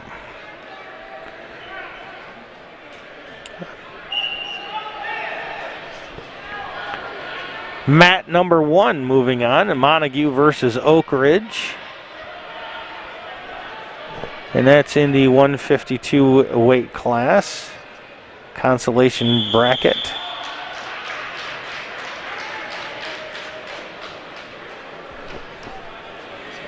And that's going to be Moore from Montague, and it looks like Kling from Oak Ridge.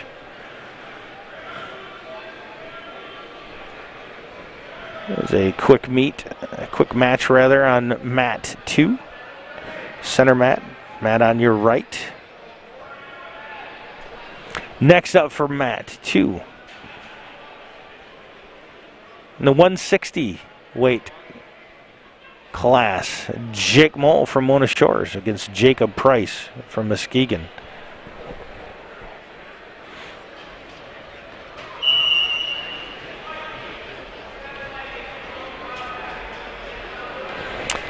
Winner of this one will advance on to the finals for the consolation bracket for 3rd place.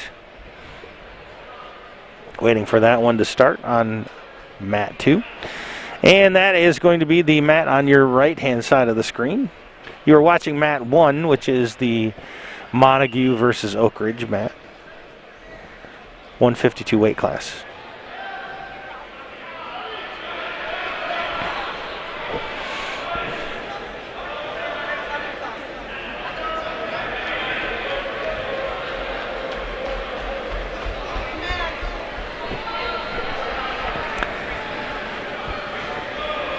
Long but very, very productive broadcast here today. I'd like to thank you all for joining us, all the fans from all the schools that have been able to enjoy this broadcast, especially those that are shut in or sick from COVID or any other type of ailment, those that might not be in town, grandparents, friends, whatever you may be. If you're enjoying this broadcast, we're glad to have been able to bring it to you. Sailor Nation Sports Network here from the John Vandervelde Nexus Realty broadcast booth. And on mat 1, Oak Ridge is the winner. I'm sorry, Montague. Montague is the winner of the 152 weight class consolation bracket. Moving on to the finals there for 3rd place. Next up is the 171 weight class, Fruitport versus Muskegon Catholic Central. Pause in the action on mat 2. I believe we're waiting for, not sure what we're waiting for there, but once we have those matches going, we'll bring it to you. In the meantime, mat 1's getting ready to get underway. 171 weight class. Hunter Leonard from Fruitport versus, is it Sayer?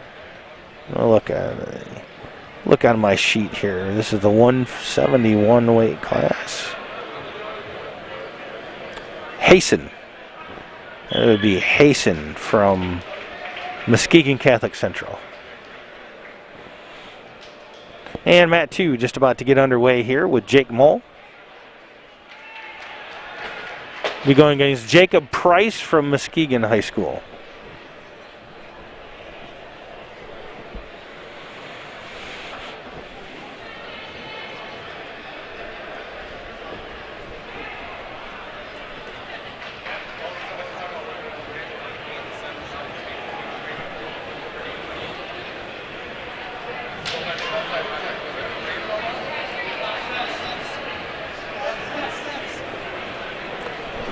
Mat 1 now moving on to what appears to be the 189 weight class. Orchard View, Jason, I believe it's Jason Tuttle, against Farmer from Muskegon. Jake Moll still waiting for his opponent on mat 2. Cohen, how you doing down there, buddy? Still okay? Can you hear us all right? He was having trouble with his headphones earlier. We just wanted to make sure he could still hear us. Still a very good crowd here at Sailor Center.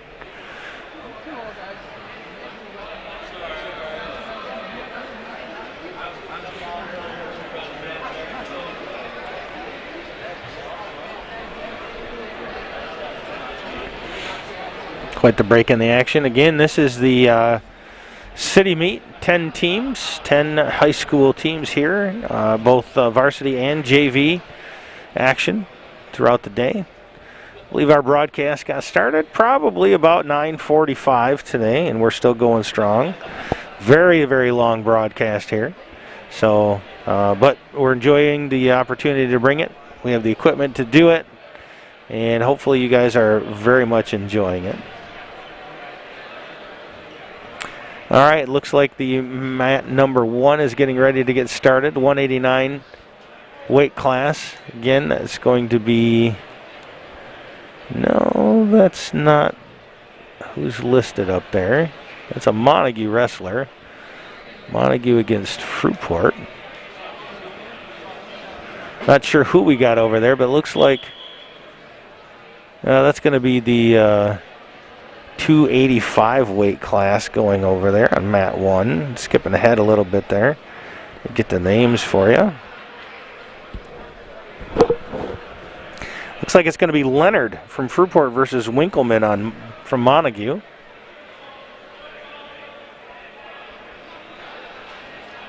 Cody Leonard and Joe Winkleman. Again in the 285 weight class.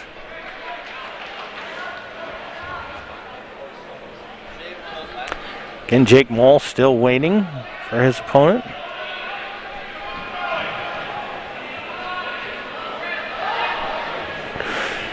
Not sure what it is that's stalling that one out, but we'll be ready to show it as soon as they're ready. So.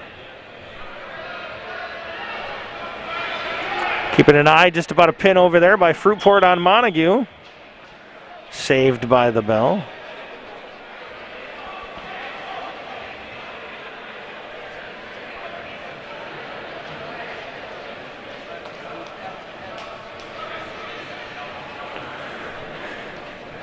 Jake Moll keeping himself warm for his next match. Jake Moll wrestling at the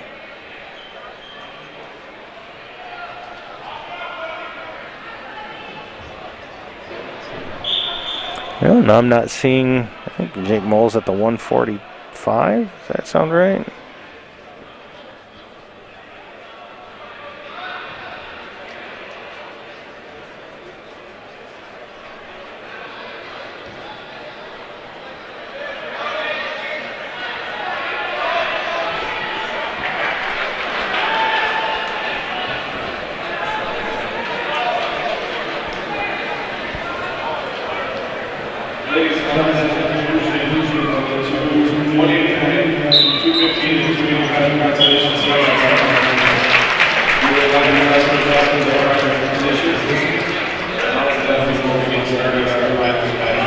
All right, Jake Moll is now underway against Jacob Price from Muskegon on mat number 2.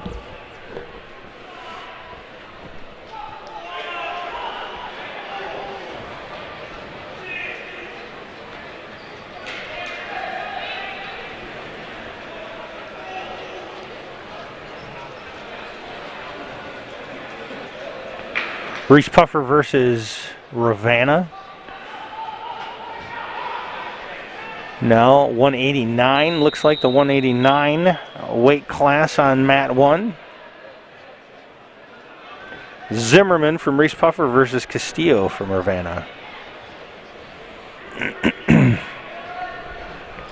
Again, keep an eye, Jake Moll on mat 2, going up against Jacob Price from Muskegon.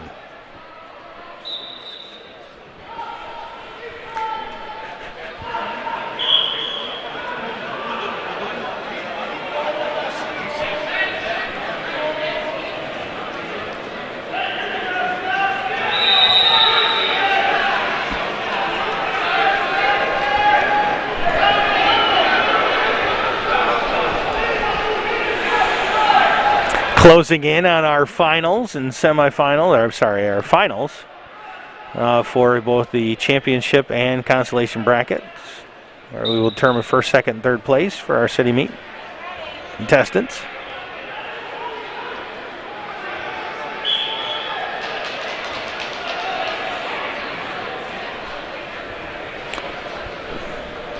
Again, Jake Moll on mat 2. To the right on your screen. Jacob Price currently taking control of that. Getting close to a pin. Not quite able to get Jake rolled over. Mat 1 still showing the Rockets and Ravenna.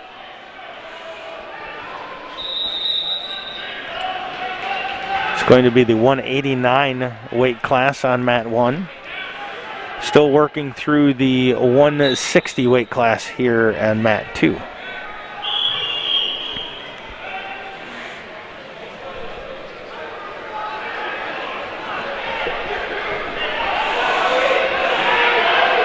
Oh, Jake is, just about got him turned over. Just about got him turned over. Looking for a possibility of a pin. Getting some extra points in there.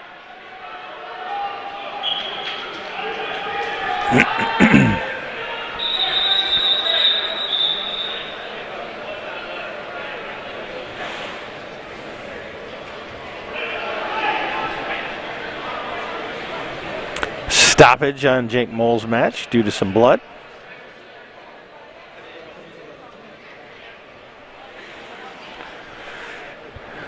Meanwhile, Matt, number 1, Ravenna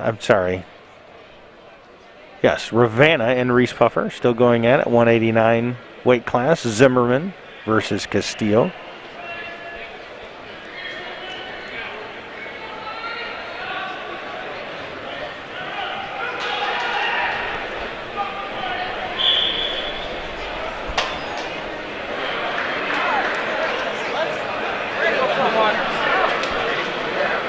Great camera work by Cohen over there. Kimmin had to leave. Those of you who were here with us before.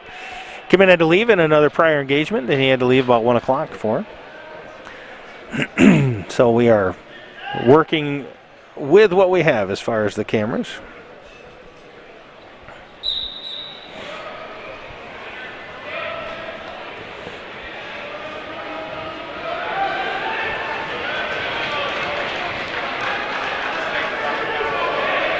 Jake Moll still working to gain more control over Jacob Price from Muskegon.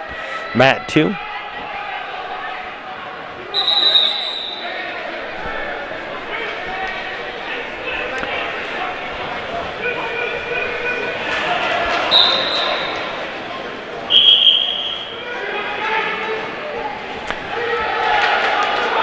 Jake with a nice takedown, getting a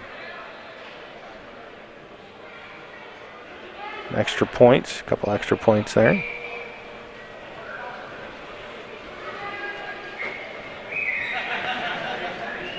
Unable to see the points here. I know that we are pretty evenly matched up, I believe, point-wise between Jake Moll and Mr. Price from Muskegon. A quick stoppage of wrestling on mat 1 between Ravenna and Reese Puffer. Back at it here momentarily.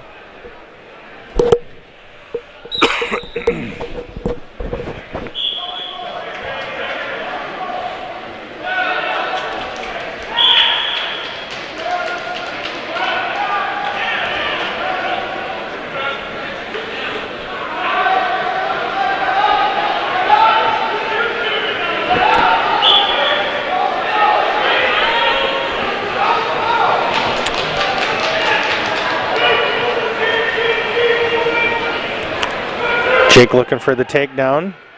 Is he going to be able to get it? Not quite. Still looking for it.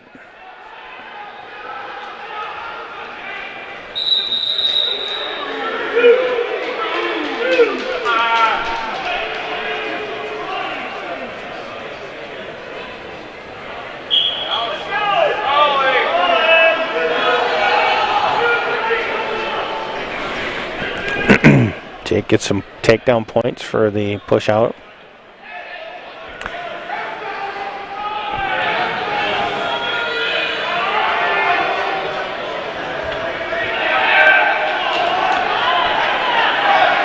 Muskegon wrestler Price is a little bit shaken up with that last one.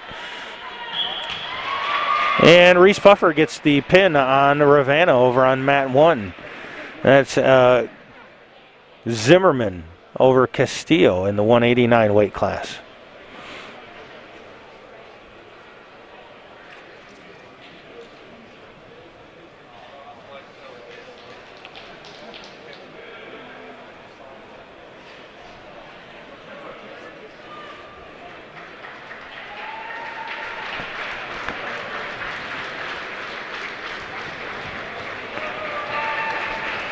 And Zimmerman will move on in the Consolation bracket.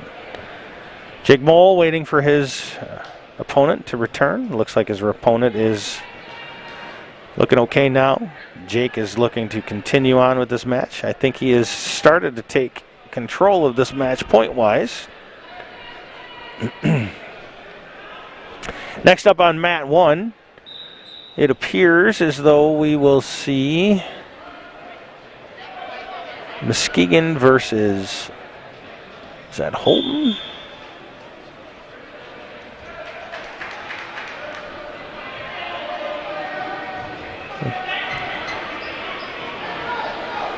I'm not sure what that is over there.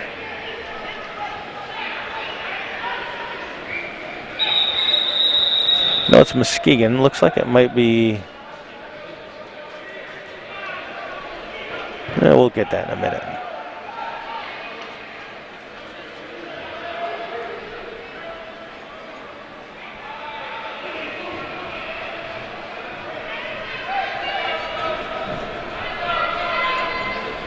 That's Muskegon versus Orchard View.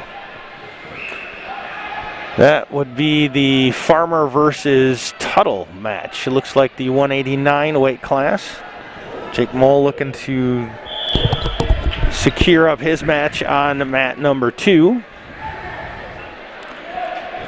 And we now have Mr. Davros back. Mr. Davros, how are you? I am well. I was down in the hospitality room. Of course you were.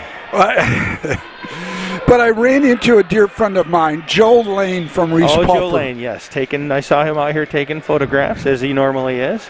Well, he's back working for the Reese Puffer district. Good. And working with behavioral at-risk kids, and he's just a gem. I worked with his wife, Shari. Anyways, he complimented us, and I ran into the guys, Scott DeCamp. Yeah, Scott DeCamp, yep. And who's the other guy that works with him? From that. Yeah, from Catchmark. Yes, he's here too. They're covering this as well. Yep. I chatted with them a little bit. I've seen them. They're not having to worry about the live action. They get to take pauses when they want, right? Oh. Okay. So anyways, talking to Joe about what we're doing, I said, boy, next time we cover a Reese Puffer thing, I'm going to call you up and I'm going to have you come join us and chat. Very involved in that. Sure. Jake Mole moves on to the finals for the Consolation bracket from Mona Shores.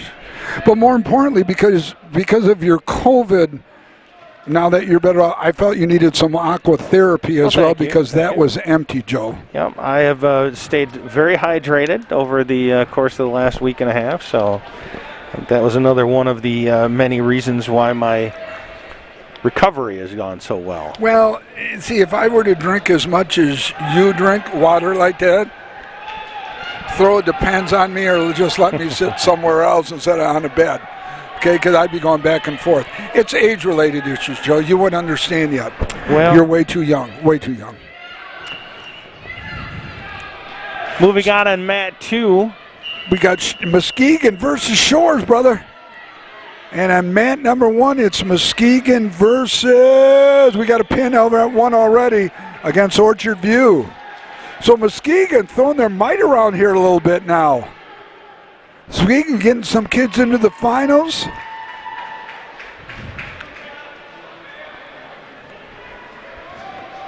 But I tell you what, not many people. In fact, there's probably more people now than we've had for a while. I mean, there's people standing all the while on the sideline here, up along the track, up about where we are.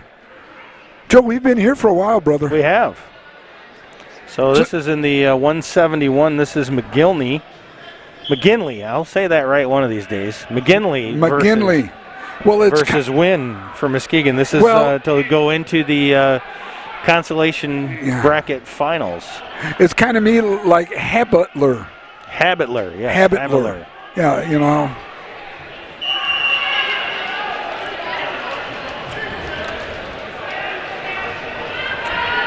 Is that Cohen over there talking to the stout boy over there? I think so. Yeah, it looks like it. Probably waiting for his finals over there. Yeah, some of these kids have a long break. They have a really long break before the other stout. Looks just like his brother. Yeah, he wasn't as big. Colt was a big boy. Colt was a big lad. Shandar Ricks from Muskegon coaching up his young lad there on mat number 2 in the middle.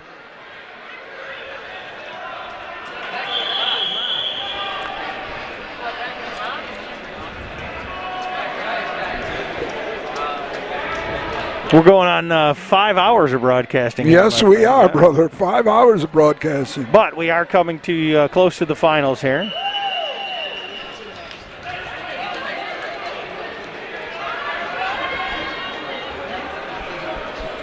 Again, Cam McGinley. There you go. Cam McGinley. You know, he's a twin, Cam and Connor. They have twins. Is that right? Yeah, they both played for me. Good kid, great kid. God, I can't. That group of kids was just phenomenal. Every group of kids is great kids, but you have certain groups that you really love.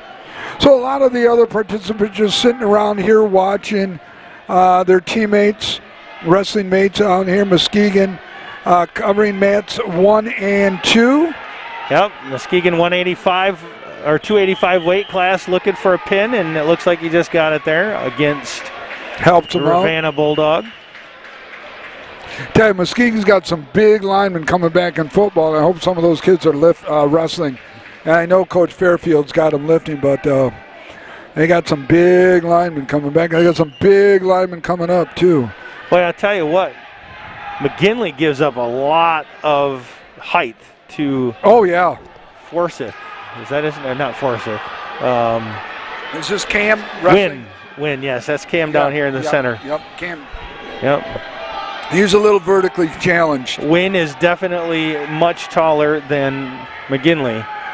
And that's tough, even though McGinley you're in the same weight class. Right, but, boy, the leverage you have over size is huge.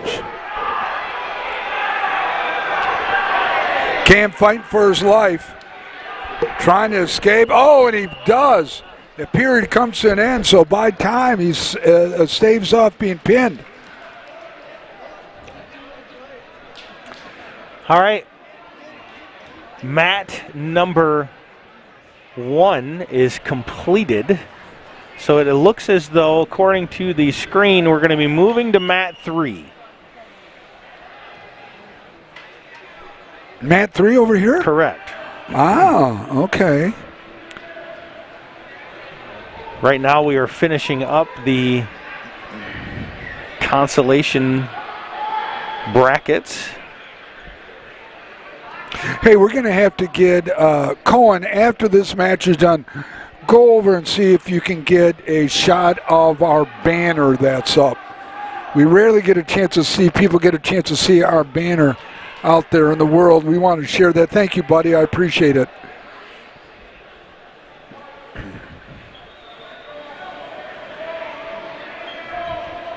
So is Kimmin doing something outside today? Yes. Oh, yes. Not sure what it is, but yeah, better him than me. Oh, my goodness, yes. Well, it's 28 degrees. It's not too bad. Well, I don't know if it's a balmy 28. Other injury stoppage on mat 2 with Cam McGinley. But it feels like 15.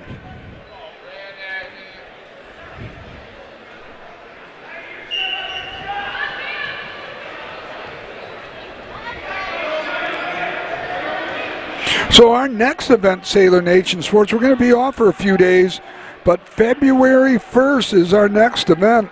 And we'll be nice and warm for that one. Oh, we'll be warm and humid, too. Warm and humid. It will be boys swimming versus Zeeland East, and the legend himself, Mick Holman, will be joining us.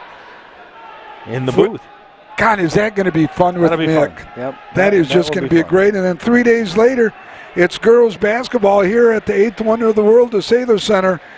The girls basketball team will play host to the Red Hawks of Grand Rapids Union. Girls have been doing very well this year.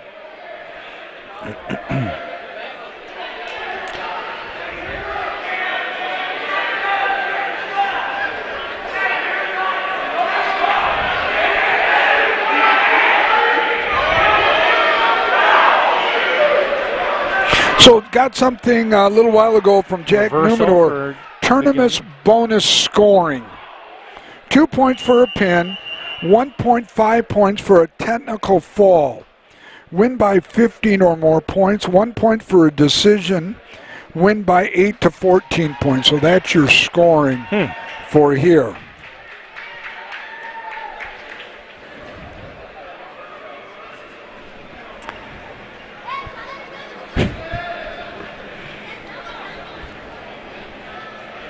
And there's a nice shot of our banner from Cohen hanging here. Oh, in yeah, the that Sailor doesn't look Center, bad. Sailor Nation Sports Network, yeah. My side's sagging a little bit. Yeah, that's not good. It's good stuff.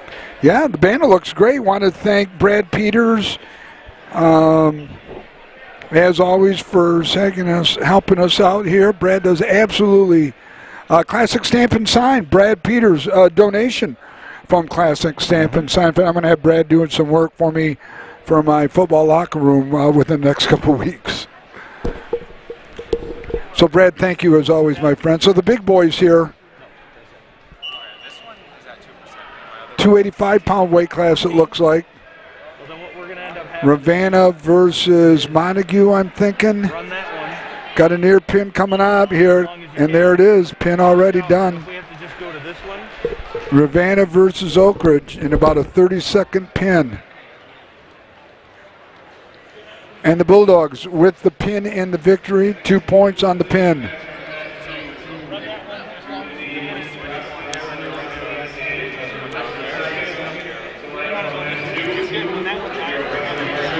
Muskegon heavyweight coming out on mat number 2.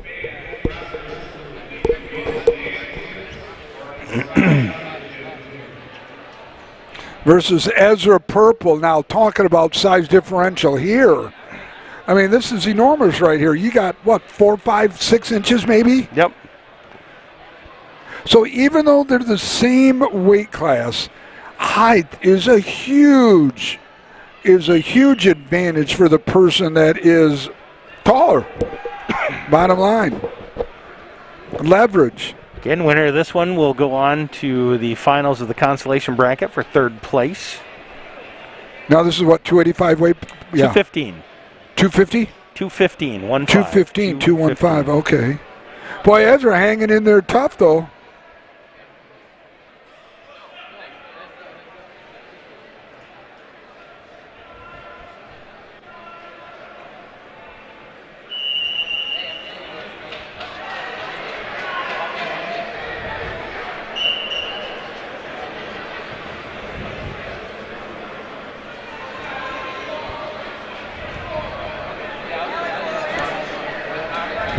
We are pushing the limits of our batteries for our cameras today. We're getting to the very end of these. Will we have enough time for final? Well, yeah. I mean, we'll at least with one camera for sure. Okay.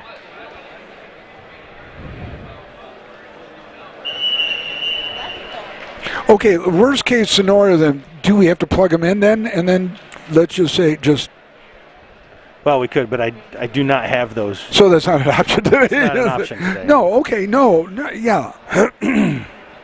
Yeah, well, this would probably be the limit. Actually, you know what? I may actually have those in the car.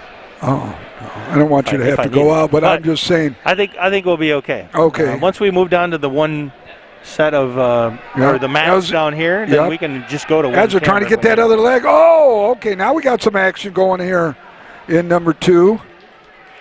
215 weight class, Muskegon versus Mona Shores. OK Green Conference action here. Boy, talking about a battle of heavyweights right here. They are just going at it.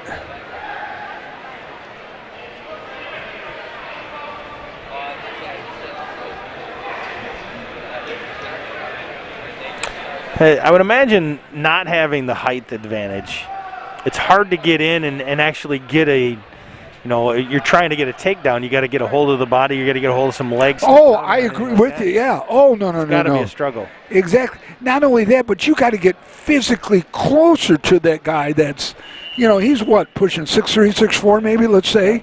Ezra's all what, 5'8", 5'9", maybe. So there's 6 inches right there. yeah, this can grab on and keep a distance from it. Ezra's got to get really close to him. So, yeah, I mean, there's one, advantage/disadvantage right there.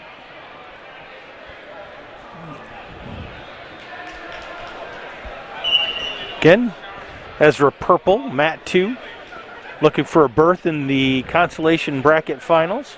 Ezra, a 4-year wrestler from Mona Shores.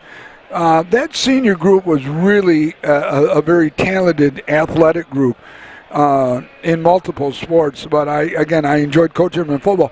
But they were really close-knit in wrestling. They really enjoyed wrestling. And Connor McGinley didn't play his senior year, was going to concentrate on wrestling. Ezra didn't play his junior year, was going to concentrate. So a lot of those kids really dedicated themselves to the wrestling, and that's what it's going to take. That Todd Athletic Director Conrad brought up. It's going to take kids like that to really concentrate. But we're going to have to get younger kids as feeder to this program, and that's the tough sell for a wrestling coach, to try to develop a culture of wrestling. Right. Yeah, we also don't get to see how much time is left to not only the score, but correct. time on the.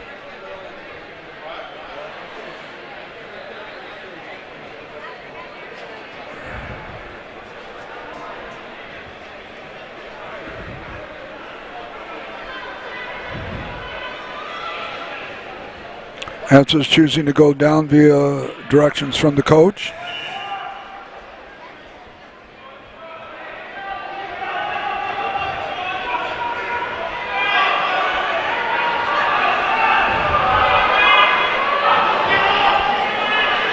Interesting to watch the coaches for both sides of the coaches here.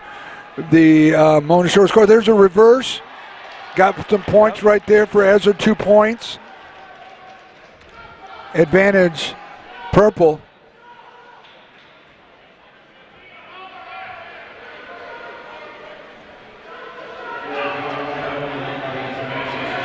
As they're trying to find, see now here's where the Mesquite kid might have the advantage with just a leverage in size, yes, Joe. Just the simple now Ezra, height. Exactly.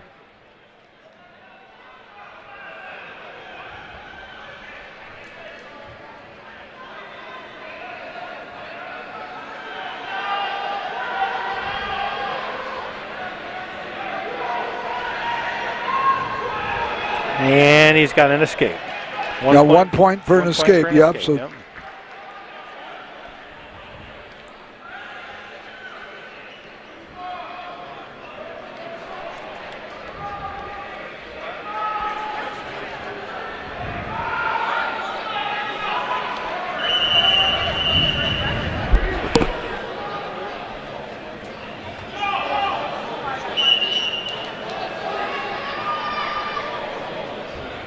Again, I'd like to thank you guys for joining us. We're closing in on the finals here at the city meet for wrestling, the 10-team city meet. How many people have we had total, roughly, Joe? At the most? We've averaged about a dozen. Okay. Right now, currently, we got 15, 16. Good. Well, welcome so everybody. Hope you're enjoying our broadcast. I think people are signing in to see the finals. The finals, yeah.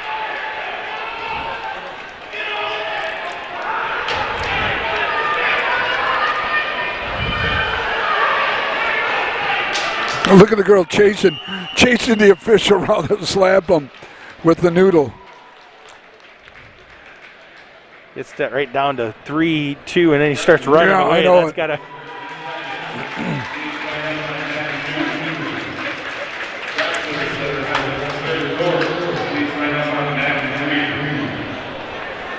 All right. So I believe that brings us to our finals. Brings us to the finals. Looks like we're going to have a short little break. Do we want to take a break? Yeah, let's take a quick break while they do that. We'll go ahead and let Cohen get set up, and we'll be right back. All right.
right, ladies and gentlemen, we are getting ready. We are setting up our matches for finals. They are making the announcements right now as we speak.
Each one of the weight class breakdowns are being done right now.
Ira Jenkins, once again mentioning him.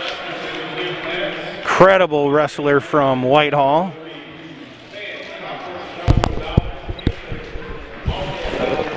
All right, we're about ready to get underway. Now here. We're going to rock and roll finals and Consolation. Coming up, match 2 and 3, as Joe stated.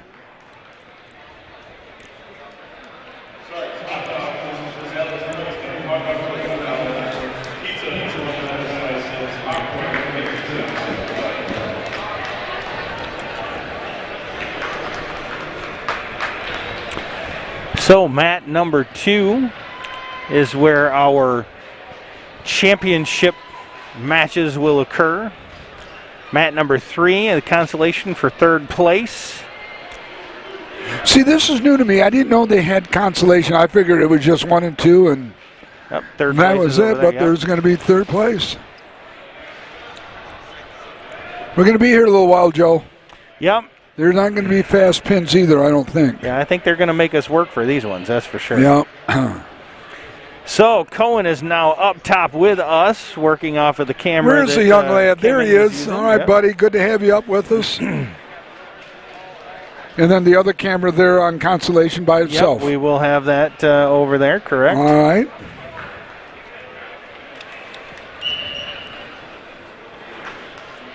All right, so we've got matches underway. 103 class. Reese Puffer versus Montague.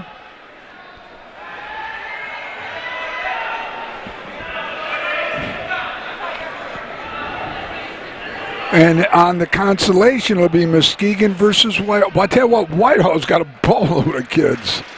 You're right, Joe. They're good. They are flat out good.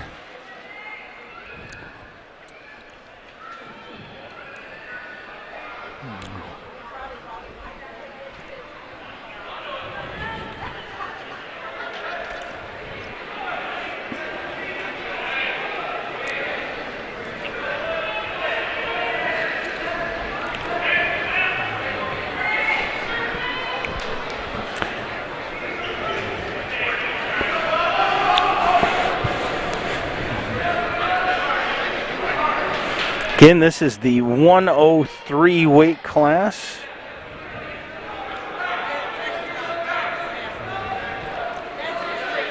And it's interesting here too, Joe, if you're looking and people at home can look, you've got 2 officials out on here for the championship round. We've got Ian Cook and Jimmy Tommen. Ian Cook from Reese Puffer and Jimmy Tommen from Montague.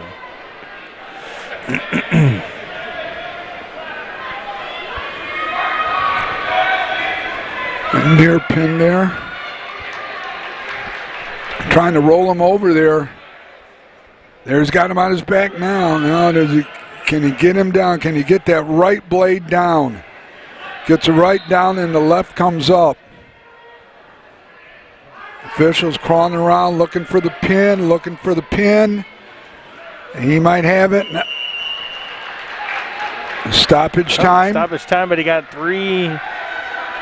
Consolation underway on mat number 3, Whitehall versus Muskegon. Yep, that would be for the 103 weight class as well. And that is going to be Taranko from Whitehall and Padilla from Muskegon.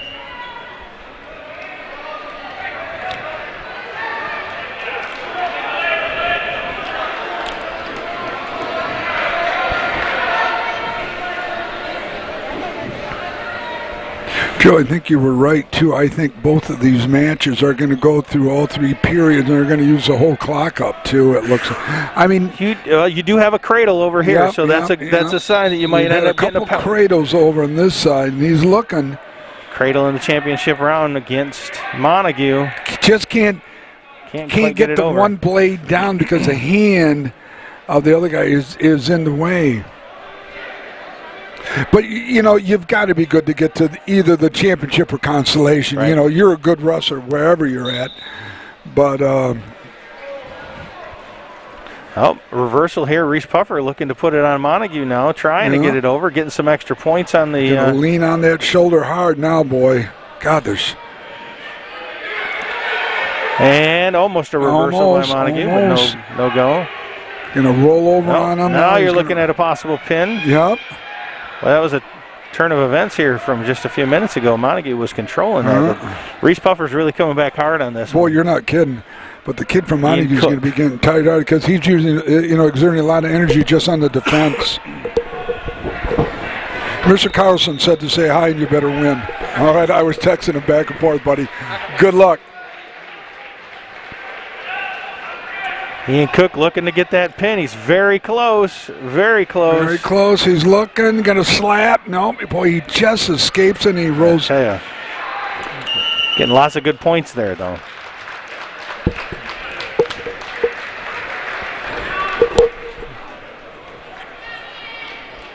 Winner is the Rockets. Reese Puffer wins that championship. Is that 103, you said? Weight class. What was that weight class? Yeah, 103 weight class 103, goes to so we're Reese going to start Puffer. from the light to the heavy. Next up is the 112 weight class. We're still.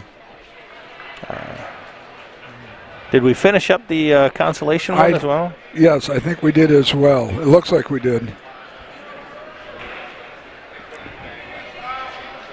All right, I'll have to look to see what we got in the 103 for a winner on that one.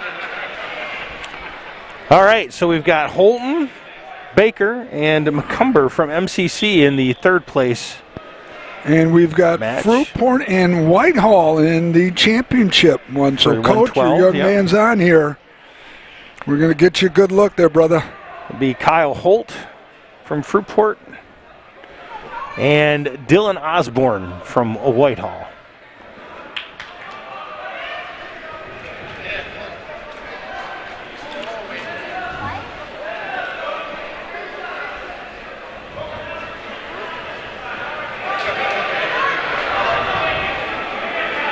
But I'll tell you what, Whitehall and Montague have people in almost all of the classes up there. So Do they really? I mean, it's just that between first, second, and third place, there's going to be a lot of Whitehall and Montague. A lot of Reese Puffer as well. A couple of Shores sprinkled in there. Looking forward to showing you those matches coming up.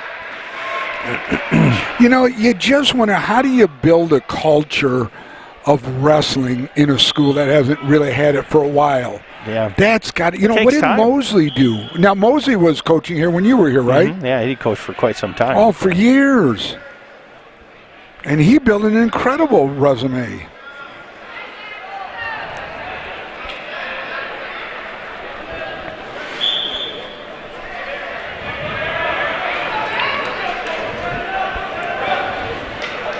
There's Joe Lane over there on the far side, on the southwest side. They're taking pictures.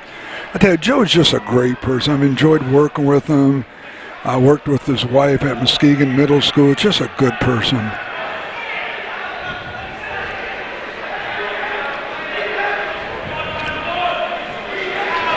Whitehall working on the pin here against Fruitport, trying to get, look at the official. Trying. Yeah. Fruitport's not going to let him do it, though. No, got a point for an escape. Nope. You got him extra points for the almost pin. Oh, almost pin, okay. Went to Do you red. get points for an escape then, I You take do, it? but that was not considered an escape. Oh, I got you, okay. So timed out there. Holton's still working hard over on the third place mat against the MCC. Tony Baker from Holton. Over on the Consolation, was it Muskegon Catholic Central versus Holton. Holton? Yep. Okay. Red Devil pride here.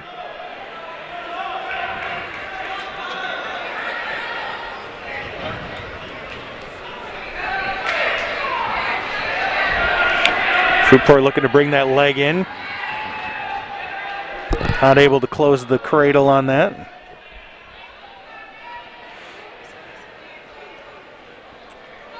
Boy, he's getting very close to closing that cradle up. Just can't get it. Whitehall won't get it. Reversal for Whitehall, the championship match. Looking at the 112 weight class right now.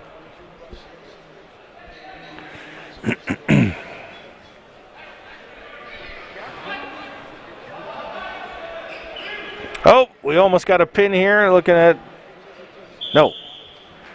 Whitehall is,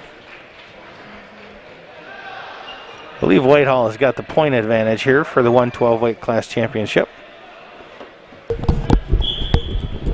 All right, just called Eric Carlson on the phone to let him know we've got some Holton lads that he's going to want to tune in to us. Well, So if he hasn't already, I'm already disappointed. well, I understand, and I've got to be. He's my boss, so I had to be ginger with this. You guys are watching the Sailor Nation Sports Network. The left screen is your championship match. Right screen is the consolation match. Currently in the 112 weight class. You got a and pin. We got a pin. Whitehall with the pin. Wow. That was work. That young man had to work. Again, you are correct. Whitehall with the pin. Whitehall with the pin. I like those unis that they're wearing. I can read Whitehall on them. You got the big W on the back. See, that's good for your aged eyes, right? Well, yeah. Plus, they're good looking. Look at them. Colorful. Got the verbiage on the front, the nice looking W on the back. Holton and MCC still going to town over here on the consolation mat on the right-hand side.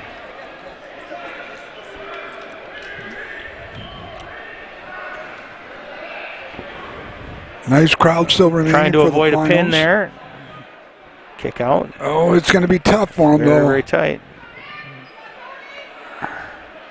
He's able to get rolled over a little bit.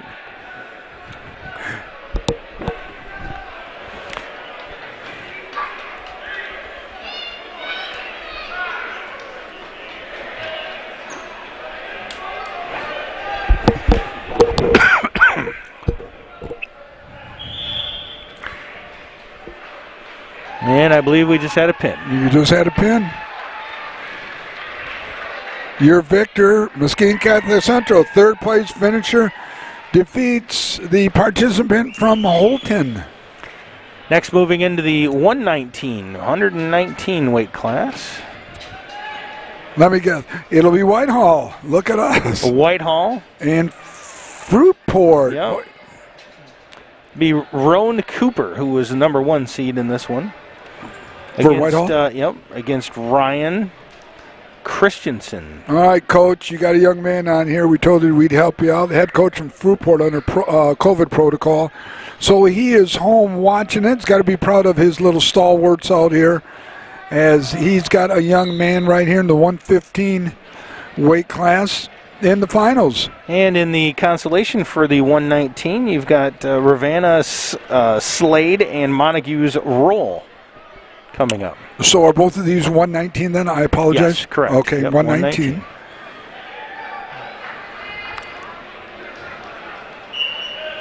Next broadcast for Sailor Nation Sports will be February 1st. We will be at Muskegon High School covering boys swimming. Guest color commentary by the legend himself, Mick Holman. Hope you'll be able to join us in as we cover swimming from Muskegon High School to start the month of February, the Valentine month.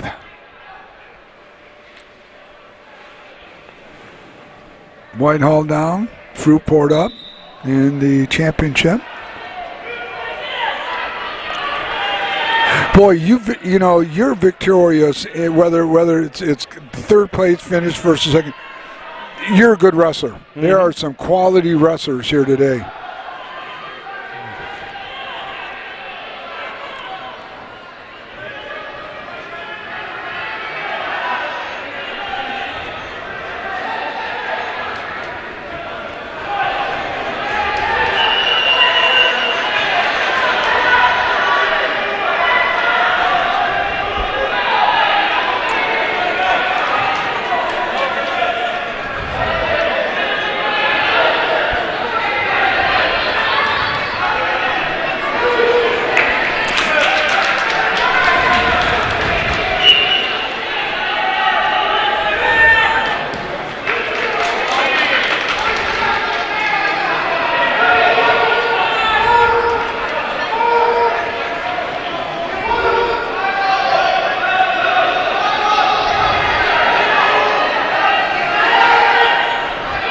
Want to say good afternoon to Eric Carlson, principal at Holton High School. He's watching on air here as he's got some Red Devils that have made the finals here, and he's got a state qualifier coming up as well. So, Eric, I want to welcome you and your family to Sailor Nation Sports.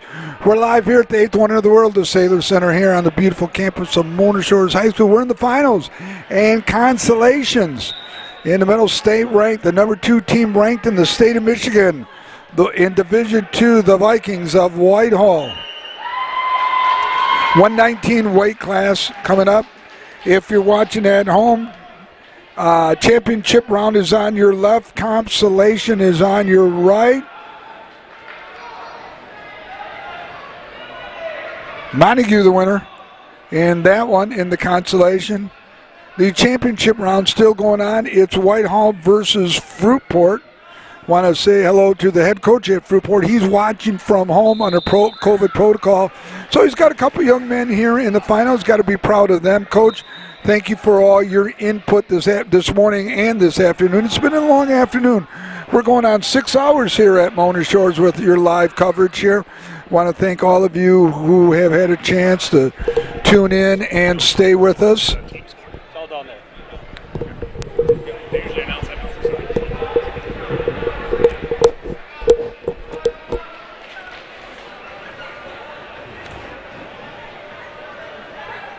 So it looks like, Joe, they wait for both.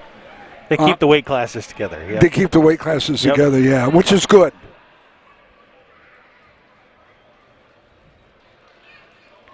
$119's championship wrapping up. Oh, Ooh, there we go. got a reversal. Hey, this is going to be a good one right here. Takedown, actually.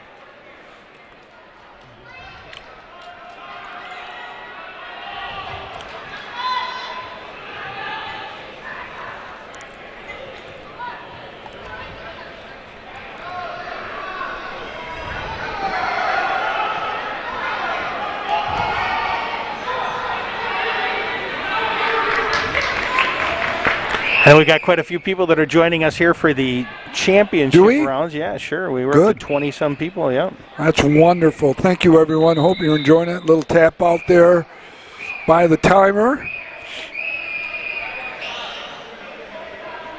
So we're going to go into round number 3. Well, this is a good one, Joe. Yeah, Whitehall versus Fruitport. This is the 119 weight class. 119. Got Ryan Cooper from Fruitport. Roan Cooper from Fruitport. Ryan Christensen from Whitehall. Ryan versus Rowan. That was confusing. And we're best to have Colin. I just thought I'd throw that out there. You got it, Colin. Colin swore the brace. You could tell it's been a 6-hour broadcast. Yeah, I know. You We start get a little getting punchy, like aren't we? that, Yeah, but Cohen's got the braces going there. He's looking good there, smiling, all happy and everything. Cohen's thinking, though, God, I can't wait till football season. I can be in the stands with the girls, TV guy, monitoring, getting some girls on Sure, TV. sure. Look at him smiling, turning red over there. It's a nice shade of red, Cohen.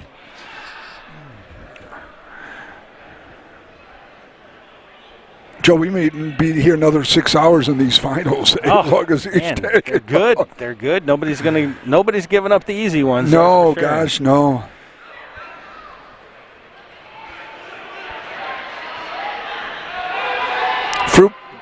Fruitport and Whitehall. Whitehall, the Division II ranked number 2 team in the state of Michigan. And boy, I tell you what, they got a plethora of wrestlers. But I tell you, the Fruitport lad is making this young man work for every ounce that can be given. Yep.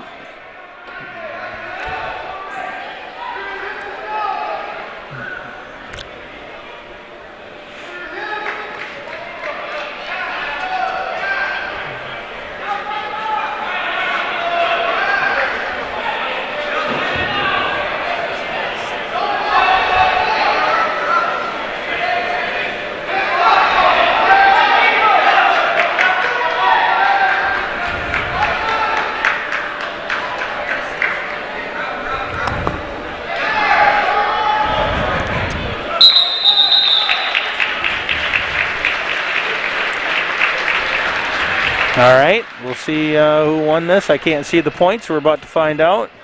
Goes to Fruitport. Roan Cooper. Hey, Coop comes away Fruitport getting their first championship. Congratulations, Coach.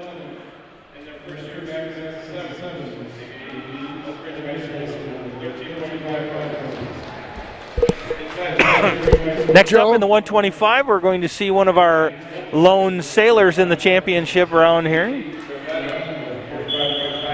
Mr. Anthony Cage coming up for the 125.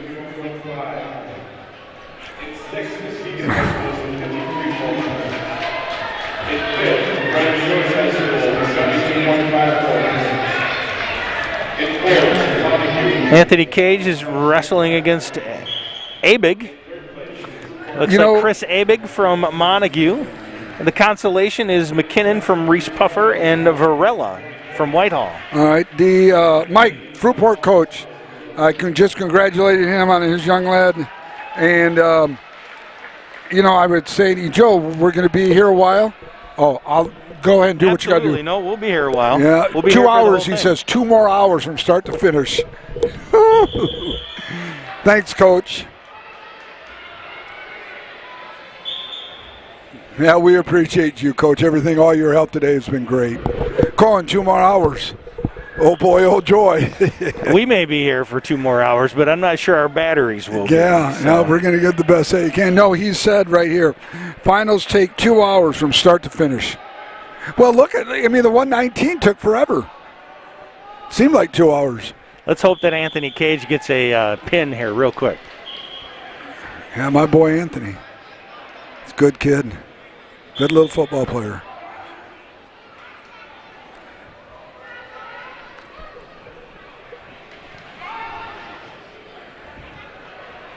It'd really be nice to see one of our shortest kids get a championship. That would give us, especially a young kid, to build a foundation, sure, get other kids out here for wrestling.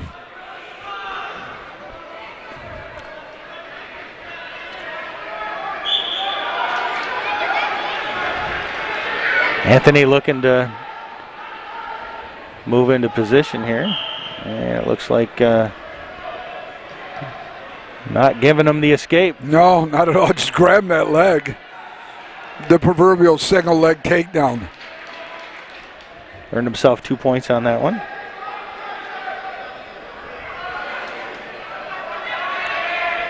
Boy, a solid win for the Sailors would certainly go a long way in building back the program for the coach.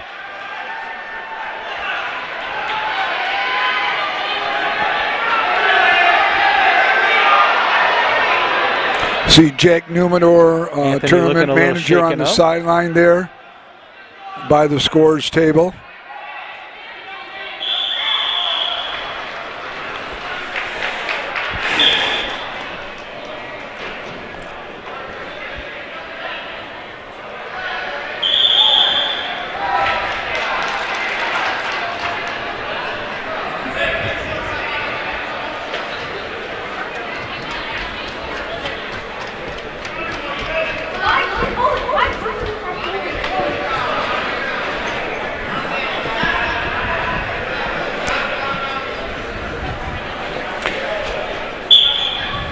Anthony starting out on top. Looking to get the takedown. No points yet. Maybe. No. We got a gal on the sideline over here, maybe her boyfriend or brother or something. She's kind of moving there with what she's doing on the corner right here. It's really cute.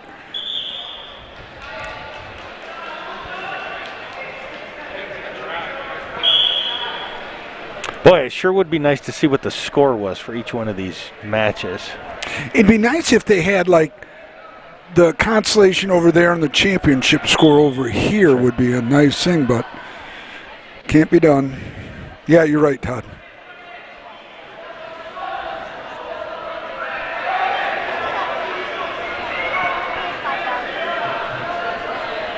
In the consolation, we're looking at Whitehall versus Reese Puffer. Anthony Cage, however, for the 125. Ramona Shores looking to win in his 125 weight class. A huge win from Mona Shores tonight or this afternoon. For some, if as many kids as we had the finals could get us a win right here, whether it's third place finish, first or second, to help this coach build the tradition back here at Mona Shores under legendary head coach Mosley. Don Mosley, longtime head coach, built a wonderful program here.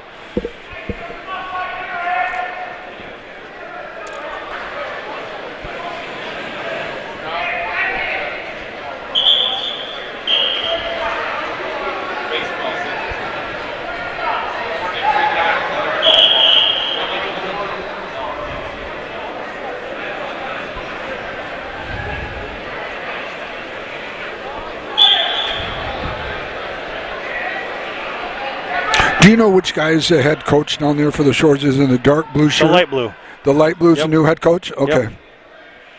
Brandon Pastor. Did you go to school with him too?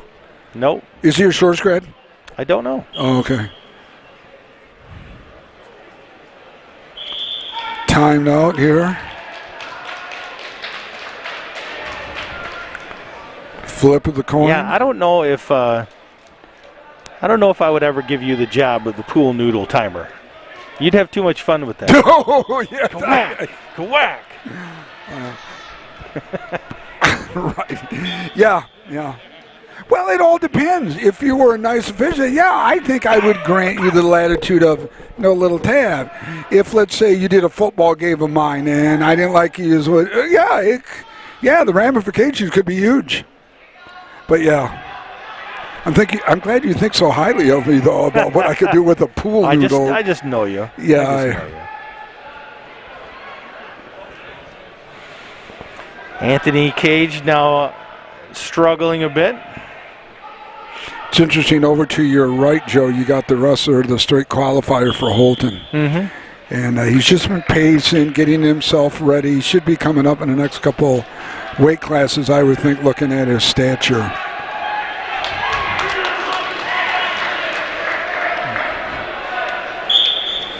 Cohen thought he was going to go on a date tonight. That's probably not going to happen because we'll probably be doing here. We'll probably still be here. So, yeah, you might as well just kiss your girlfriend. Yeah, you're not going on any date tonight, Cohen. I heard about it, Cohen. I got eyes and ears around this school.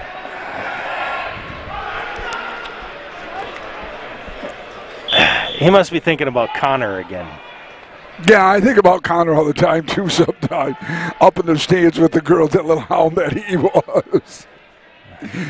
Oh, my God. Where was it? When we were in Bay City for that game and he wanted to go to school, he was looking around. Oh, my God.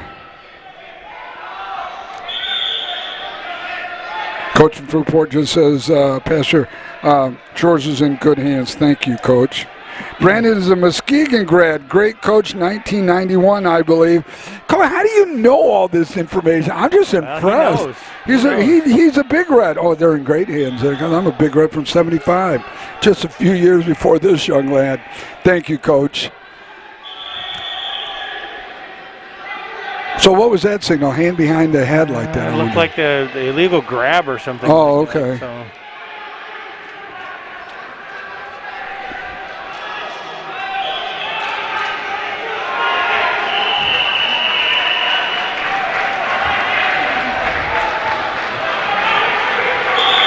Well, I tell you, both of these championship rounds in Constellation are going right down to the end. And Reese Puffer took the third place on the Consolation mat there.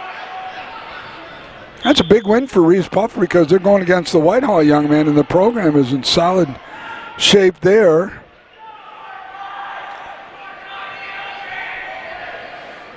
Pastor.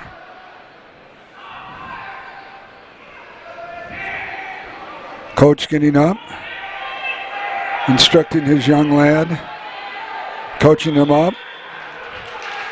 All right, we're going to see who won this one. We can't see the score. Coach is, all right, official's going to raise a hand to the victor right here. Looks like it's going to be Mona Shores. Anthony Cage takes our big first, win for the Sailors and Coach Pass. 125 Congratulations to them. Big win for Mona Shores. Yes, big win for absolutely. the program. Absolutely. City champion. County champion. So moving on now from the 125. We'll be moving up to the 130. So the hand behind the head means potentially dangerous. So, Coach, thank you again. I can't thank you enough for all your insights and stuff like that. Championship match for 130 weight class is Buys from Whitehall and Askins from Montague. Okay. Over on our Consolation for third place, we've got Peterman from Orchard View and Cunningham from Oak Ridge.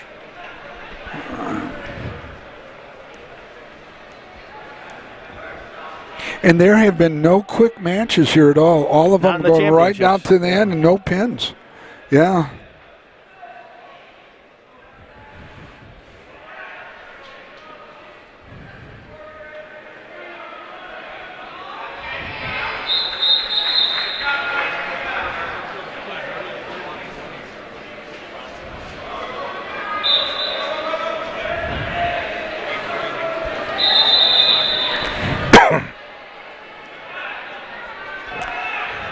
So there's 9 more matches after this. Thanks, Godfather of Just looking at it Sailor Nation Sports. From the 9 more weight classes, so total of 18 more matches. 18 more matches. Oh, looking on a pin. Here, there's the pin. First pin of the championship round. Whitehall with the pin. With the pin. Consolation match still going for third place over there between Oak Ridge and OV. Yeah. And it could be still going as twilight is nearly upon us. Joe, look at it. I mean, seriously, it's only 3:19, Joe. 6 hours coming up here at Sailor Nation Sports. The marathon session that it is. Joe, I came up with a couple ideas for Sailor Nation Sports for next year, too. I'll share them with you behind the scenes here, Joe, because I don't want to blab. Because it has something to do with kind of like a promotion of us and the official sports apparel coordinators of Sailor Nation Sports. Okay, trophy house. Yeah. Well, I think I haven't got all the particulars in the way, but I'm thinking like maybe it could be a fall sport event as well as a winter sport event. Spring might be a little hard. I'm not sure we'll spring it, but I'm thinking it would be like each one game during the football season and one game during basketball season, boys and girls. We could do something like a blue out or something like that. Ooh, all right. How cool that was. Okay, now listen to this. So on the front of the shirt, Sailor Nation Sports blue out game. On the back, I like it. Mona Shores. Now we'll have to get with our boy Chad Lee and give them the kind of love. I don't care if the Sailor Nation Sports is on front or the back. If they want the front where everyone sees it, that's fine with me. But I think that would give a blue out game. I like that. Or a blue and white game for football. One game set aside for us. You know, like game one. Game one would be fun because we're bringing in the team from Wisconsin. Which would be fun. And they're only bringing their varsity. De La Salle has reached out and wants to play JV and freshman. So that would be fun. But just different ways to share Sailor Nation Sports with people. You know, that'd be great. You know, the first, to have the student body wear the shirts. So we'll have to figure out how Chad Lee can help us. So we're looking at the 135 weight class now for the championship mat. We have Montague's Coppice and Reese Puffer's Malotki. On the third place mat, we have Goodrich from Whitehall and Tinney from OV. Has there been a match, championship, or consolation where Whitehall has not been in? Well, they're not in this one. Well, they're in consolation in this one. Oh, they're in consolation. Yeah, right. Either consolation or finals. It's been maybe the first one. Yeah, I don't know. It's been pretty steady that they. Yeah, pretty steady. Whitehall heavy.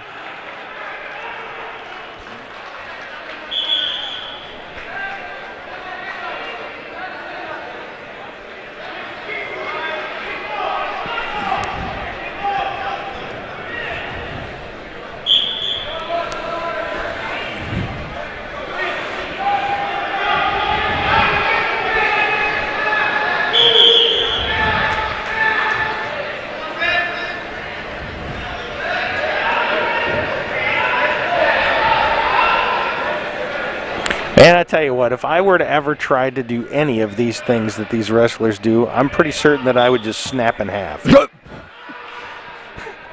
I just snap in half.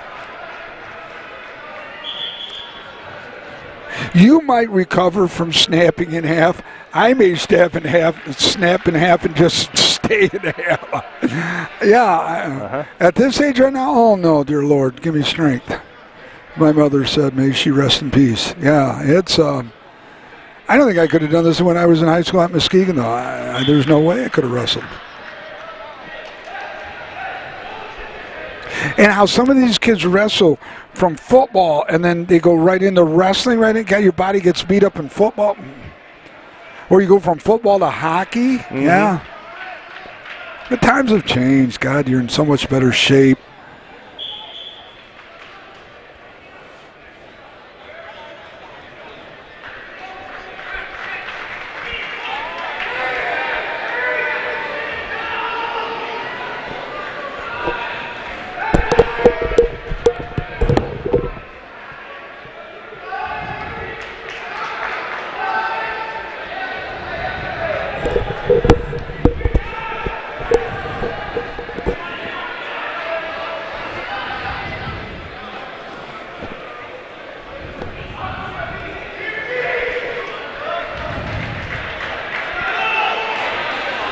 So I can see how the Fruitport coach says it may take 2 hours. None of these are fast. I mean, you're going to see some quality wrestling from these kids at this level right here. And that's why they're here at either the championship level or the runner-up or the third place or fourth place finish. And it's just seeing how there's more crowd reaction now in the talking. Yep. Moms and dads, aunts and uncles, grandparents all getting involved in watching each particular participant here. I'd like to welcome everybody to the Sailor Nation Sports Network broadcast here at the John Vandervelde Nexus Realty broadcast booth at the Sailor Center. We are into our championship matches, and we are currently on weight class 135, I believe it is. We are scooting right along here.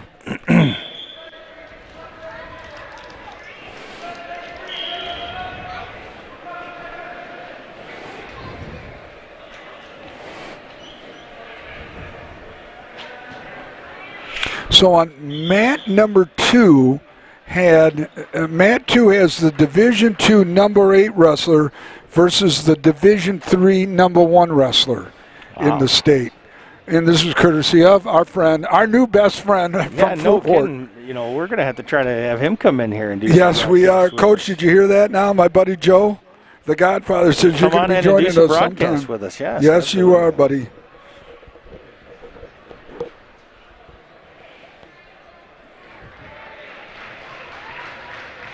Mike Mitchell from Fruitport helping us out here in COVID protocol. Mike, thank you so very much. You've added so much to this. McKelly. McKelly? Is that how you pronounce it? Okay. Mike McKelly. I'm sorry, Mike. Oh, yes. His brother was the one that I was going to have working with us. Oh, really? Yes, oh, okay. Brian, the Fruitport fire chief.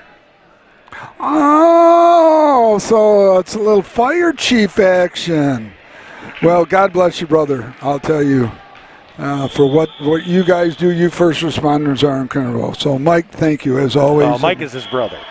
Yeah, I know, but I'm thanking Mike. But send your thank yous to your brother as well. Yeah, I'll tell you, Joey, what you guys do is amazing.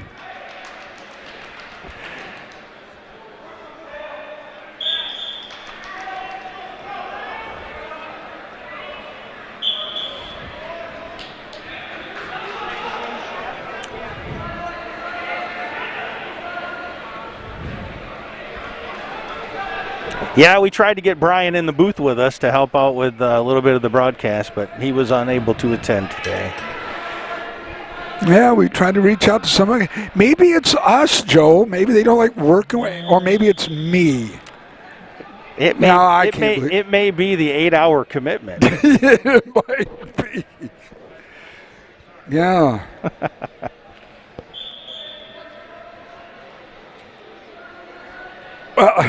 Mike says, and Brian has nowhere near the knowledge and is not as good. I would I agree can with. agree with that. Oh, yeah, 100%. absolutely. I see Brian all the time, and Yeah, it's not a pleasant sight then, huh? Something. well, I mean, it's Brian. It's Brian. It is what it is.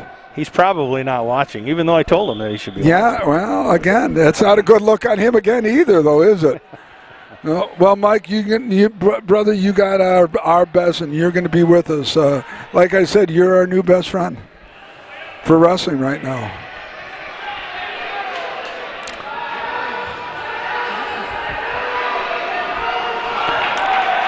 Almost a pin over here on the Consolation mat. Looking got a pin, yep. Might have a pin, working hard Whitehall for it. Working hard on it. Slap that hand, big boy. Get this one done. Here it is. And time, saved by the time. Saved by the bell here. Overtime clock's winding down here in the championship round. You're looking at, on the left side of your screen, you're looking at the middle mat, which is the championship mat, as well as it should be. Two officials on both the Consolation and championship. And Whitehall took third place now, officially. Yep, clock's running down here in this championship round. You'll be slapping him on the back any second now. She doesn't really slap him. See, she just taps him. Man, I'd be slapping that bad boy. I have been here 6 hours, and my tap is turning into a slap. The winner is, there's your winner right there. Montague takes the 135. Montague 135 got the banner champion, taking some pictures there. Boy, he's got a nice little V going, doesn't he? Yep. Boy, he hits the weight room nice.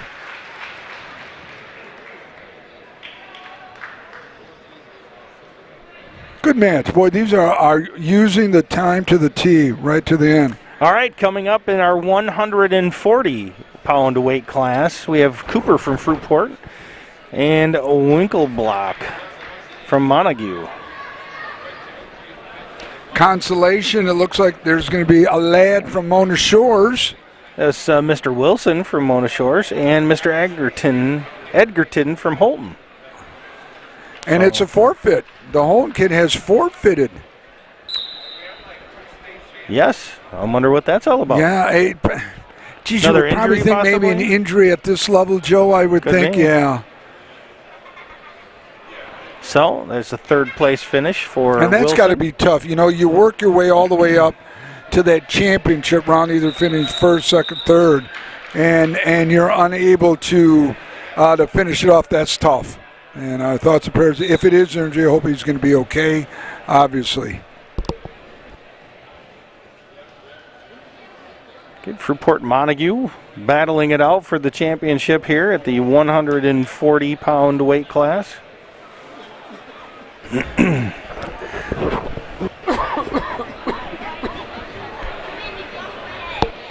You know who you haven't seen on the mat lately? Our boy Dan.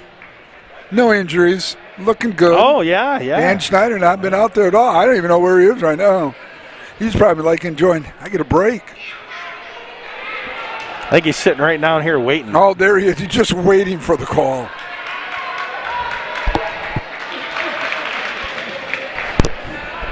Montague with some points.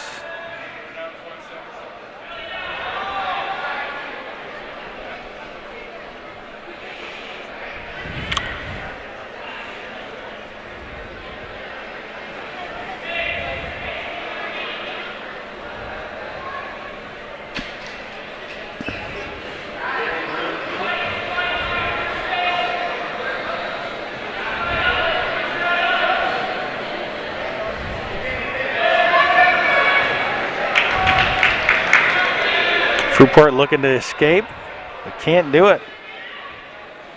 Montague's got that arm locked up pretty well. Also got a good leg lock there now. Position and control is so key. In low center of gravity like that, you have some strength, but you know it's like positioning and the ability to kind of, you know, have some forethought on what you're going to do to try to maneuver around.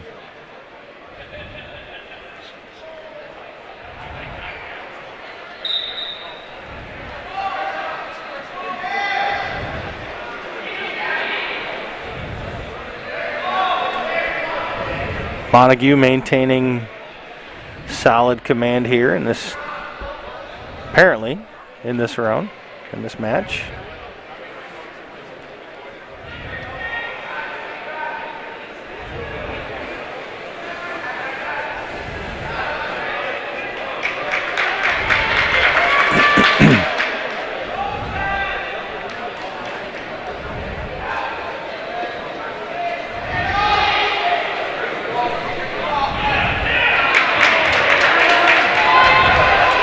Montague looking for a possible pin here.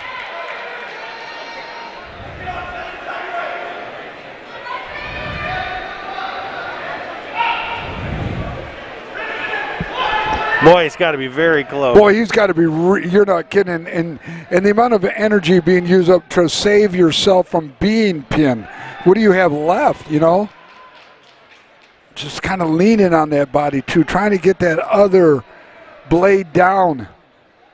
And eventually you just, and he finds any reversal. Nice move. Now, see, where does that come? Great move there. Yeah. Boy, I tell you what, that was impressive. Yeah. And the lad from Fruitport's making his coach proud and happy right now. Working hard. Had Fruitport get a championship to make Mike really happy right now. Oh, time's going to be coming there, though. She's walking out there with the noodle.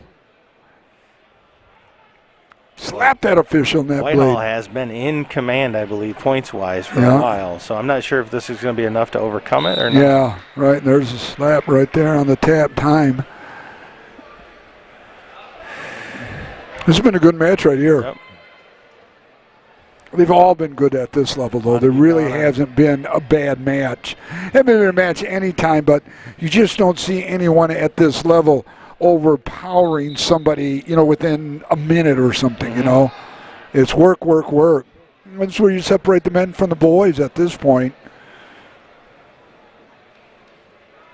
It'd be interesting to see, too, and next year we can get more information as we, you know, get better on this, is, you know, what grade level some of these kids are as well. You know, is it senior heavy that win the championships, or you got to mix with some younger kids with the future? Looking at this is where we get our buddy Mike next year at Fruitport to help us out. You got it. You got it.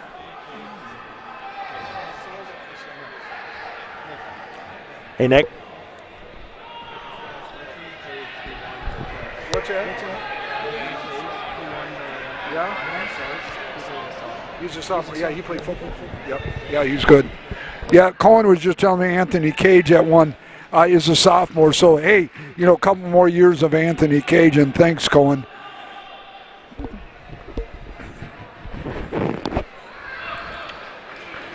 You know, just, you know, sometimes you just got to walk the halls and say, hey, young man, you interested in wrestling at Mona Shores? I'd love to have you out. I'd like to have you, you know, the opportunity to try out for me. I know it's some football pro. You know, Holton's going through the, got to get bodies to play football. There's not a lot of bodies to get up in Holton, you know.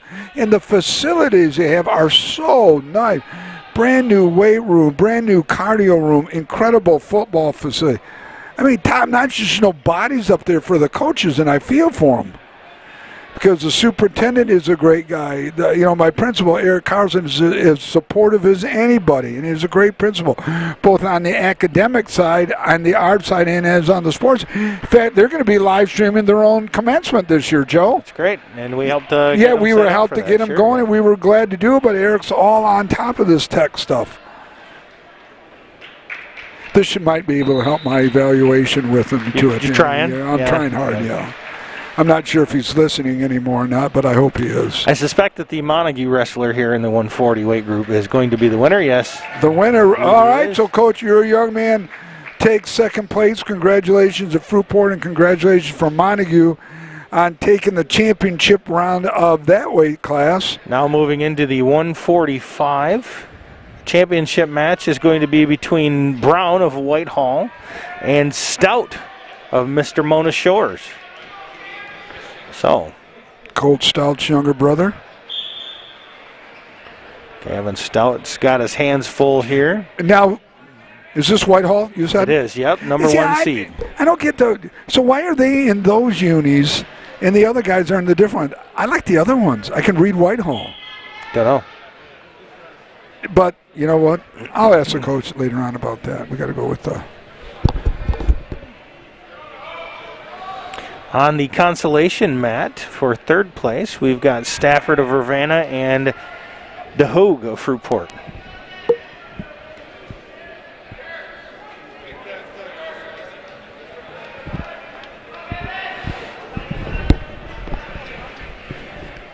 £145 weight class. So far, Stout has got his hands full with. Yeah. I would think anybody would have their hands full with anybody from Whitehall tonight. Just about. I mean, they have just been juggernauts out there. Off to our right, Fruitport wrestling Ravenna, Consolation.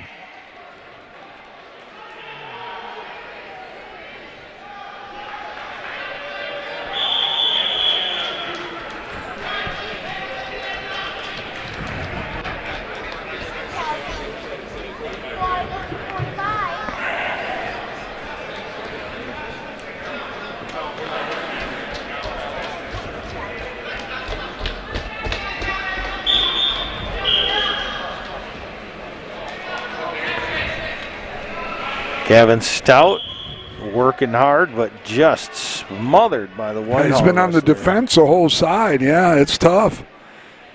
Once again, that's Max Brown, who was number one seed coming into this for this weight class.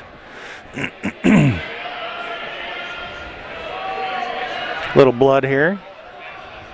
It happens. Maybe I spoke too soon, huh? I often do that, especially in football. Not a good look. Not a good look on me at all. That is downright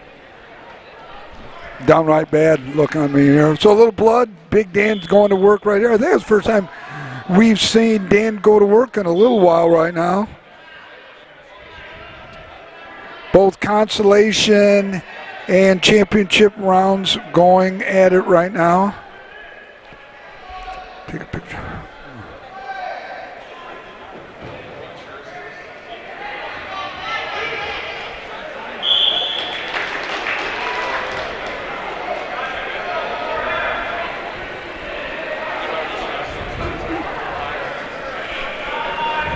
I want to thank all of you again for staying tuned with us. We're going on hour number 6 here.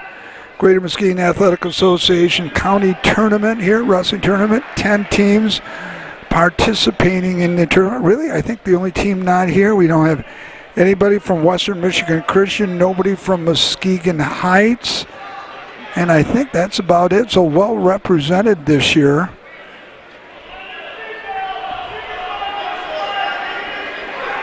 Officials explaining something to the coach. Not sure what it is. Mona Shores will be up. Whitehall will be down in the championship round. Ravenna over to our right on the consolation.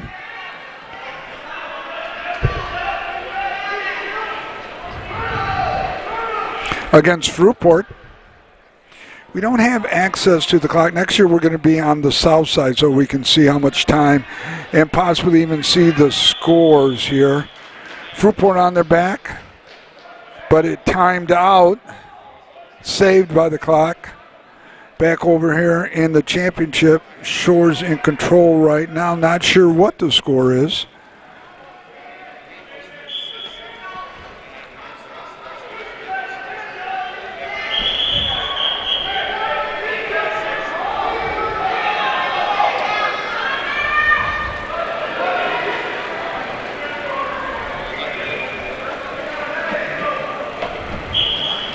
Still working hard on that championship side. They run out of bounds there, out of the circle for the runner-up. So we'll see how there's going to be Fruitport up or down. It'll be Ravenna down. Fruitport will be up. Out of bounds for the championship round. They're going to go back to the center ring. Some action going over there on the runner-up. That's Matt, number 2.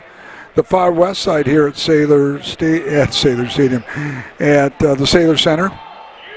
Again, want to thank Athletic Director Todd Conrad for the great location that we had here and everything that is going on. Great aspect, great venue, and a cold night, but a great day so far here at Mona Shores. So Ravenna will be down, Fruitport will be up in the Consolation, and he runs right off the field, right off the mat here. I didn't know that was legal like that, but I guess I wonder what see, we don't have access to the score, so it's hard to see what the mentality and the thinking is right there. Jack Numador on the side right there by the Mona Shores coaches helping out here a little bit. Jack, assistant principal and athletic director at the middle school. Getting ready to time out here, and it timed out right now.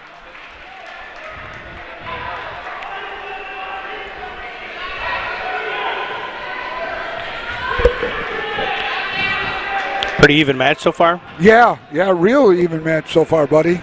In fact, both sides have been real even matched. Again, you know, they're using literally, other than maybe a pin every now and then, I don't know if we've seen it, they've used every second of the clock of each period, so it's really been some serious. Okay, so that's the a penalty on the Shores wrestler, hand behind the fifth head for a dangerous hold and move on him. Thanks to Mike, head coach at Fruitport. How do you pronounce the last name again? McKelly. Mike, thank you, buddy. That we just saw that in action. Coach Mike McKelly isn't here to be with his lads under COVID protocol, but has been just a huge help to us today in trying to make this broadcast better. But I'm going to add his phone number down in my list here, I'll tell you.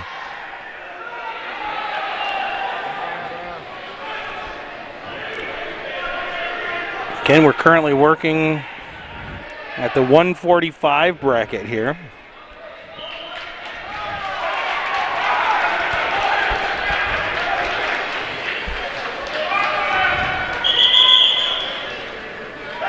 And it looks like Fruitport is going to win the consolation in the 145. There you go, Mike, your boy. Going to take home third place on that one. It'll be DeHogue from Fruitport. So McKelly is M-I-C. Stout with some points, reversal. Mike McKelly. Mike, you have now been added to my address book as my new best friend for wrestling. Yep. I don't know if that's good or bad for you. It's good for us. In fact, it's great for us, Mike. So Mike got a third place finisher. You got a championship guy. Hey, you're doing good, buddy. Congratulations.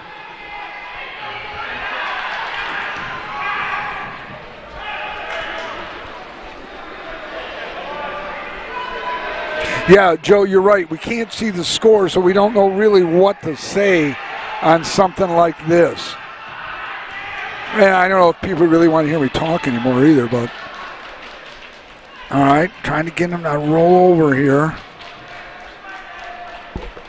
And there's the tap out, so this has got to be in. So we got to see what the score is going to be here, because I think this is the end of the match. Indeed. Winner is going to be... It's going to Whitehall. It's going to go to Whitehall.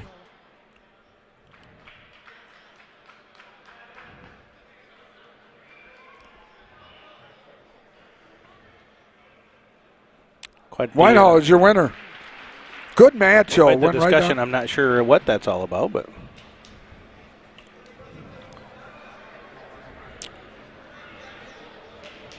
See, we just made a new best friend. Mike McKelly, he says, blah, blah, blah. I'm your guy, Nick. Mike, you're my best friend in wrestling, let me tell you. I don't care what Joe Kanuka says. Don't listen to Joe. Go ahead, Joe. Go ahead, Joe. Brian has moved to number 2 on the list of my McKellys. Mike's number 1 now? For knowing, yep. Yeah, well. That's right. See, now, Mike, you're part of the Sailor Nation sports family. 5,001 and growing. How many people we got, Joe, roughly? Almost Almost 5,200. Almost 5,200. Okay. So we're going to have to get some spring sport people. So do you think our goal could be 5,500? Do you think we could add 300 by the end of school year? Yeah, it's pretty tough. Tough. We're going to have to try. But with our new friend Mike here now, though, if he wants to continue to be our best friend, he'll help us. The McKelly family could be strong for Sailor Nation. You can certainly talk about the quality of the broadcast. Absolutely. So here, championship round, it's Whitehall, won't you think, and Muskegon Catholic Central. What weight class, Joe? 152, and we're looking at 152, okay. Pruitt from Whitehall and Hill from MCC. And the consolation is Reese Puffer versus Montague. Seacrest versus Moore. All righty.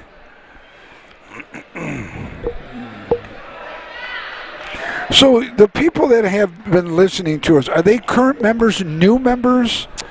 We don't know. We're doing this on YouTube, so we don't know whether or not they are or not. So I could ask them, however you're watching, if you're watching it via YouTube, jump over to the Sailor Nation Sports page and ask to join. Yep, that's correct. We'd love to have you join. Please do so. Our goal is 5,500 by the end of May, realistically, because the school year ends June 10th for those counting down in education. Oh, that would be me. We're currently sitting at 5,164 members. Okay, roughly 52. We need 300 of you out there, so reach out. If you know somebody that isn't a family member, have them join us on Facebook. Joe, how can they do that, brother? All they got to do is go to Facebook, look for Sailor Nation Sports Network group page, and click to join. Get on that group page. You will be in the family, growing. In fact, next year we might even have a billboard. I'm working on a billboard for us. I'm just having stuff working out on kind of stuff. I'm going to try to reach out to some other people. Working all the time. All the time working, trying to make us better because when we become better, you become better. Cohen's let me know we got 4% on our battery for the one camera, so we may end up working strictly off of the GoPro here in just a little bit. How much? 4%? 4%, yep. 4% will get us how much longer? It might get us through this meet, or this match. And this one is just timed out for the championship round. Mike McKelly is a big fan. Michael, you're a big fan of us. Thank you so very much. You've added just a ton to this broadcast. Whitehall is going to be down. Rockets up. I'm sorry, Catholic Central up. Over on the far right, the West mat number 3, as we called it today.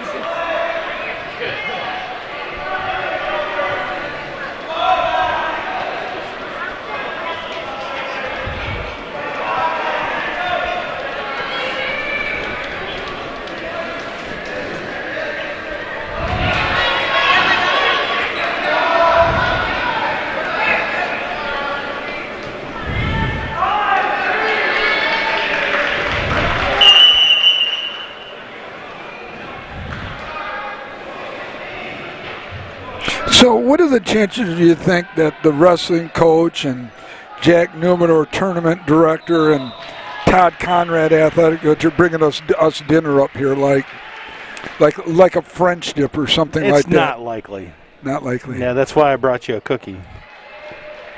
Thanks. Or Cohen. Cohen's got to be hungry, too. You want a cookie, Cohen? We got a cookie over here. Here, Cohen. Have a cookie. It's all yours. All yours, brother. On behalf of Sailor Nation Sports, we want to thank you. Here's your cookie, kid.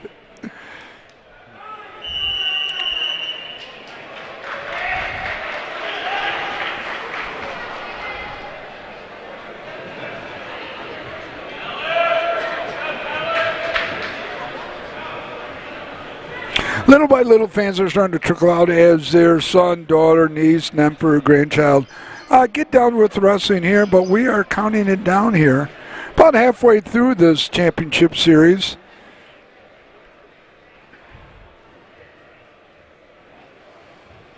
A lot of discussion here on the championship mat. I'm not exactly sure what's going on.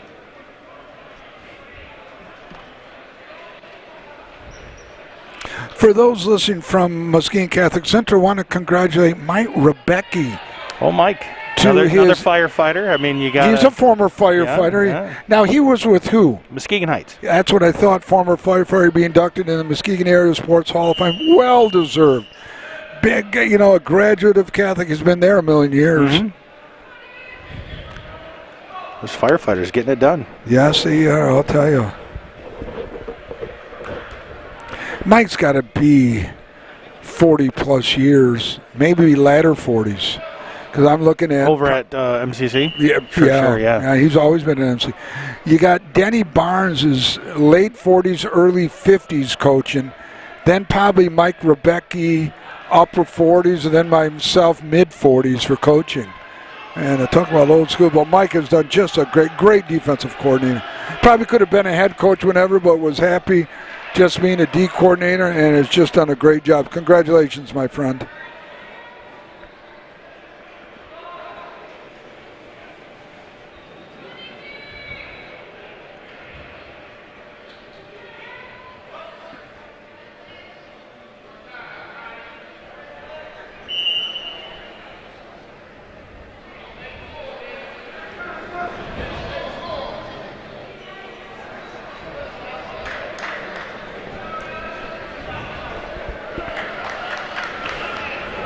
Whitehall down, Catholic Central up.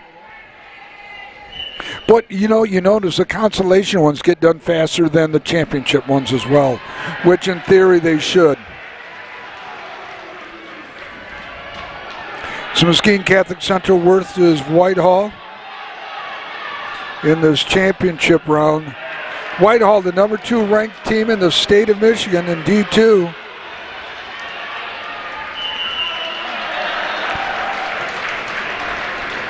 So I got a question for Mike, seeing how at home and watching us and listening to it. Mike, what makes Lowell so good in wrestling year in and yet? I mean, they've won it 12 straight years? The team title, why? The mentality, I guess. How does it start? And what things can Shores bring along as they try to rebuild this program here? So Whitehall was down and Catholic Central was up.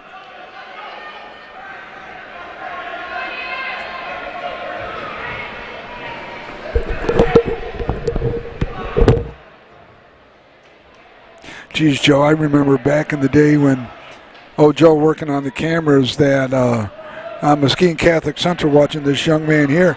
They had 1,000 kids in the high school, 9 through 12. Now they're maybe 100, 120. And they still crank out the athletes. Steve Zerwan in wrestling, this coach here, they still get the kids. Little escape there for Whitehall.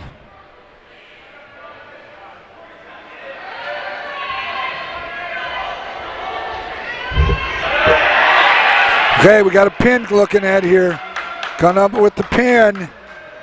This could be it. Counting it down, looking. Look at that official looking underneath there. Is that other? No, he's got the right one down. He's looking for the right one. And there's the pin right there. Whitehall with the pin, but had to work hard to get it.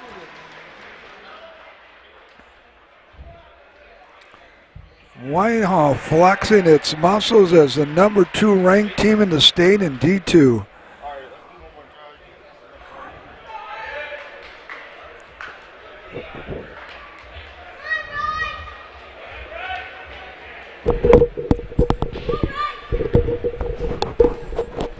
So Cohen's camera is officially out. We are now moved over to the GoPro only. Is this our Holton Lad Wrestling right now? We are moving into the 152. Is this Holton Wrestling right now? I'm sorry, that was the 152. We're moving into the 160. We have Robbins from Holton against Thompson from Urbana. That is correct.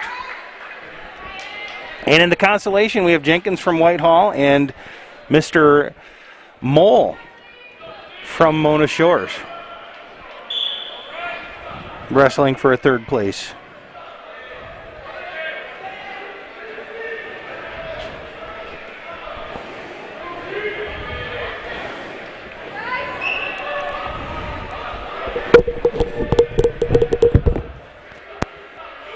All right, Robbins wrestling right now. The Stoy qualifier from last year, the Red Devil. Got a nice shiner on the left eye, I think, or the right eye. He's a tough kid.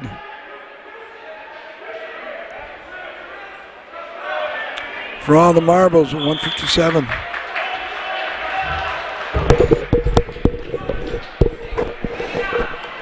One of the positive side effects of losing the camera is that we get to get Cohen on the headset now. So, Cohen, can you hear us all There we right? go. What's up, buddy? Good. Can you hear me? I can, yep. So, welcome. You've had some pretty good shots all throughout the entire meet. So, Thank you. Cohen, any interest in wrestling? Not exactly. I mean, I'm happy to be here, but That's about the extent of your wrestling now, right? Wanting to be here. Yeah.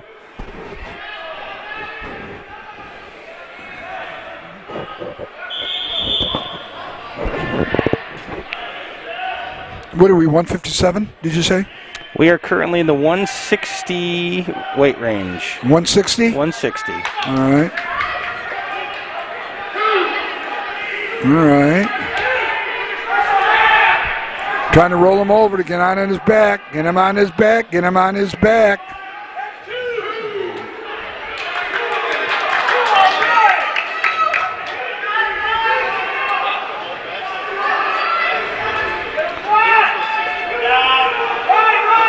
Getting ready to slap the official. Time's going to run out here. Hang on now. Oh, he timed out. So, watching on the screen now, what you're seeing is on the left side again is the championship match. Right side is the consolation match. Mona Shores is in that one against Whitehall, brother. That's right, Mr. Mole. And we're currently in the 160-pound weight class. And the sun has made an appearance here on the beautiful campus of Mona Shores High School, getting ready to set in the west. It'll be a short-lived sun because it's pretty much gone right now. You see, it's here and it's gone. just peeking through. Just peeking through to get a little glimmer. Vanna with a nice move there. Yeah, nice real movement.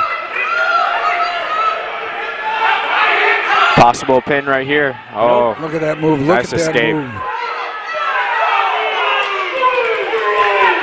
There's a Oh, here we reversal. go. Now we got some action. Pin coming up hard. Looking at Robbins, working on dropping that shoulder. oh, Oh my God, this kid is just cooked. Got the family over to our left, cheering him on. Trying to get him to roll over. Oh, he's so close.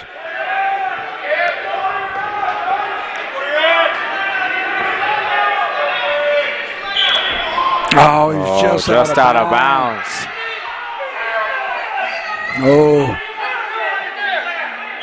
Fans are upset off to my left right here, saying he had some of his body still in bounds.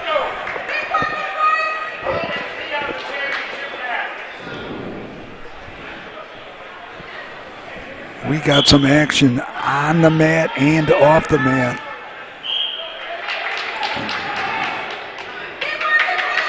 So the kids probably weren't. See, yeah, you're right, Joe. We don't see who's got the lead right here and what's Right. going on.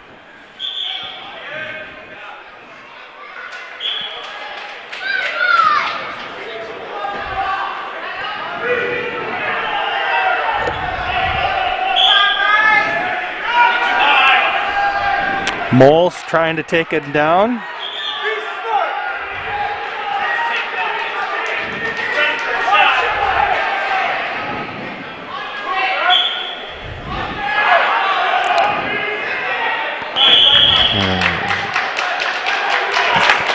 Boy, a lot of strategy in this one right here, watching it.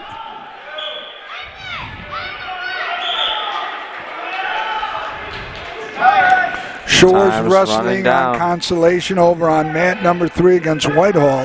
Time's running out here on the final. Yeah.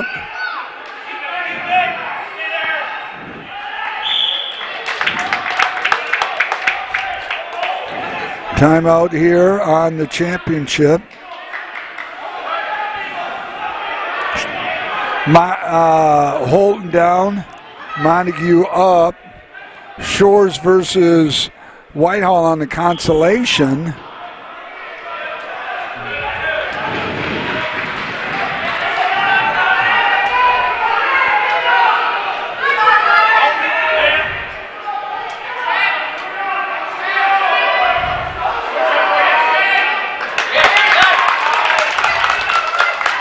An escape for Holton.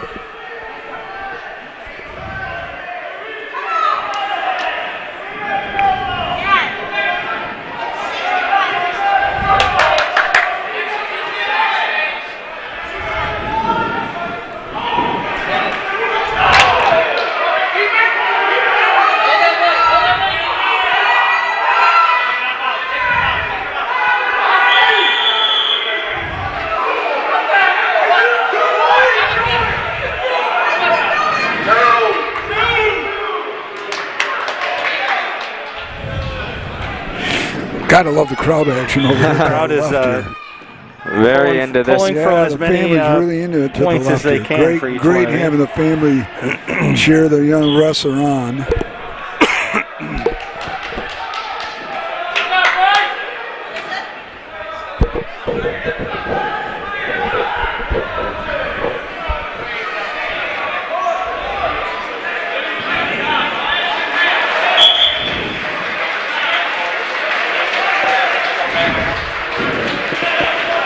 Still on our championship match for the 160. Whitehall winning the Consolation over Mona Shores, the 160-pound weight class. Over Mole.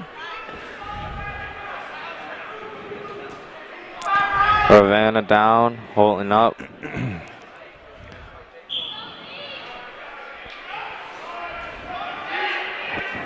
Wow.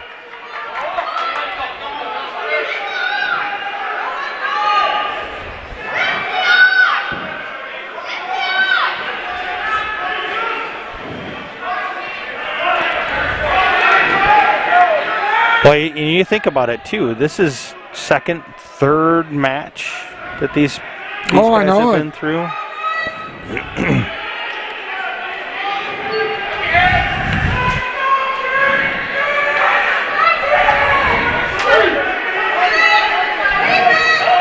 Getting ready to time out here.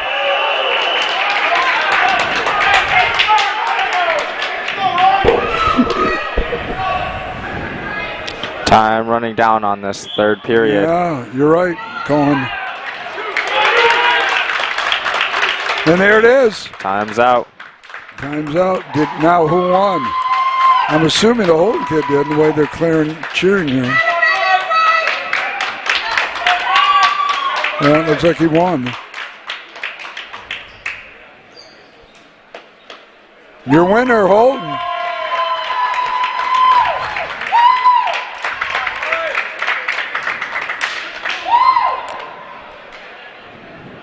Nice win for the Holton Red Devils right there.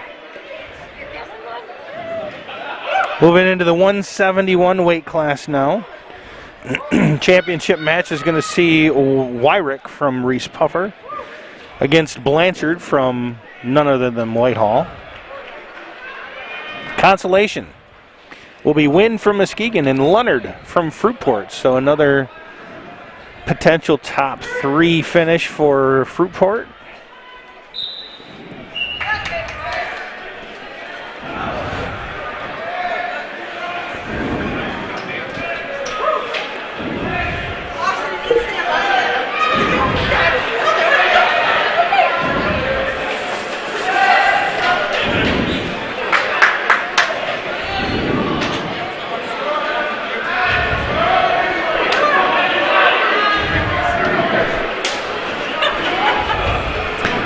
Once again, so glad you guys were able to enjoy and join us for this broadcast of the city meet here for wrestling.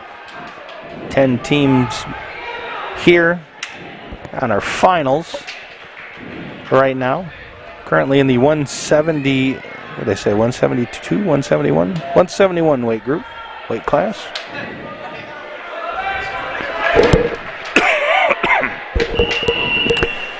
$171 championship match on the right, or check the left-hand side, has Reese Puffer's Wyrick against Whitehall's Blanchard.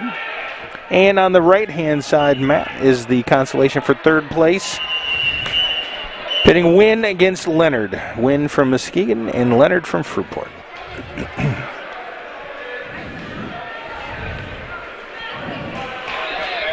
Looking for a Possible pin there. here. Yeah, That's a we got pin. a pin from the Whitehall. Whitehall over Reese Puffer.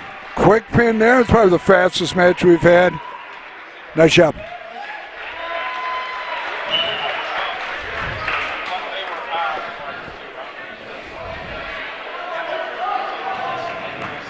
Very quick pin for Blanchard, Blanchard from Whitehall. Consolation is Fruitport and Muskegon. Correct.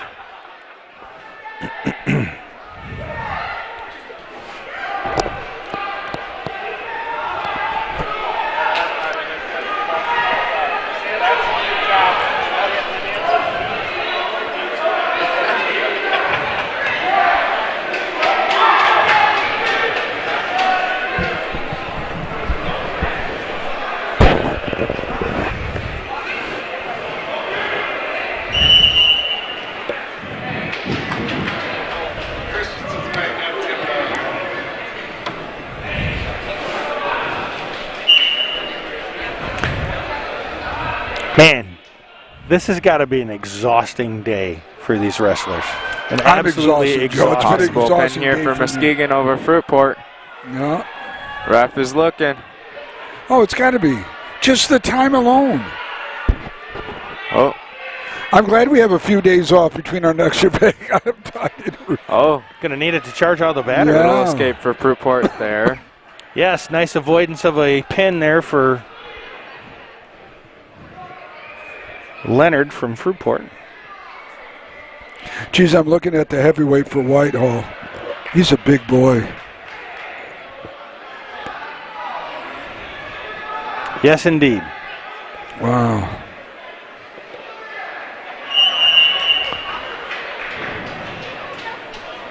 He's got that that Ivan Drago look from Rocky Yes, he IV. does. Doesn't he? That's who I thought of as well, too. I will break you. He looks like he'll break. You will lose.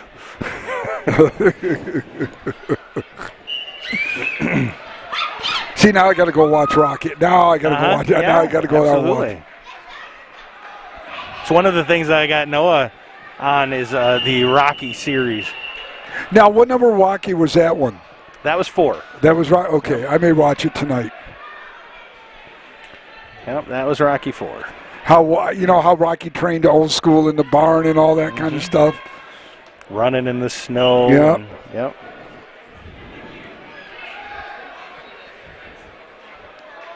This one's going a while here too. The Consolation.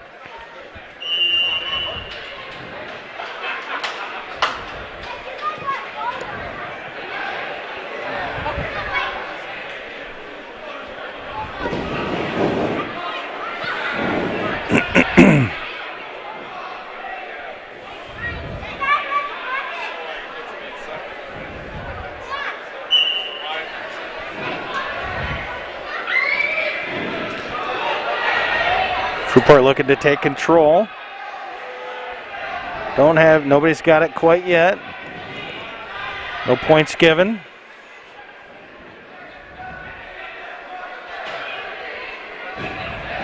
And now to go to Muskegon for 2 points.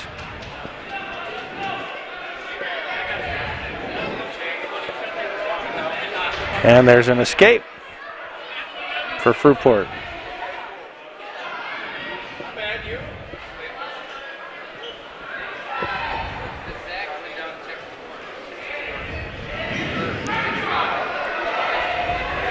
Oh, good takedown by Muskegon. Possible pin. Yeah. Just got to get that shoulder blade down. Just getting the extra points. It's close. There we go. Muskegon gets the pin. Muskegon Win gets over a pin, Leonard. but boy, that took most of the time up too. How many more matches do we have? 189 is next. We have this one plus 2 more. Okay. All right, it's going to be Whitehall against the Rockets. These are some big boys here too. What weight Yes, we've class? this is 189. This is Van Patten from Whitehall against Michael from MCC. And in the Okay. consolation, we're looking at Farmer from Muskegon and Zimmerman from Reese Puffer.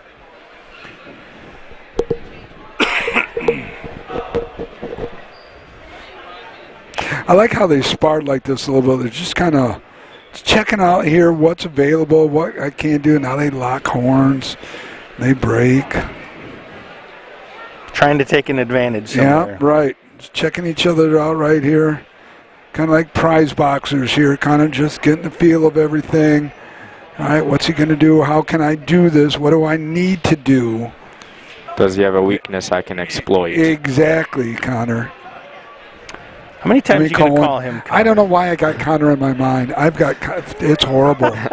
I'm sorry, Colin. Yeah, Colin brings up a good, yeah, exactly. What's his weakness? Because you brought up Connor Fritz, for heaven's sakes. That's why.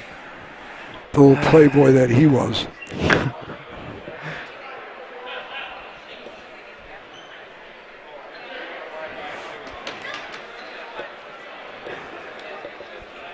Still working through. This one doesn't show any signs of. We're getting some action. Got to pick him up and slam him down. Let's work our way up now. Can you get him to roll over? Yeah. Well, this one may go for points anyway. So. Yep.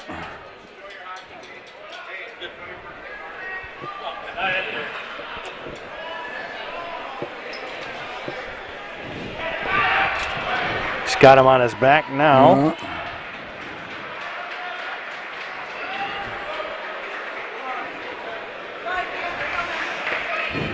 It's going to time out probably. Did the consolation already There we finish? go. No, I don't know if they if it was a forfeit or what. I never saw. It should have been Farmer from Muskegon and Zimmerman. Well, there's Farmer right over there. Talking to one of the Have coaches. they not started yet? Well, they would have started at the same time. Somebody must tapped out or something or forfeited. Zimmerman from Reese Puffer is who he would be wrestling against. So I'm guessing that we don't have.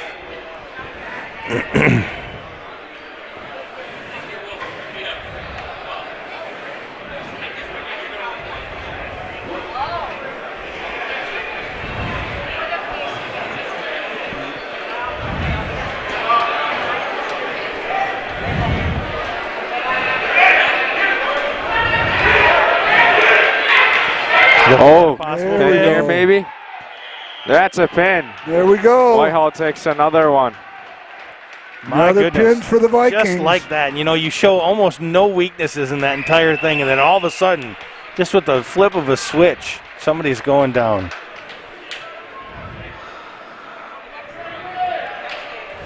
Van Patten with an impressive win at the Yeah. 189. So I'm guessing that we must be moving right on to the 215 then. Nobody on the consolation mat for. No, there's somebody right now for Ravenna taking off their warm-ups. Well, Forsyth and Harris from Muskegon are for 215, so that must Okay. be what we're looking at there. That is who we're looking at. That's the 215 weight class, Consolation on the right. And on our championship mat for 215, you've got Whitehall's Cook against Fruitport's O'Neill. All right, Coach, here's your boy O'Neill. He's up. Be a tough one here against Whitehall.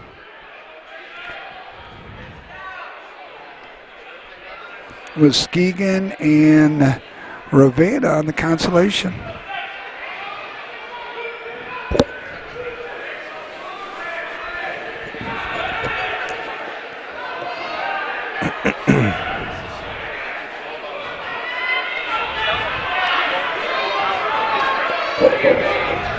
Almost a quick Possible. pin over there. Yeah, Possible possible pin pin coming over over on here. Consolation. Pin. Got him. Ravana Boy, takes that was him a down. quick one. Ravana with the win and the pin.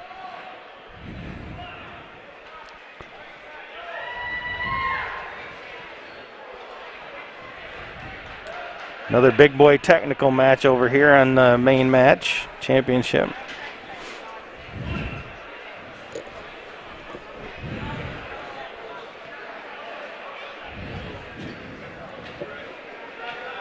You know, it's amazing, especially when you get up into the bigger weight classes, how much balance plays a part.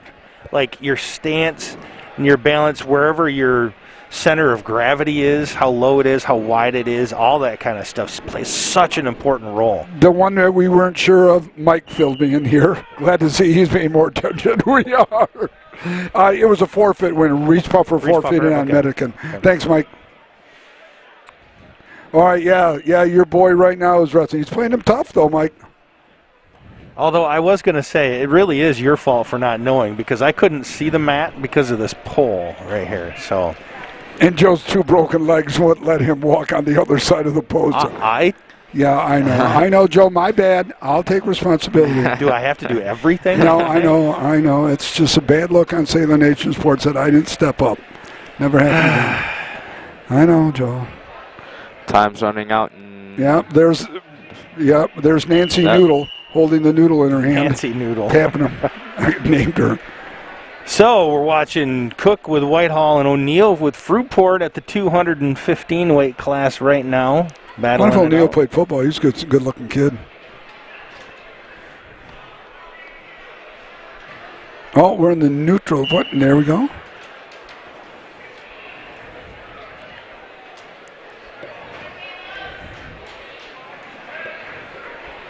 Whitehall gets 2 points. Fruitport looking for the escape, trying to rip that hand off. He's not going anywhere. He's going to get the escape right there. 1 point.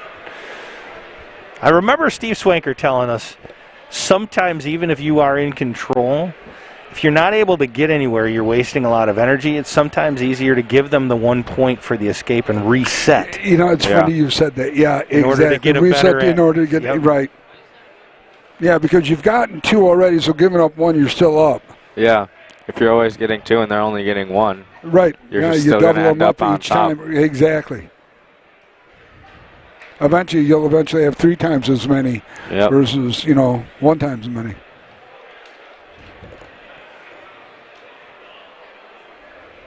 What if Swanker's watching at home? Do you think so, maybe? I don't know. If he's not, he should be. I had a nice chat with him the other day. Another escape.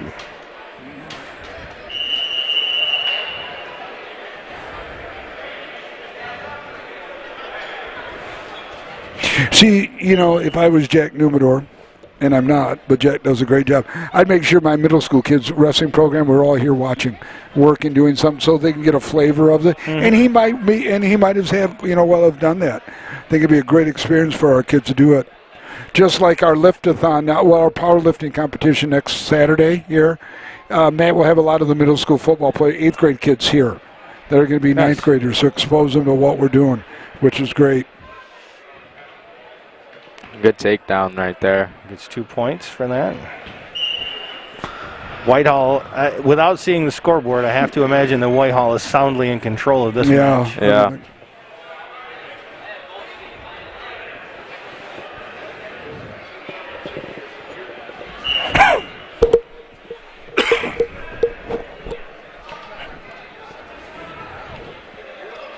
You know what's going to be sad for me to say this right here?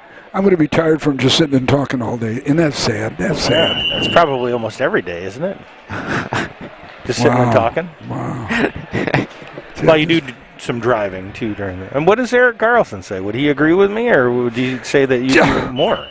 Why not even say anything? I'm asking. Joe, I am an educator of young lives. I'm molding kids to be productive and contributing members of society. I have bread at home that's molding, too, so what does that mean? You know I'm kidding. I have all the utmost appreciation for teachers at every level doing everything. Boy, COVID really didn't slow him down, did it? Nope. In some aspects, it didn't diminish any of his smart aleck skills. All the love in the world for teachers. Yeah. One of the No, hardest just jobs doing in the this world. right here, talking and thinking what to say. Holy smoke. Yeah, but this has been a joy. What a nice crowd today, though, here, too. Boy, this championship round is going to go right to the last second, I'll tell you.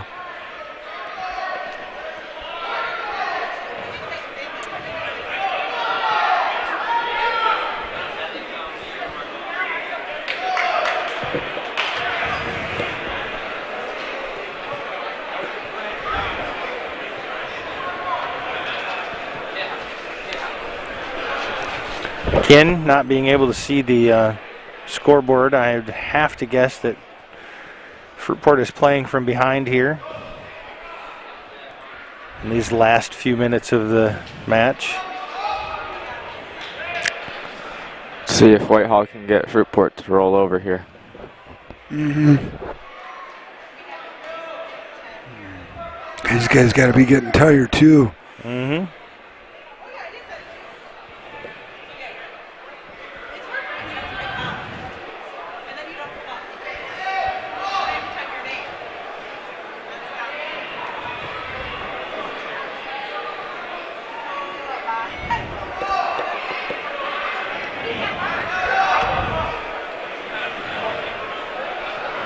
Oh, almost had to escape. Just couldn't get out of it. Time's about to run out.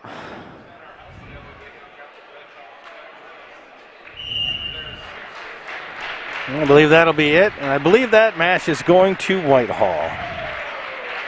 And Whitehall wins it. Whitehall gets it. You're right, Cohen. Taking home another championship. So it brings us up to the biggest of the big boys, 285 weight class. They'll show us Ira Jenkins against Stafford out of Reese Puffer. It's going to be tough for Reese Puffer. Wonder what Ira's wearing. Well, he's wearing some type of a brace on his elbow. Wonder what that does. Boy, Ira's a big boy. And this is Wynn out of Muskegon and Leonard against Fruitport over in the Consolation. So, oh man, that Ira Jenkins just flies. He's like he's a quick moving mass of energy. He's so quick too.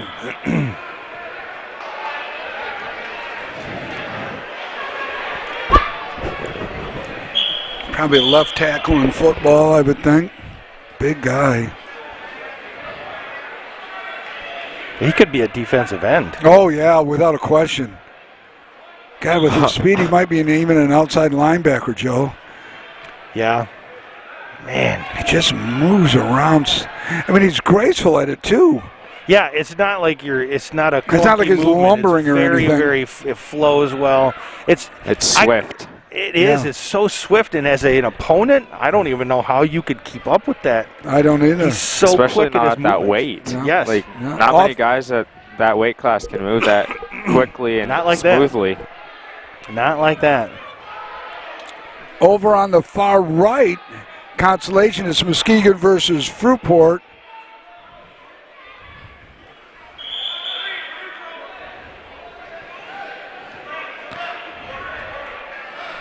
Possible pin here for Ira. No. Okay. Scores 20-9. Gonna pull him back inside the circle there. I think that Ira honestly goes into this match just watching him wrestle against this Reese Puffer. He is literally manhandling him. Yeah. He's just throwing him around. He's asserting his dominance in every facet of this match. Yeah. He is intimidating. He is. The Puffer kid's just big. This kid's, like we said, agile, hostile, mobile, volatile. I mean, he just here and yeah. I mean, it's going to be over soon. Yeah, it'll be over soon.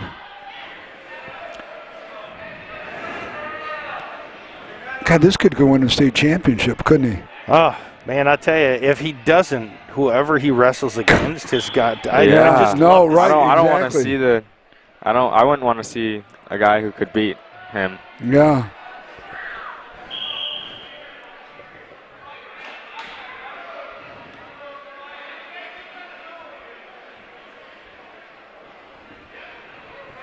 It's like watching a flowing mountain of energy. Just, you can't stop it. It's just so quick.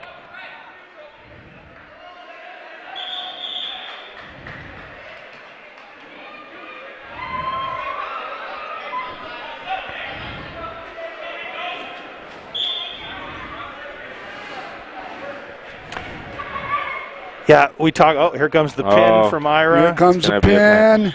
There it is.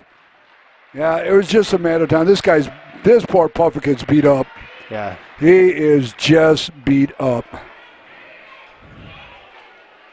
It was tough. He's a big boy. Doesn't have the size of Ira, but man. God, he's so muscular looking too.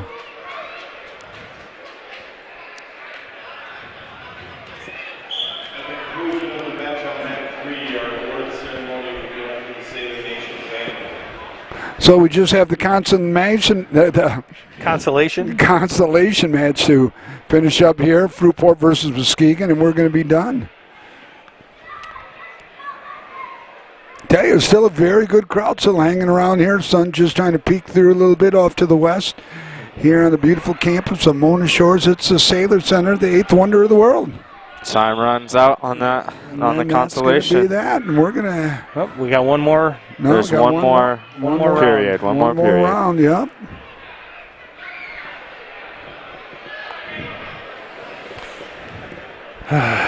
Yeah, I'll tell you what. That was an incredible. Okay, he's 6'1". Ira's 6'1". 6'1" and 2 what? 285 is he? 285 exact? Yeah.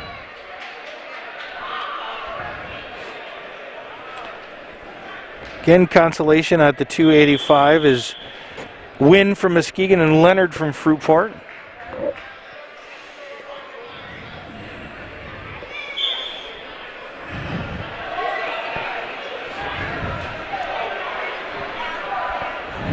You know, when you look at Ira Jenkins, there's Ira Jenkins and then there's everybody else. And that's really a class of its own at this point. Right. You know, Ira Jenkins is one of those wrestlers that he's almost a once-in-a-lifetime generational talent. Generational talent, thank you. There's the boys, and then there's the men, and then there's Ira. Yeah. And you go back to when Jacob Wahlberg was linebacker. Yep. There's Jacob Wahlberg, and then there's the rest of the area. That was at linebackers. Sure. You know, he was bigger, faster, stronger, fiercer than any other linebacker we've seen all year.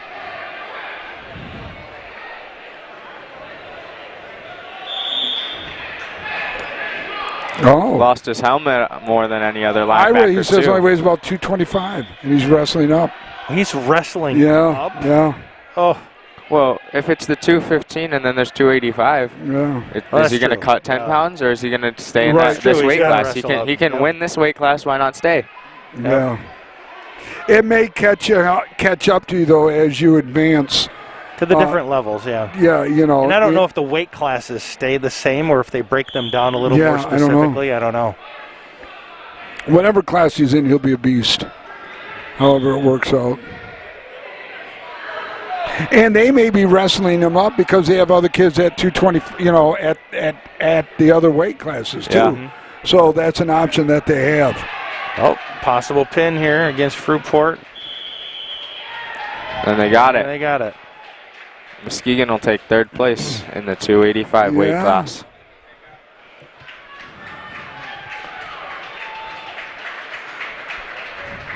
Well, that is the final match of wrestling that we are going to see for this Saturday here in January from the city meet, the GMAA Muskegon.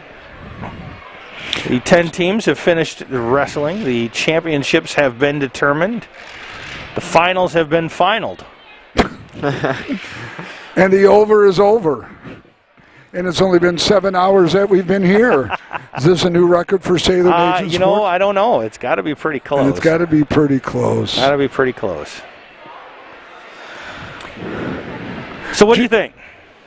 It was a good place to be today. I'll tell you what. Oh, it was a great place to be today. And being able to watch this and I'll tell you, there is a lot of talent out there in the wrestling community here in Muskegon. Well, yeah, you look at the 10 teams that were here. Obviously, the bread and butter is going to be Whitehall, by far. The best of the best. But thanks to Mike, the head coach at Fruitport, boy, he was a huge help, just filling us in on a bunch of different stuff. He was almost like the color guy we really wanted to be there. So, Michael, before we sign off, thank you for all you did. Congratulations to your athletes who competed here, the whole program, and the ones that won championships and third place finish along with fourth place finish. But, the spectators were great. Jack Numador, director of this, ran a good ship. As always, Todd Conrad was absolutely a joy to work with. And for certain. We certainly tested out our equipment for 7 hours. We did, yep. We pushed the batteries beyond their limits, and now I will remember next time at least to bring the chargers. I could have at least thrown what was on there, or what we weren't using, on the chargers at the time. But yeah, so you might want that for the competitive cheer GMAA. Competitive cheer runs for a while. So overall, I thought it was a good one. Yeah, I think it was really good. So, Joseph, why don't you you being the COVID kid that you are, why don't you take us out of here tonight? Well, first and foremost, Cohen, thanks for being here. You gave up an entire Saturday to be with us, and you did excellent work, as usual, on the cameras. I can't thank you enough. I know that, you have, like I said, you fit in here doing this stuff like a duck in water. You are at home doing this. You feel like we love having you here. You jump right in. You know what to do. I got to get you more on this stuff. So if I'm not here and somebody else needs you to jump in there, I don't think it'll be too tough for you to learn this stuff. We just need to get you a little bit more time, and maybe during swimming would be a good time to do that. Honestly, because there's not a lot of camera movement that we need to do, but we could easily get you in on that. So. But with that, our next event is going to be swimming, and it will be at the Muskegon High School. It's the Mona Shores Co-op Swim boys team. It'll be against Zeeland East. Mick Holman will be sitting in with us to do former head coach Mick and now Holman. The head coach at Aquinas College. Took a promotion to Aquinas. That was one of his ultimate goals, was to be able to after do that. 33 years, we've been emailing each other. After 33 years, good for you, buddy. Yep, so fantastic. It'll be nice. That'll be on the 1st of February.